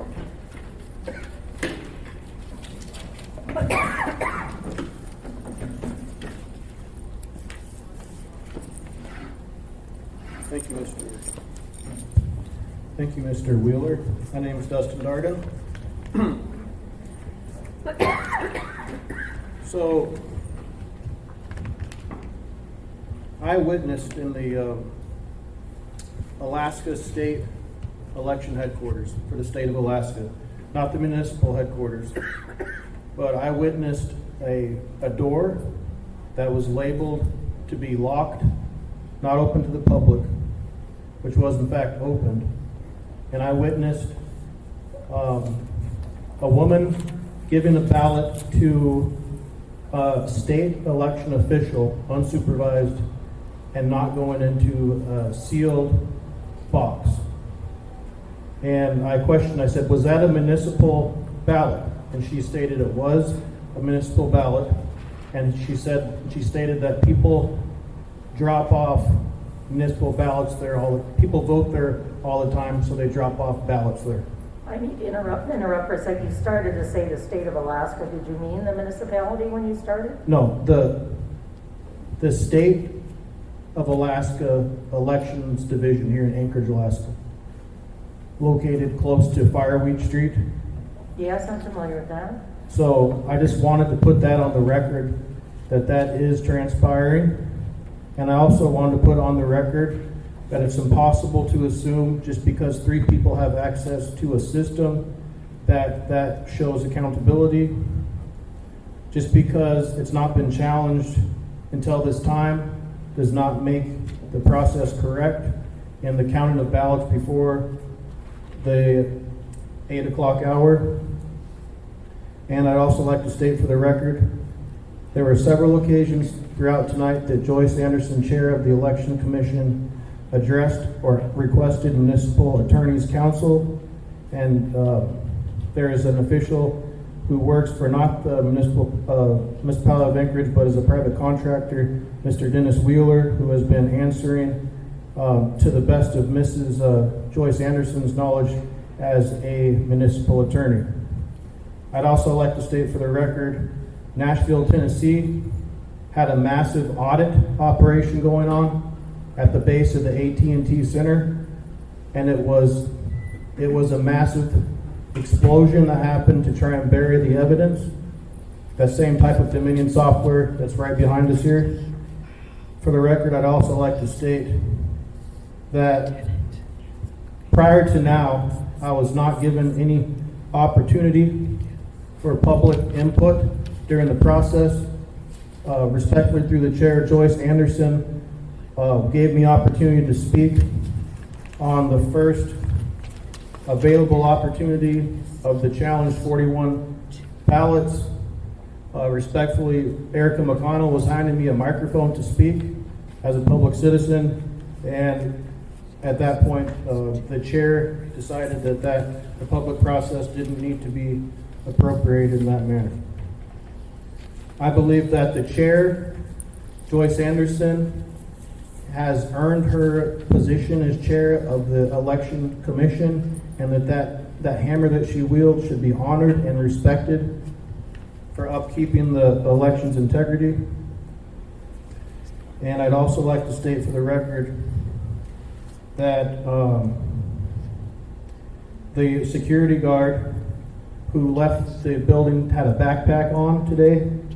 I've also observed people coming in with purses and bags and zippable items throughout the tabulation of ballots. And whether or not that affected the outcome of this election or not, it is something that should be watched so that items are not sifted into this election place, especially adding on the fact that this election goes over a period of months instead of the typical election that you go in person and you'd have eyes on it. I'd also like to state for the 3 minutes. It's been 4 minutes. I'd also like to Madam state Chair. for the record that at this very moment, Mr. you are the Jordan. chair of the election, and you are the chair of the elections commission, not the clerk. Hi, sir. Your 3 minutes is up. So your time is up. It's been over 3 minutes, so thank you, Mr. Dart.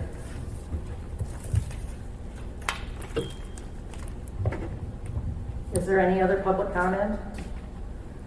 Go ahead, Mr. Haberman, you have 3 minutes. Yeah, I'll set my timer. But are you still having audience participation too, or what's the story?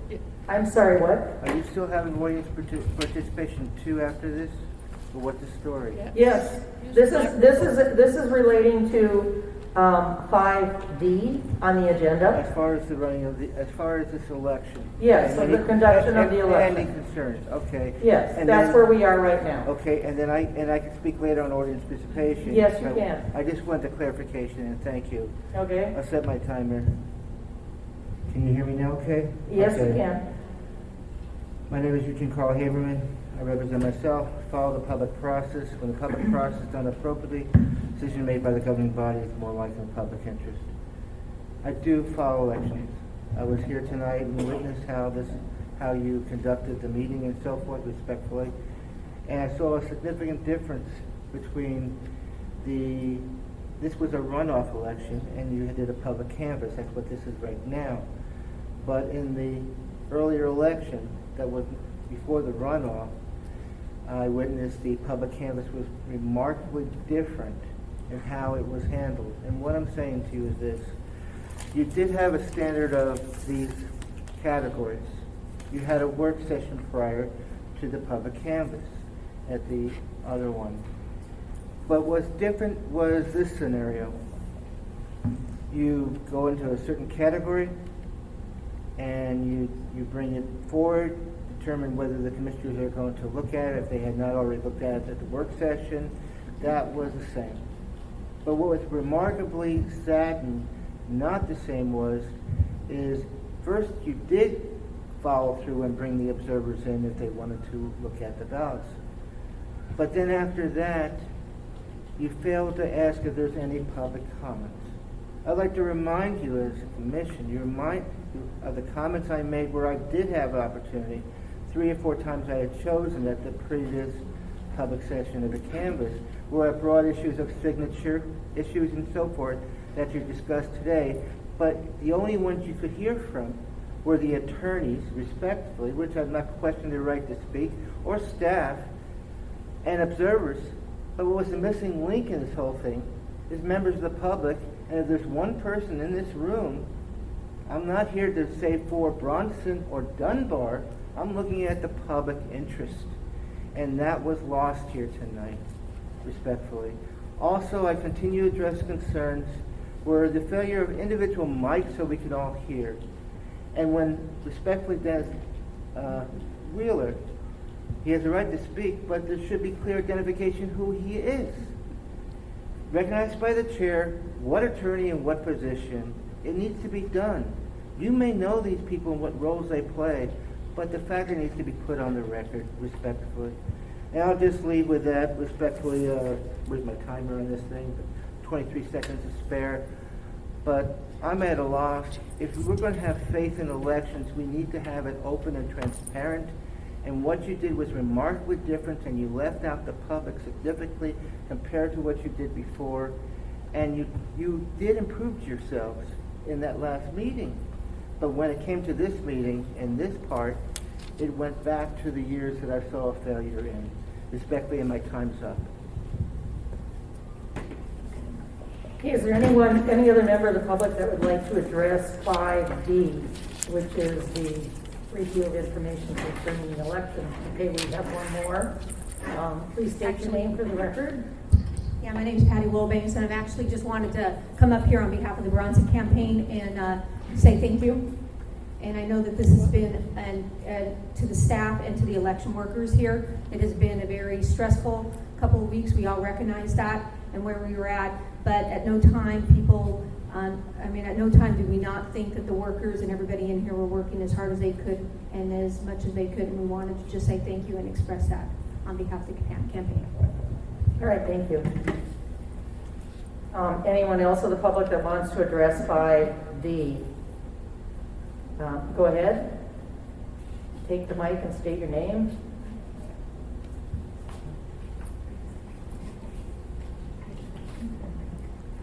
Randy Riedrich on behalf of the Graham campaign. First of all, I want to just... Can't quite hear you, Mr. Riedrich. Sorry about that. Randy Riedrich on behalf of the Graham campaign. I want to first of all express my appreciation for today's activities. I want to add something that hasn't been brought up at all that I think is extremely important. In the first election here this year, we had a fairly significant late mail arrival problem. 340 ballots arrived late. In this second round of the process, in the runoff, we had over 15,000 more ballots arrive. However, we had 240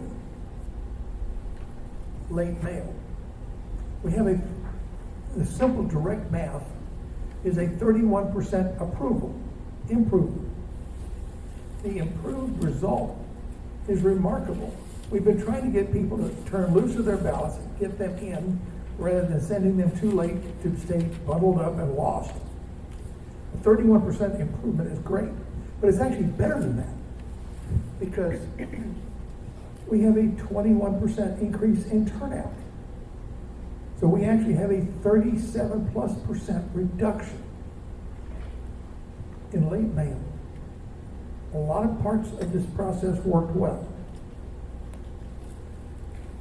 Clerk's office is encouraging people to turn loose of their mail. The campaigns were encouraging. Other third-party efforts were pushing the process.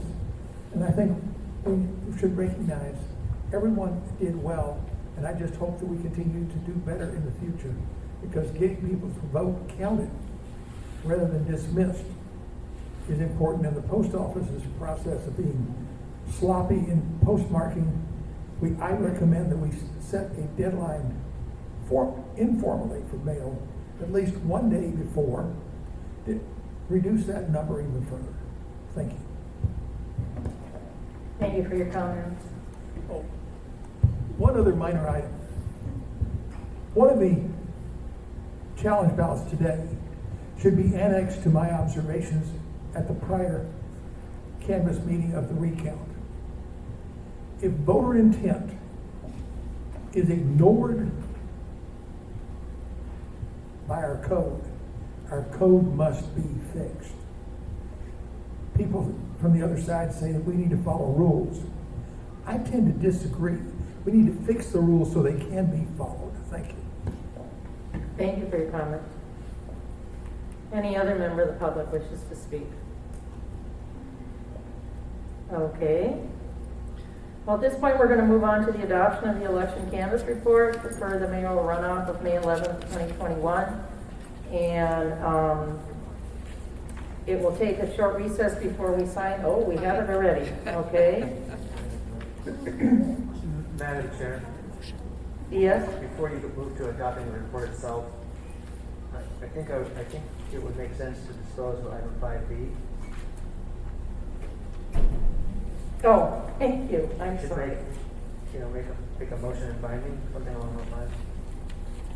Okay, is there a motion that there were no failures to follow the provisions of law or finding of any illegal election practices that would have resulted in a change in the outcome of the election, in addition to election procedures, which I should have added in the beginning? Is there a motion to that effect? So moved. Okay, we had several so moved. I'll go with Cindy and Elaine seconded. Okay. Any discussion? Okay, hearing none. Now, for those in favor, say aye. Aye. Opposed? Okay, motion carries. We have before us now the adoption of the election canvass report. So the figures have been updated. Madam Chair? Yes? You mentioned taking a short at ease. I would suggest to do that. That's something I've been discussed with Erica regarding what. Okay, we'll take a short at ease.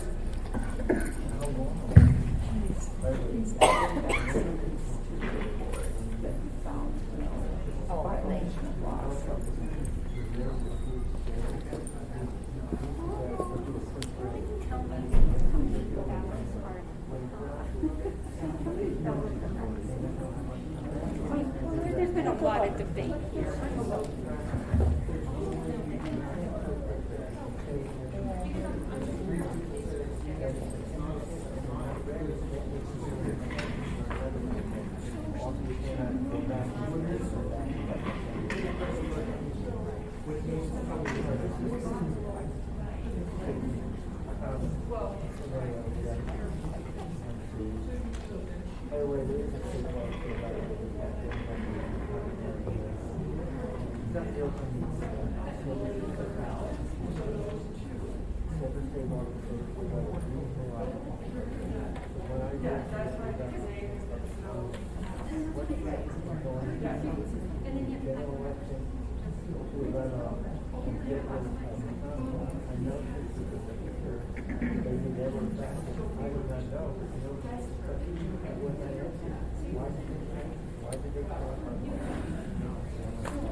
I know.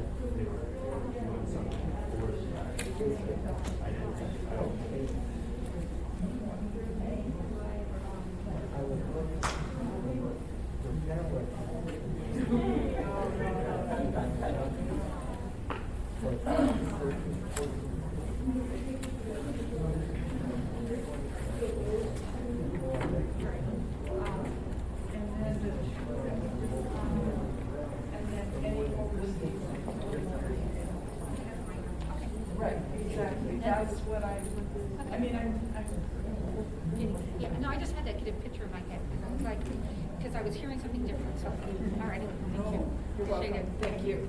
Appreciate it.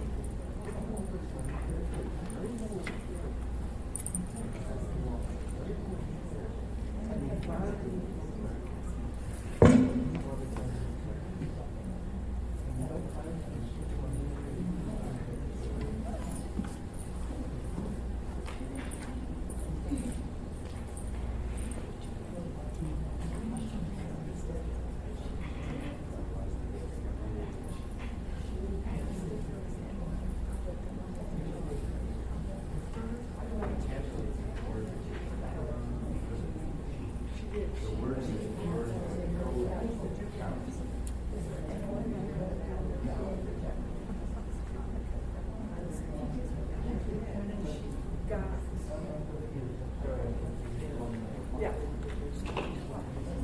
Okay. So,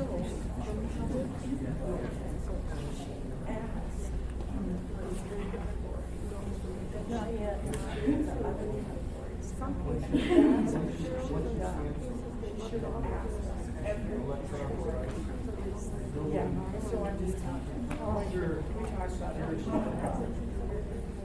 I don't know if the answer is what they should be consistent. Yeah.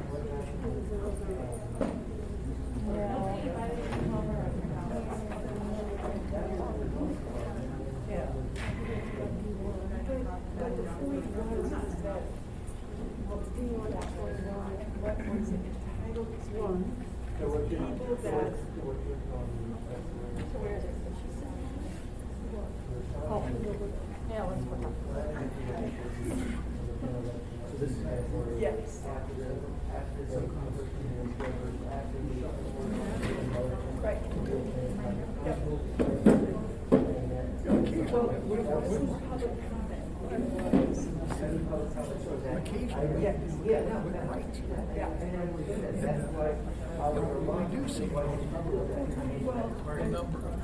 Anyway, it was a mistake. When you figure that it's 15% larger. With the microphone, taking in all that, the thing is, you need to put that on the record, you put that on the question, okay? Well, you know, what we need to do is we need to do a better job with registrar chair. 37%. When have we ever gotten 37%? You know, we sat and talked about it ahead of time, said this is what we're going to do, and then we didn't do it. So again, my apologies.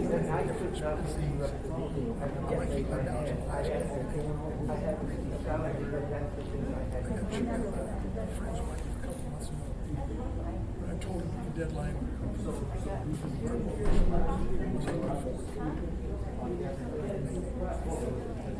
I'm going to look to see if she made it. When she made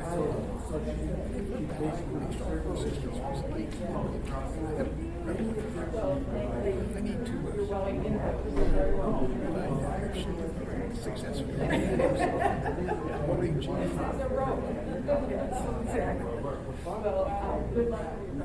I mean, I've done absentee mail. You're welcome.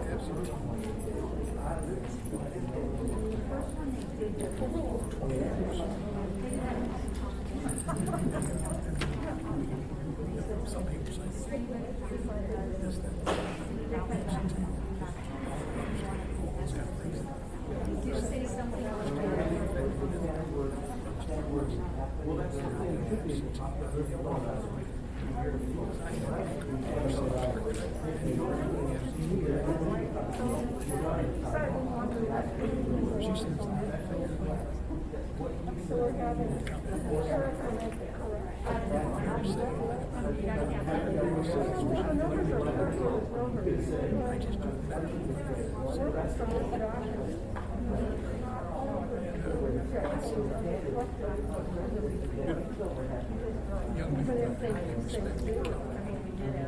one in California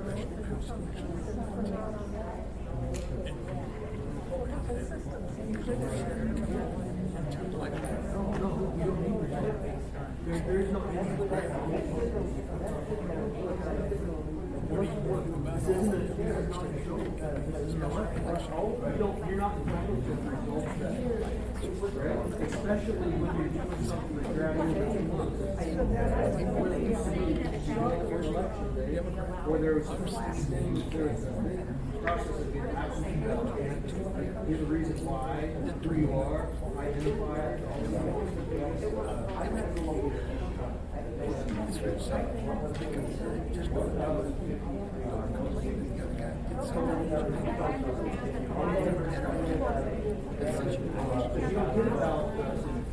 everybody signs, and you gotta go through this table here, check out the process, everything, go on.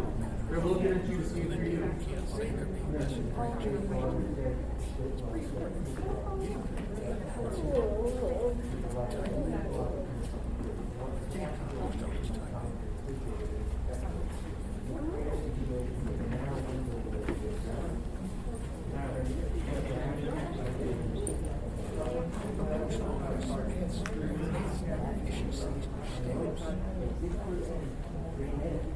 which produce consequences like late postmortem, utilizing mail and letter, Fairbanks, Pittsburgh's marketing, indicates from those 5,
Right, no, I agree.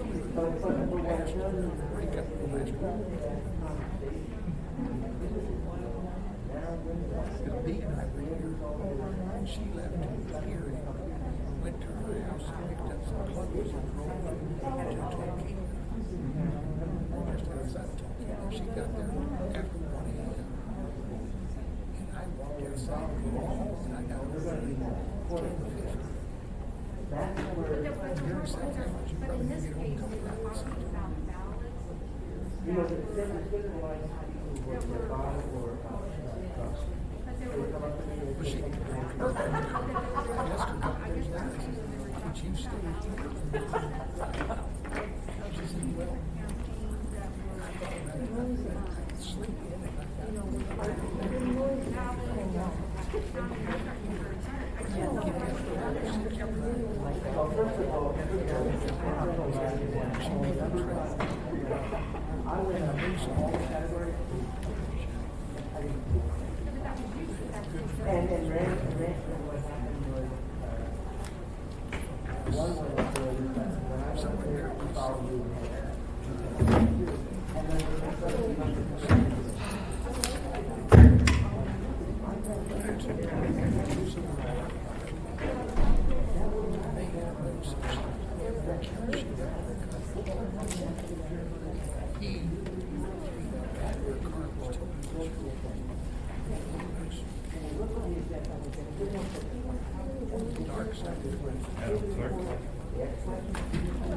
I was just threatened by that man that's standing over there in the Broncos hat by the door.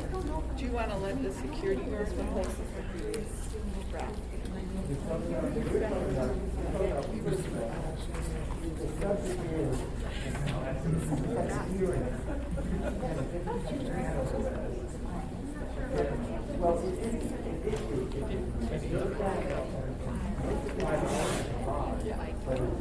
Yeah. Okay,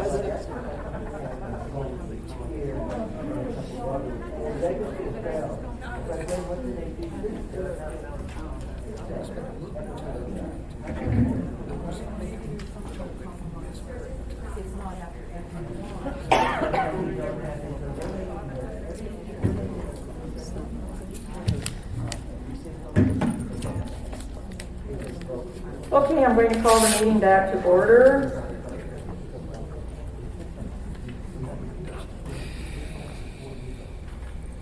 The commission has before them the report of canvas, which lists all of the categories for the ballot envelopes that we went through. And that was 1,691. It also says notice of ballot rejection, the municipal clerk's office, the municipal clerk's office will be sending a notice of ballot rejection to each of the individual voters whose ballot was rejected as required by AMC 288501G. After review of all the information presented and pursuant to AMC 288504B, the commission finds there was no failures to comply with provisions of law and no illegal election practices sufficient to change the outcome of the election. Okay. So, did we have a motion on the floor to accept the canvas report? I don't think so. Okay, is there a motion to accept the canvas report as just read for the last couple sections and the totals that were previously motioned and adopted earlier? Is there a motion to that effect? Okay, Glennis Ireland moves, Pat Abney seconds. Okay, is there any further discussion by commission members? Because this is the commission report. If none, all those in favor say aye. Aye. Opposed? Okay, commissioners will sign the report and it will go to the assembly. Okay, we have two things left on the agenda, and one is member comments. Are there any comments by members? None? Cindy, did you have a comment? I could. Okay, well, go ahead. Give me a mic. Yeah, I was, during our last break, I mentioned to someone that I have only been involved with the commission this is my third year, I believe. And I have to say, it is really great to see the public involved. I really appreciate that. I think it keeps our feet to the fire. And I really appreciate all of the input and all of the work that's been done over the last couple of months by all the staff. Thank you. Any other commissioners have comments? Hearing none, I do have a comment. I would like to comment on testimony earlier about Dennis Wheeler. Someone mentioned that possibly he had a conflict of interest. This had come up before at one of our other meetings. And so this morning, well, it's not this morning, I feel like I've been here since this morning. Earlier this afternoon at our meeting, I know that Deanna had talked about that at the meeting and explained that there was not a conflict of interest. So I have asked her to put her thoughts down in writing so that the election commission would have that in writing that there is not a conflict of interest. So I just wanted to make that comment. Any other comments by commission members? Okay, audience participation, which is the last item on the agenda. Please state your name for the record.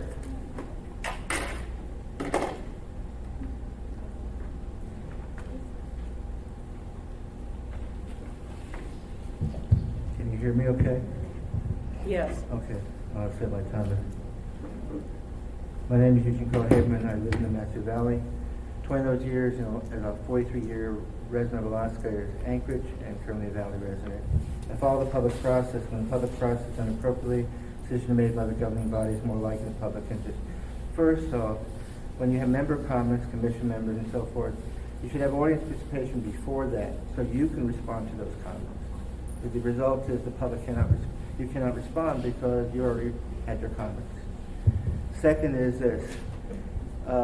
Barbara Jones came up to me respectfully, and she says that what I said is the way we should have done it, but it didn't turn out that way. And what I'm saying to you is, what you did at the previous meeting was, after you had the observers and you did a motion for that particular item, then you asked if there's any public comments.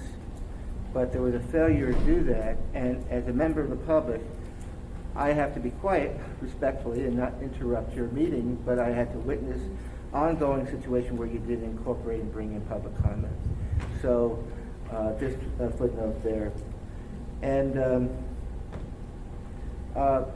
the conversation I had just a few minutes ago, there's a lack of understanding is why you need to have public comment on each of those categories.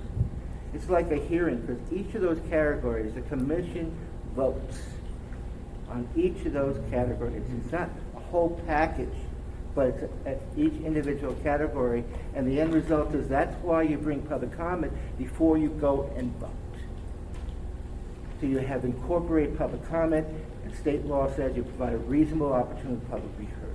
So that is what that's all about. Over the years, you had difficulty doing that. And when you came back in the picture and brought in that statement, is there anyone in the public that would like to speak now on this item? Then that opened the window and opportunity, and that was a much fairer and open, and that also encouraged a situation where issues like signature, as you know, I was the principal one that addressed the issue of the number of signatures and so forth and how that was handled. And that resulted in you in this meeting being more involved in understanding that, and the staff being involved with that issue prior to this meeting during this runoff election. Another issue that has been overlooked is the issue, like I addressed before, in closing, the postmark of the mail. And what came out of the previous meeting was the fact that just because you mail something today and you put it in a box and say it's going to be picked up, does not guarantee that the post office is going to postmark that. And I said in the previous meeting, in the general election, that I said that you need to put something that's clearly identified and let the people be aware on the packet that goes out to the voters, that beware, just because you think the post office is going to postmark it today is not necessarily true. And I'll close with this. I wish you all the best. I know it's very difficult, but you need to realize that you need to be inclusive, not excluding the public. And why that happened, finish this last thing, why that happened before, I'm trying to figure out why you lost. I did witness the scenario of one party coming up to you at this table and wanting to use a microphone, but it appeared to be a message that it's only the observers in certain parties that can be speaking before you and not the members of the public at that time. And I think that encouraged that scenario, respectively, and confused you and everybody in the room. And me, I couldn't say a word because the public couldn't speak at the time. Thank you very much, respectfully. Thank you. Any other audience participation? Exactly that time.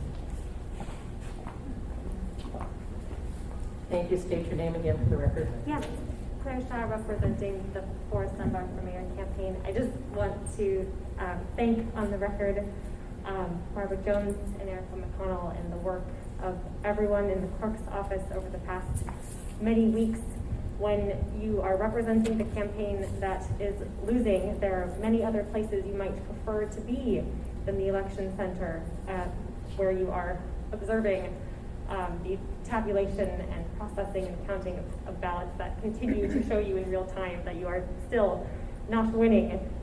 Despite that, the clerk's office and everyone who is here working at the election center did such an incredible, thorough, impartial, diligent, and expedient job, and I really appreciate the work that you all did in being here even at this extraordinarily late hour. So thank you again, and thank you to the commission.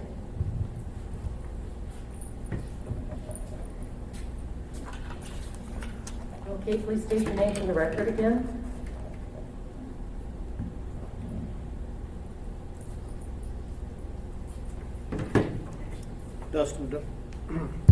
Dustin Darden. I'm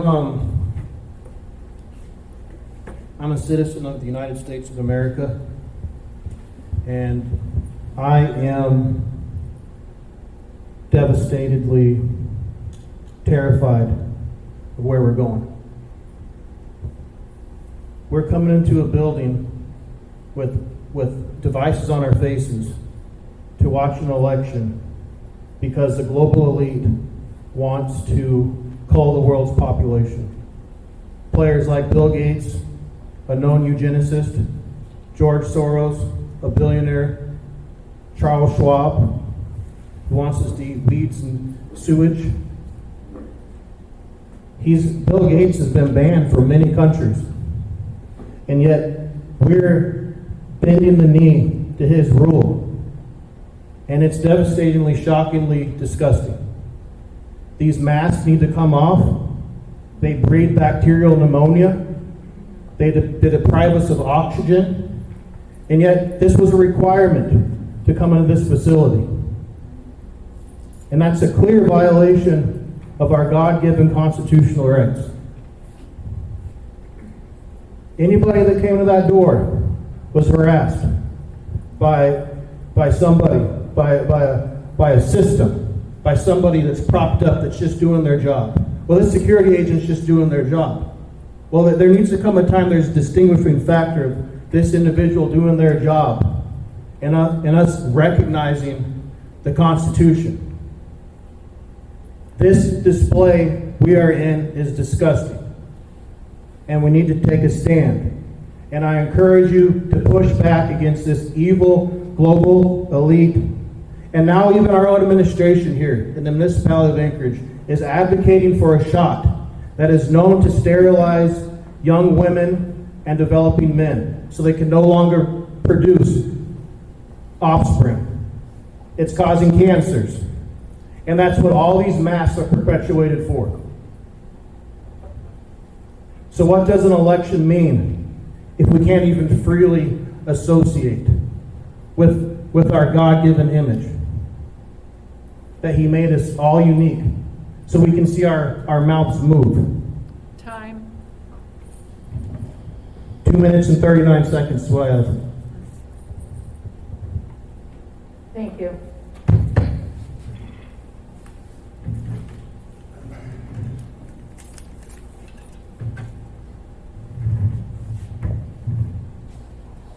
Okay, please state your name for the record. Niall Sherwood Williams. I'd like to first take the opportunity to thank everyone that came here tonight.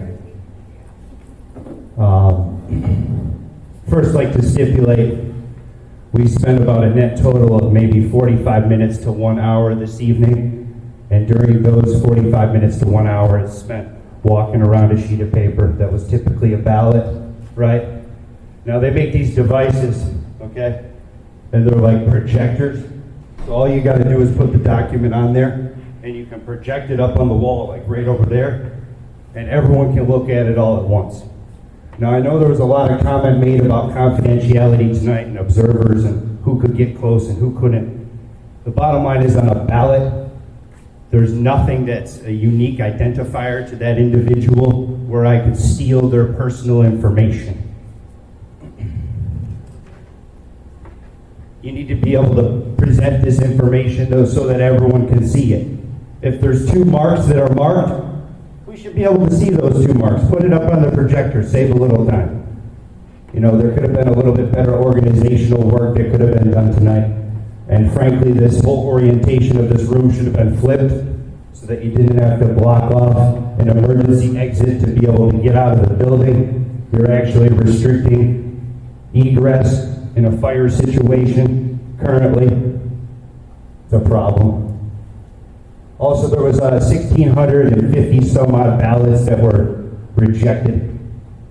If we voted in person on election day, over 1,000 of those would have been immediately cured because any issue of signature verification or match would have been eliminated on site by the election workers. I mean, when I went in and voted in person both days, it was beautiful. Went down to City Hall, in and out in less than 2 minutes. Absolutely beautiful. But do you know what? All they looked at for my identification was my voter card. And they asked me, what's your address? That was their way of verifying that I was in fact Niall Sherwood Williams and I was in fact voting. Well, the address is right on the front of the voter card, y'all. So there's really no verification there. You know, and another thing, signatures on the ballots that you mail to someone is insufficient to identify that individual. You need to have a unique identifier on that document, on the outside of that document. There has to be some way to uniquely identify that individual. But let's come in and vote on election day. 21-day mail-in election, you're mailing out 240,000 ballots. I got a ballot for someone that hasn't lived in my place of residence in over 2.5 years. And I brought it into the elections on election day, April 6th, said, hey, this person doesn't live here anymore. Well, in the runoff for mayor, I still received that same ballot again for that same person that doesn't live there. So that problem wasn't rectified. Time. Thank you. Any other comments? Come forward. Please state your name. Catherine Pfeiffer, and I'm here today as a volunteer on behalf of the Forrest Dunbar campaign. And I just wanted to say thank you, all of you, very much. I wanted, hopefully, the last comment with this endeavor that you have all performed spectacularly well. Thank you for your service. I wanted to end on a positive note. I had the pleasure of getting to know just a little bit Mr. Reedrich, and although I was the campaign manager for Pat Higgins, and he was advocating, of course, for Sammy Graham, the dialogue was genuine, and I appreciate the opportunity to have participated in this, but I was absolutely am of hope that the last comment for this endeavor is a positive one, and I just wanted that to be on the record. You did a great job, and I think vote by mail is a good thing. Thank you. Anyone else? Okay. Well, thank you all for your comments. And at this point, is there a motion to adjourn? It is, I'm having a hard time seeing that over there. It's what? 11:27? Okay. Thank you. A new record. Okay, thank you. Okay, there was a motion. Okay, Glennis made a motion to adjourn at 11:27. Thank you all for being here.